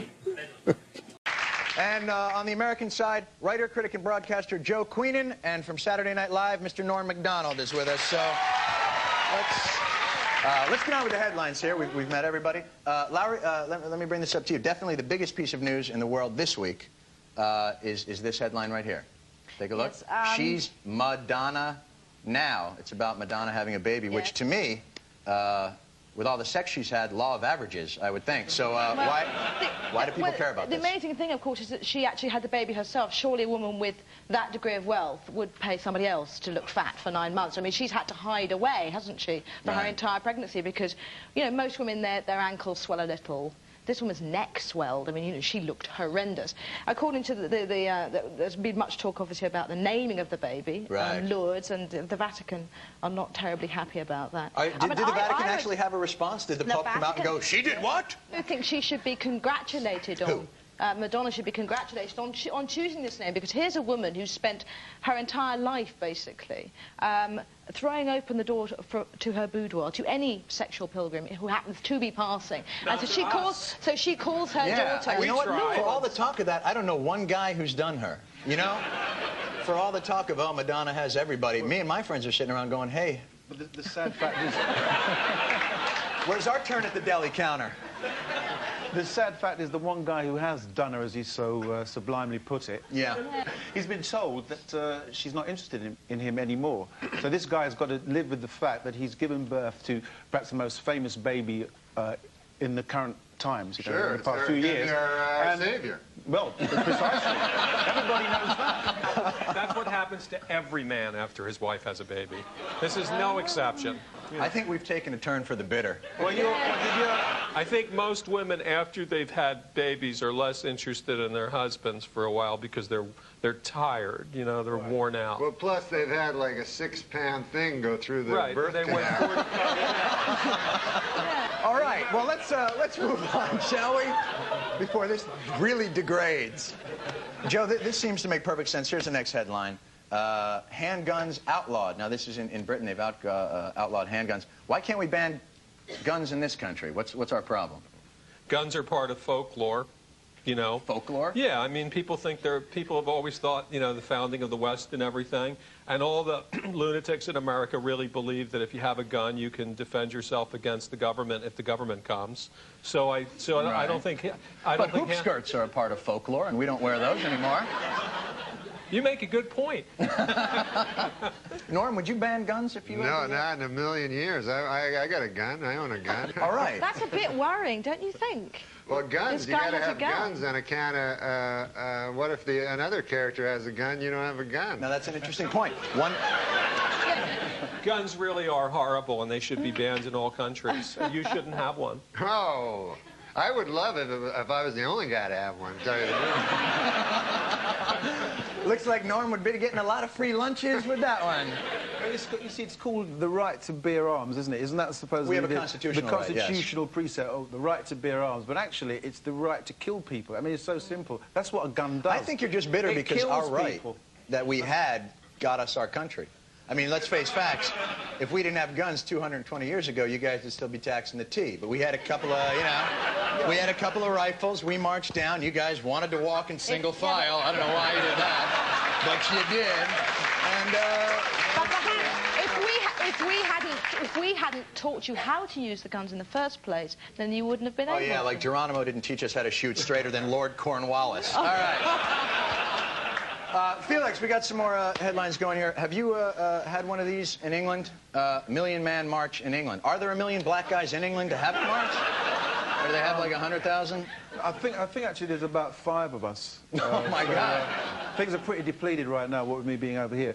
The way it was perceived, certainly by the majority of people in Britain, was actually a little bit distorted, because I think there was this notion that it was some kind of anti-Semitic initiative, and that Farrakhan is viewed in that way. Now, I don't know enough about what he's been saying recently. No, I think he loves Jews. I've seen him. Well, yeah, in fact, the other day he had a bagel with a schmear. The guy loves the Jews. Now, I think it's stupid for minority groups, Jews and blacks, to like not get on, because hey, we all know about persecution. I stayed indoors that day. You know, I just try to stay out of the way when these seminal events occur that can't do me any good. See, I'm Irish-American, and the great thing about being Irish is that you can claim to be a minority, but you still control the police department. So you don't have to worry about anything. Let's go. Finally, Norm, this looks like the election has finally got exciting as Bob Dole got dirty. Gloves are off. What took Bob Dole so long to get nasty in the campaign? It took him a long time to get his gloves off because of his one arm that doesn't... So he's like, oh, can you help me with my glove? It's coming off here. Very well. I feel shame and yet delight. That man lost that arm at the Battle of Anzio fighting the Nazis, and you make fun of him like that. No, I love Dole. I'll vote for Dole. He's the best man, you know. Norm, I hate to say this, and I know this to bring this up, but I don't think Canadians can vote in our elections. We appreciate your support and your enthusiasm. I'll tell you, I can't vote in the election, but I can pay the huge taxes to Clinton. Yeah, it's a beautiful country. All right. Do you believe Dole has gotten nasty too late? Have you seen Dole get nasty? This man is not capable of getting nasty. From the perspective of all the way across the Atlantic, you know, he just appears to be this doddery old guy who falls off the edge of stages occasionally. And that is largely what we're seeing. Well, you see, Dole has got a bad image problem in Britain, really, because Dole means unemployment benefit in Britain. Yes. So it's like, hey, I'm going to really sort the economy out. My name's Mr. Unemployment Benefit. You know? Doesn't compute. I think Dole didn't go on the attack as much as he could have, because there's scandal after scandal after scandal with this Clinton character, you know. Yeah. And I was reading one this morning. They said Clinton, apparently back when he was governor of Arkansas, you know, back then, he got real drunk one night and apparently had sex with Hillary. Well, let's see what all this negative stuff is about. They say Dole has gone negative, and in Britain, apparently, a picture of Tony Blair with red eyes caused a major controversy. But in America, viewers have been exposed to $450 million worth of political ads, 90% of which are negative. So are we just mean people?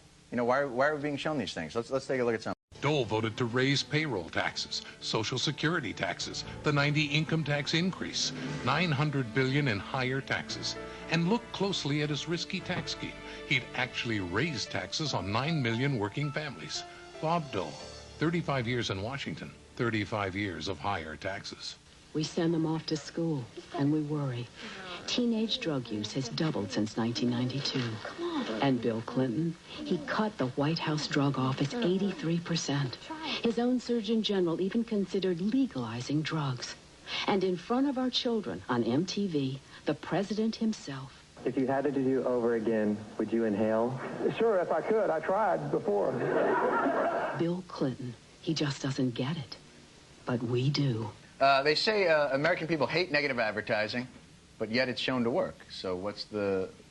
I can't believe people think that that's particularly negative. That's not negative. When Andrew Jackson was president in the 1830s, they said that he was a bigamist. They said that he murdered a minister. That he went to his deathbed convinced that the critics had killed his wife because of these accusations. We don't have anything like this. Grover Cleveland was accused of having an illegitimate child, which he had. Warren Harding was accused of having a mistress. You know, there were all kinds of accusations, which he had. But there were all kinds of like horrible accusations about guys, and then they've got this kind of stuff, which is where, you know, Bill Clinton once said that he almost inhaled marijuana. I mean, I don't. This whole story. You think we've actually gotten kinder, that we're not nearly as negative as we used to be? I just think these commercials just like suck. And that's the issue, is that the commercials just suck. So would you like to see what, like singing raisins for the government commercials? What do you need? I'd like to see really nasty. I'd like to see ads where they said, Clinton, you know, this is the motel, this is the desk clerk. He paid $27.95. Here's the receipt. Here are the sheets. You know, that'd be negative. You know. Do they do negative now? This. What was it, Tony Blair? What was it? Yeah. These were ridiculous. All they did is they sort of cut out, he got a picture of him, cut out his eyes, and then put little, somebody else's eyes, they're coloured red, upside down. I mean, you know, it was a joke. What I would like to see is a bit more... But there was an outcry, am I right? There was an outcry against negative advertising. So will negative advertising never come Britain's way? Well, we already have negative advertising, but obviously it is more muted. But simply that's because there isn't the money in Britain to engage in the vast amounts of advertising that you have here. But we also happen to have much better advertising for other products. Our ads are far better than yours. I mean, our products are far better than yours. No. You know, like we've got cars. It's got a point. What would you rather have? A song about a car or a car? Wait. You know, I think we've really been able to foster some understanding here. I expect to fire on Yorktown any minute now. I think you're whinging again. The thing that's happening that we are sort of catching from America, which is rather worrying, is that we're starting to do these fake documentary type ads for politicians, and they're all very, the violins are playing, and that, I think, is about the worst kind of political advertising, because you basically you want to throw up as soon as you see it. What would you rather see for your party political broadcast? Would you rather see a guy come on and go, we don't know what we're doing? I like that ad where they go, hey, check out this guy's eyes. Look at them. Yeah, but you see, I think, if you're in an environment, which is the case in Britain, where political analysis or acute questioning of politicians takes place a lot by journalists, where, for example, even the Prime Minister can go into a television studio and be really grilled seriously about what he's done. And sometimes to the point where it happened a couple of weeks ago, a politician was so badly grilled by a journalist that he rang up the BBC saying, what the bloody hell is going on? How dare they speak to me in this way? If you've got that kind of rigorous political examination of what's going on, the advertisements become irrelevant. We don't have intelligent journalists like that. We have people named Koki. You know, we have, like, the President of the United States comes in and gets interviewed by somebody named Koki. and Cokie asks really hard questions, then no politician in America would submit to intense grilling because we don't have any journalists who do that. We have. You don't think Sam Donaldson is a relatively intense journalist as far as politicians are concerned? Not by English standards. No, those guys are really tough. Everybody over here is a cream puff compared to them. Right. They are.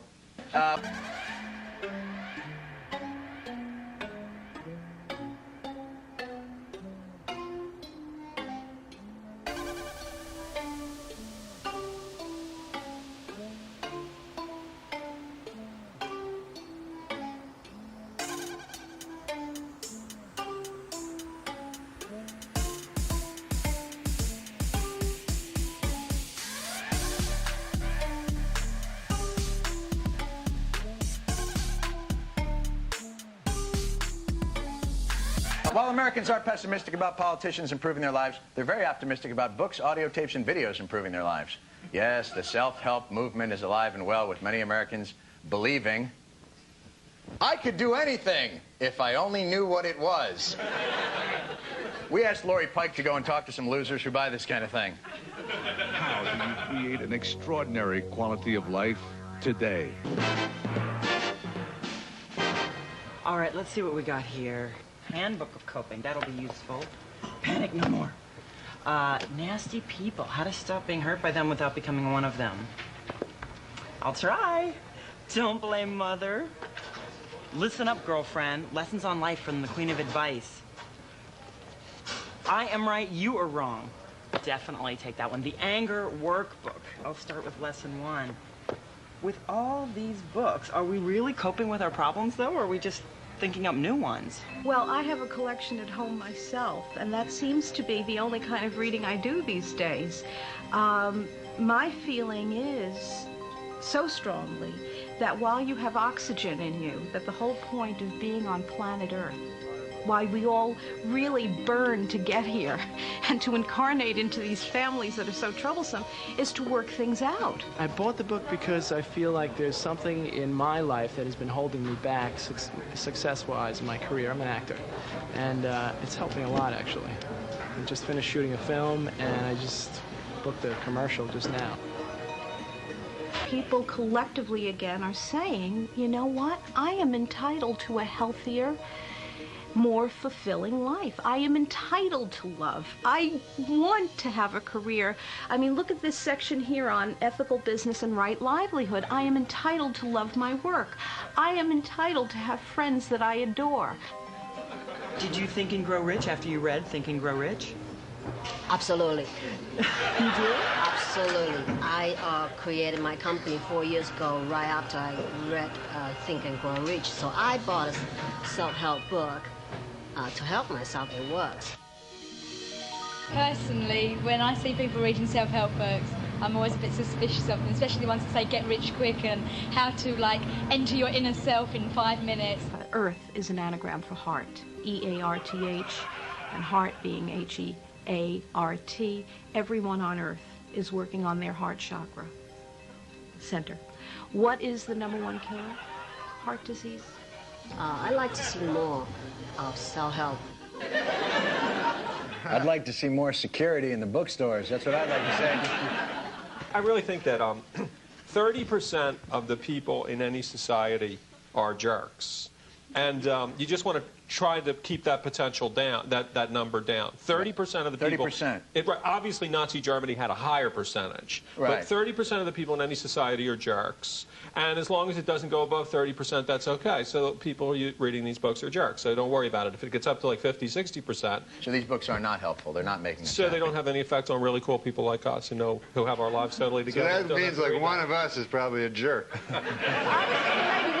Although these books are starting to sell in Britain now, the one about women are from Venus, men are from Mars is doing very well. Which, by the way, is not true.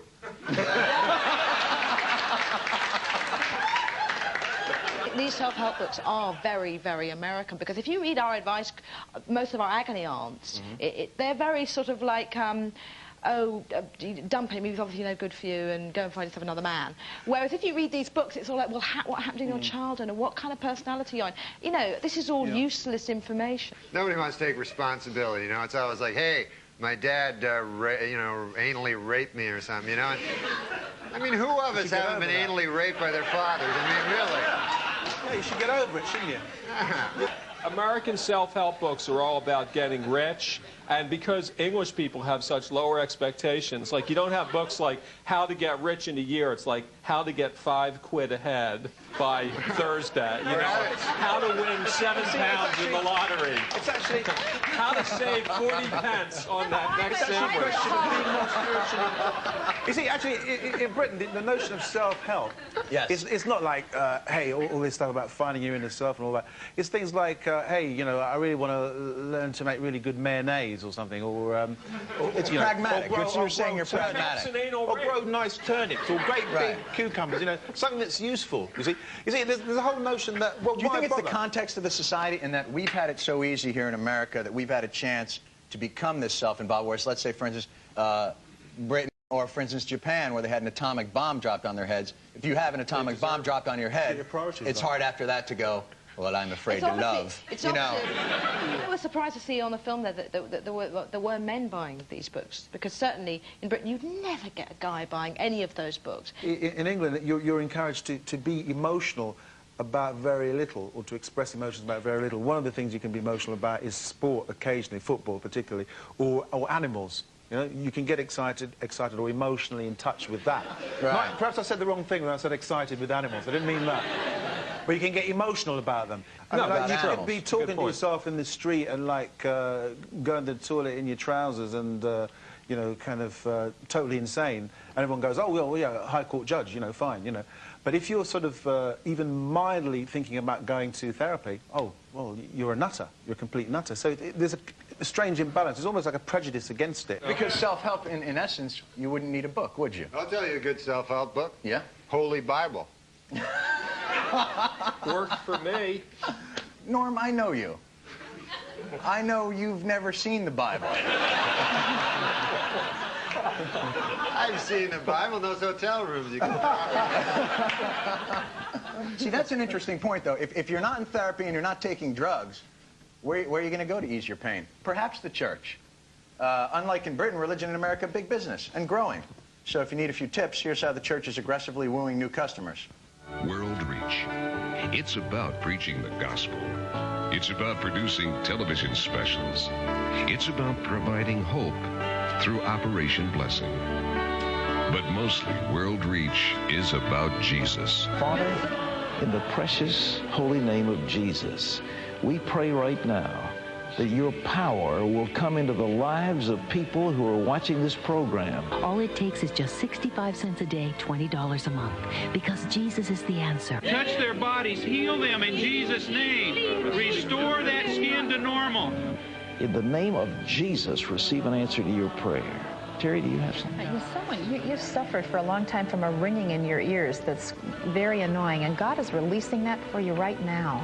Seeing what appeared to be a golden opportunity to share the gospel with a fairly captive audience, Pastor Perry Harrison started using the church's loudspeaker to expose the students to Christian music. The Lord right now is setting you free from that terrible pressure in your head. In America, we're spoiled. And we have everything in abundance.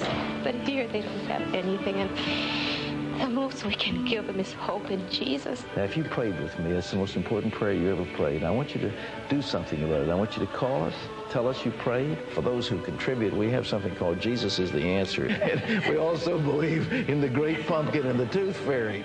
Well. Norm. Yeah.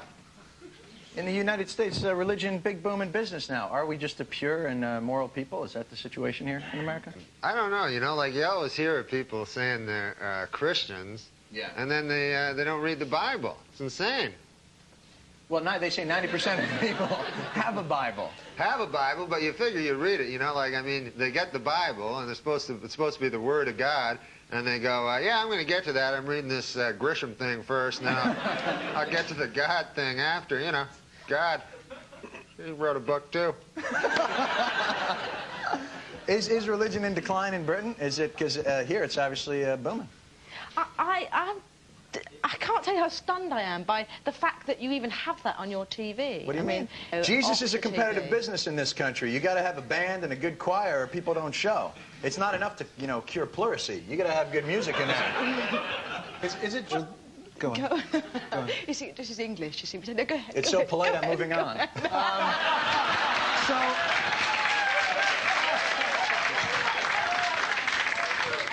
I'll tell you what I think about religion in this country. Please, Joe. Settle it. This is the only thing that embarrasses me about America. I think America is just so great. So when like French people say, but you have guns and you kill people, figure, well, who cares? So what? We didn't collaborate with the Nazis. And, you know, so you've got all these things that you know, people would criticize America for, you know, violent movies, things like that. And I think that they're just fine. But the religion thing really is embarrassing because, you know, you see this guy, this Huckleberry here, this Pat Robertson, and the guy ran for president. I mean, he's an idiot. He's a buffoon. He's a village idiot. And he's on television every night. He's got his own cable channel. So, you know, it is embarrassing. But the most interesting thing about religion in America is that nobody who goes around America really thinks Americans are religious people. You know, like spiritual people. Wasn't there a guy called Jerry Falwell or something here who There's still a guy called Jerry Falwell. Yeah, who was going on about he saw 70-foot Jesuses or something? Is that what he said? Good drugs in Virginia. I mean, and people were saying, oh, yeah, you know, you saw a 70-foot Jesus. Yeah, I'll buy some. But in all fairness, you got to figure Jesus is a pretty tall guy. But what sort of car would he drive? Do you think he would have a limo? That's a good point. But in other 70 countries, feet's not that big. In other countries, once a virgin or a saint appears, then they set up a temple, they set up some kind of grotto, you have big lines, you have people lined up waiting to get in. I was in Lourdes a couple years ago, and there were 16 guys in Cleveland Indians shirts waiting to be cured. I figure you guys are going to wait a long time because the virgin's, you know, she's backed up. She's still got, you know, she's got the San Diego Padres guys to take care of her. But in America, that would never happen. Someone would say the Blessed Virgin Mary appeared in a you know, she appeared at an internet site maybe, and people might believe that. But if somebody said she appeared here in a forest, you wouldn't get a pilgrimage there. You wouldn't get people believing it. And the reason is people don't really believe in God. If you go to Britain, you certainly wouldn't get politicians saying, and God bless Britain. Because the population would just laugh. And yet you have God bless America. And they say it with feeling. And you're all supposed to say it with feeling. We actually wrote a song about it. Seems to be working. Getting back to the point. How is the Church of England going to stop the decline of people who have stopped going to church and stopped believing? What the Church of England, I think, is going to have to do, maybe, is to put television screens up for the football results and the lottery, and maybe pinball machines and make it more entertaining and for people in the corner or something. Yeah, I mean, you see, because the Church of England has got this strange position. I mean, it's very integrated with the class system. And it's one of those institutions that historically has been very highly respected. But in recent years, all of those institutions have been diminished in terms of the way people look at them.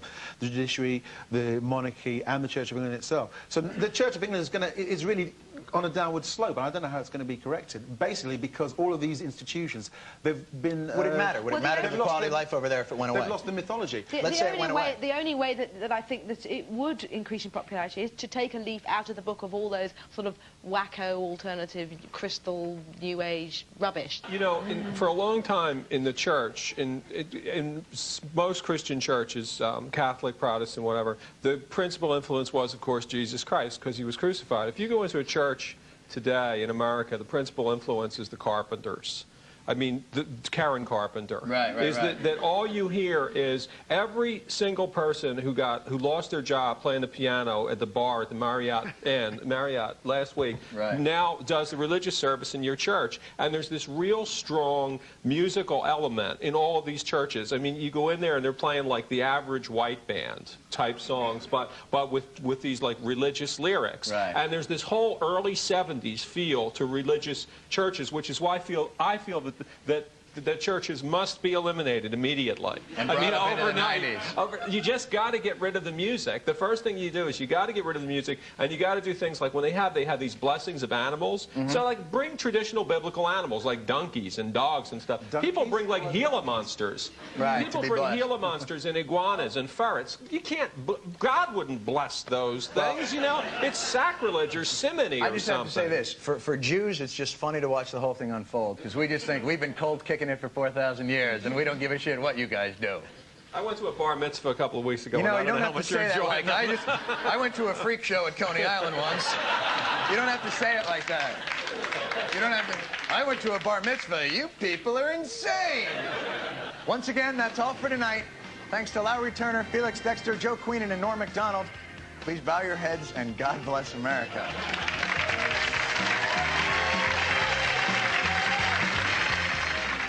And there'll be more burning issues from both sides of the Atlantic in 2 weeks' time.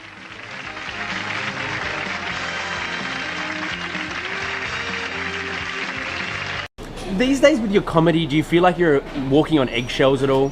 Do you feel more like nervous about stuff you tweet and stuff you say just because of the climate we're in and everything that's happened? Yeah, like we're going to go do stand-up right now. It's mostly trying out new stuff. You don't have the freedom to just talk and free associate and then, carve it back from there. Because usually the process would be you go way over the line. Yeah. And then you bring it, and then people go, we hate you. And then you take away all the parts where they hate you, and then you're left with the stuff that's not, that's on the line but not over it. Is your starting point a little bit more sort of tamer these days? Oh, yeah. It's very calculated and thought out. And does that hurt your act, though? Yeah, it's way less funny. Is that right? Other than it being not as funny, it's wonderful. It doesn't hurt anyone's feelings anymore, but virtually no one laughs.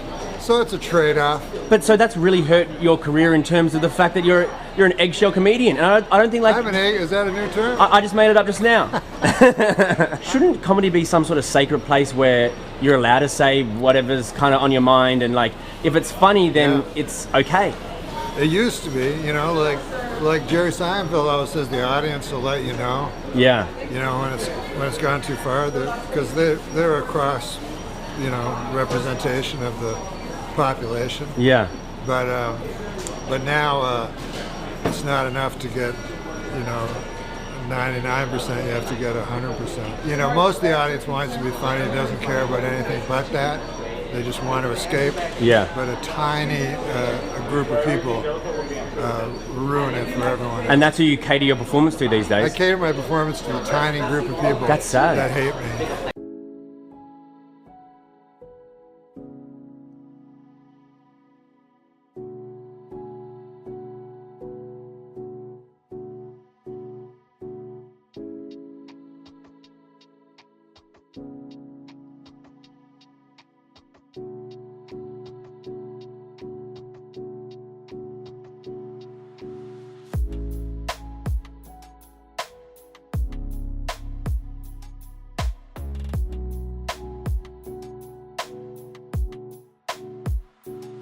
That clock is set at 10 past 10, and that's because this guy drinks like a fish, and we want to remember, remind him how to drive. You're supposed to put your hands at 10 and 2. Did you know that? No. That's all very true. You never heard that? No. You never heard tell of that? Tell of that? You never heard tell of that? Nobody says that anymore. You never heard tell of that? Because we have a thing here in the United States where you go and talk in front of the president. So you do a stand-up comedy, which is what I do. To the president? To the president and a bunch of press people. When? It's like a roast. Yeah. You never heard of that? Never heard tell of that? Go and do comedy at the president. Yeah. He sits down, you go and do some comedy. Well, not right to him, not just one-on-one. Right. There's a bunch of press people. The White House correspondence. Anyway, it's called the White House correspondence. And so the guy, I said, what do you do for a living there, sir? If you don't mind me asking. What do you do for a living? I'm a nightclub comic, I tell the guy. So he says to me, I work down at the University of Science there. He says, that's a good school, by the way. I can't remember the exact place. Sure. But he says, I'm a professor of logic. Oh. So he says, the guy says, logic. Now, what the hell is that? I never heard tell of that. Holy crow. You say more things that nobody says anymore. Holy crow. I haven't heard that since '58. Mick Jagger, I guess. You met Mick Jagger? Now we're getting somewhere. Yeah. Holy crow, what happened there? What's the story? There's got to be some story there. Well, it was you really want to hear? Yeah. Holy crow! I mean, meeting Mick Jagger? You met Mick Jagger. You met everybody. I never met Mick Jagger. Mick Jagger. On SNL, you met pretty much I was in the years everybody. where they had bad hosts. What? I hosted. That's true. If this were a memoir, if this were a memoir, I would tell about my wife. What a battle axe. A battle axe? I mean, no one's called their wife a battle axe since 1945. They're saying John Hodgman might be the possible guy who could replace Craig Ferguson. What about him? Well, you see, he's too smart. He's, nobody wants an egghead or a blue stocking. What they want is, No one's talked that way in 80 years. What do you mean, no one wants an egghead or a blue stocking? They want a ham and egg man. They want a guy who gets his hands dirty. That's right. They want a fella like you and me, a man of the people. Okay, I'm gonna try this. Do you like hot sauce? Oh, I hate it. But you know, you gotta try new things in life. No, you don't. Yeah, you're right. Whoa! Son of a gun, that's hotter than a $2 pistol. Man alive. Well, welcome to Phoenix. How long have you been in town? I got in yesterday and I burned myself all over. We said, what were you doing? I know, it's hotter than a $2 pistol in this town. So you're a little peeling a little bit on the nose? Yeah. So you don't come here often in the summer, is that what you're saying? No. Yeah, it's a good plan not to come in the summer. And it's nice every other People leave month. in the summer, right? Yes. Yeah. They scurry out. Spent a lot of time in Southern California, San Diego. Are you drunk? Because all you did was ride a cooler and you're sweating. I am. Well, it's hot it's hotter than a $2 Well, he's pistol got like in here. 12 layers on. Yeah, I I thought it was going to be really cold. Well, you're from Canada. This should be springtime for you. No, I know I'm from Canada, but you know I'm still a human being. Like it's not like we evolved differently. Yeah, no, I'm from the frozen north. Yeah. Yeah, it gets colder than a. It gets colder than a. Here it comes. Get your finger on the panic button. No, it gets colder than a vampire's demeanor. Okay, that's better. Wow. Surprisingly cerebral. You said this is the coldest you've ever been. You're Canadian, so are you okay with this? I've been colder than this. I've been colder than a vampire's. Go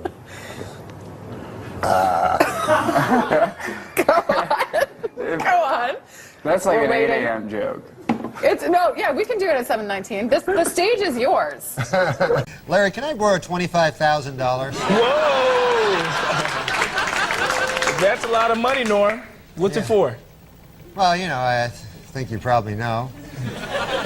Gee, I usually don't lend that much money, Norm. Larry, they say they're going to kill me. All right, Norm, but I want it back. Okay, all right. Good. You're a good man, a scholar, and a gentleman. Thank you. You're a good man. Let's do business. That's mighty fine, Harry. Let me tell you something, Harry. It's a pleasure and an honor to do business with a scholar and a gentleman like yourself. Yeah, I'll keep in touch. Well, hello, little lady. Hey, Sid, how are you? Why, I couldn't be better. I just broke into the wholesale business. Wow, congratulations. Do you know that my movies will be seen in every hotel in the Eastern Seaboard? Every hotel. Well, perhaps I'm bragging. Every hotel that allows facial cum shots. Porn business never sleeps. Guys, I agree with you then. Oscar Pistorius is a scholar and a gentleman. All right. He's a murderer. Alleged murder. I play Geezer. It was me, actually. Geezer's just an old chunk of coal that, you know. Thank you for having this old chunk of coal from the Ottawa Valley on your big city program. We are so pleased to have you with us, Norm. But my Merle Haggard was opening for him, you know.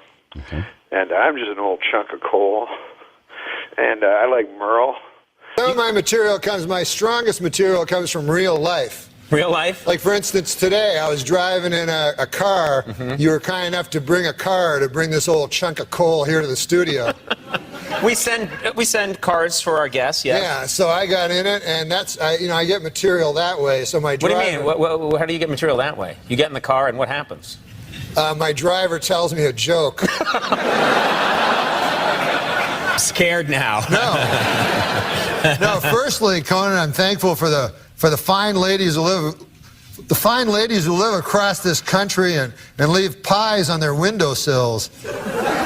So an old chunk of coal like me might have a meal from time to time. Okay. I am going to return to my former sexual lifestyle. Well, yeah, what's that? It's trying to find a lady and convincing her to let me lie down on top of her. That sounds so romantic, the way you describe it. I want to lie down on top of you and take a nap? What do you... I'm just an old chunk of coal that likes the, Old chunk of coal. Yeah. Likes S&M, apparently. No, that's what I was just trying to... I'm getting back to just lying on top of a lady. Okay, all right. How do you feel about a woman? She's supposed to be my life partner. I look in the mirror the other day and I says to her, honey, I look in the mirror and all I see is a fat, ugly old man. And I need you to give me a compliment. She says, all right then. Your eyesight is damn near perfect. I said, you dirty dog. Wait,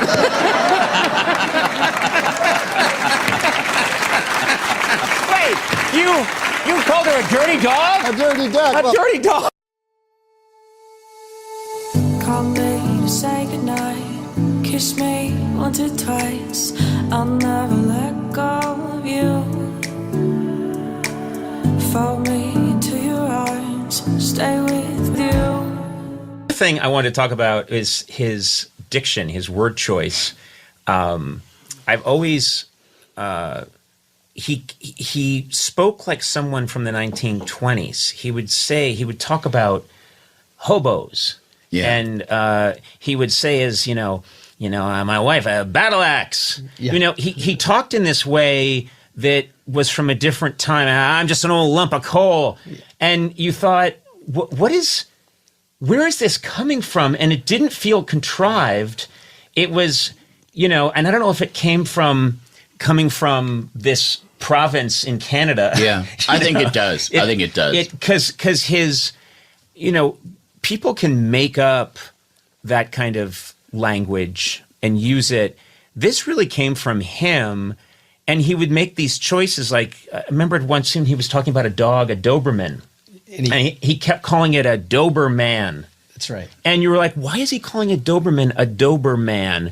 He was doing it on purpose. He would do little things that would catch your ear. And it's almost like poetry in a way. The way he would deliver and write his sets. Yeah, he had a real facility for the English language. Unbelievable. Really amazing construction. It all felt very spontaneous, but as I spoke to Robert Smigel, who was the original head writer on the Late Night Show. But more importantly, Triumph the Insult Comic Dog. Yeah. He refers to himself as Triumph the Insult. That's what it says on his... When he gets pulled over for speeding, it says on his driver's license, Insult Comic Dog, Triumph. Weight, 8 inches. But he said...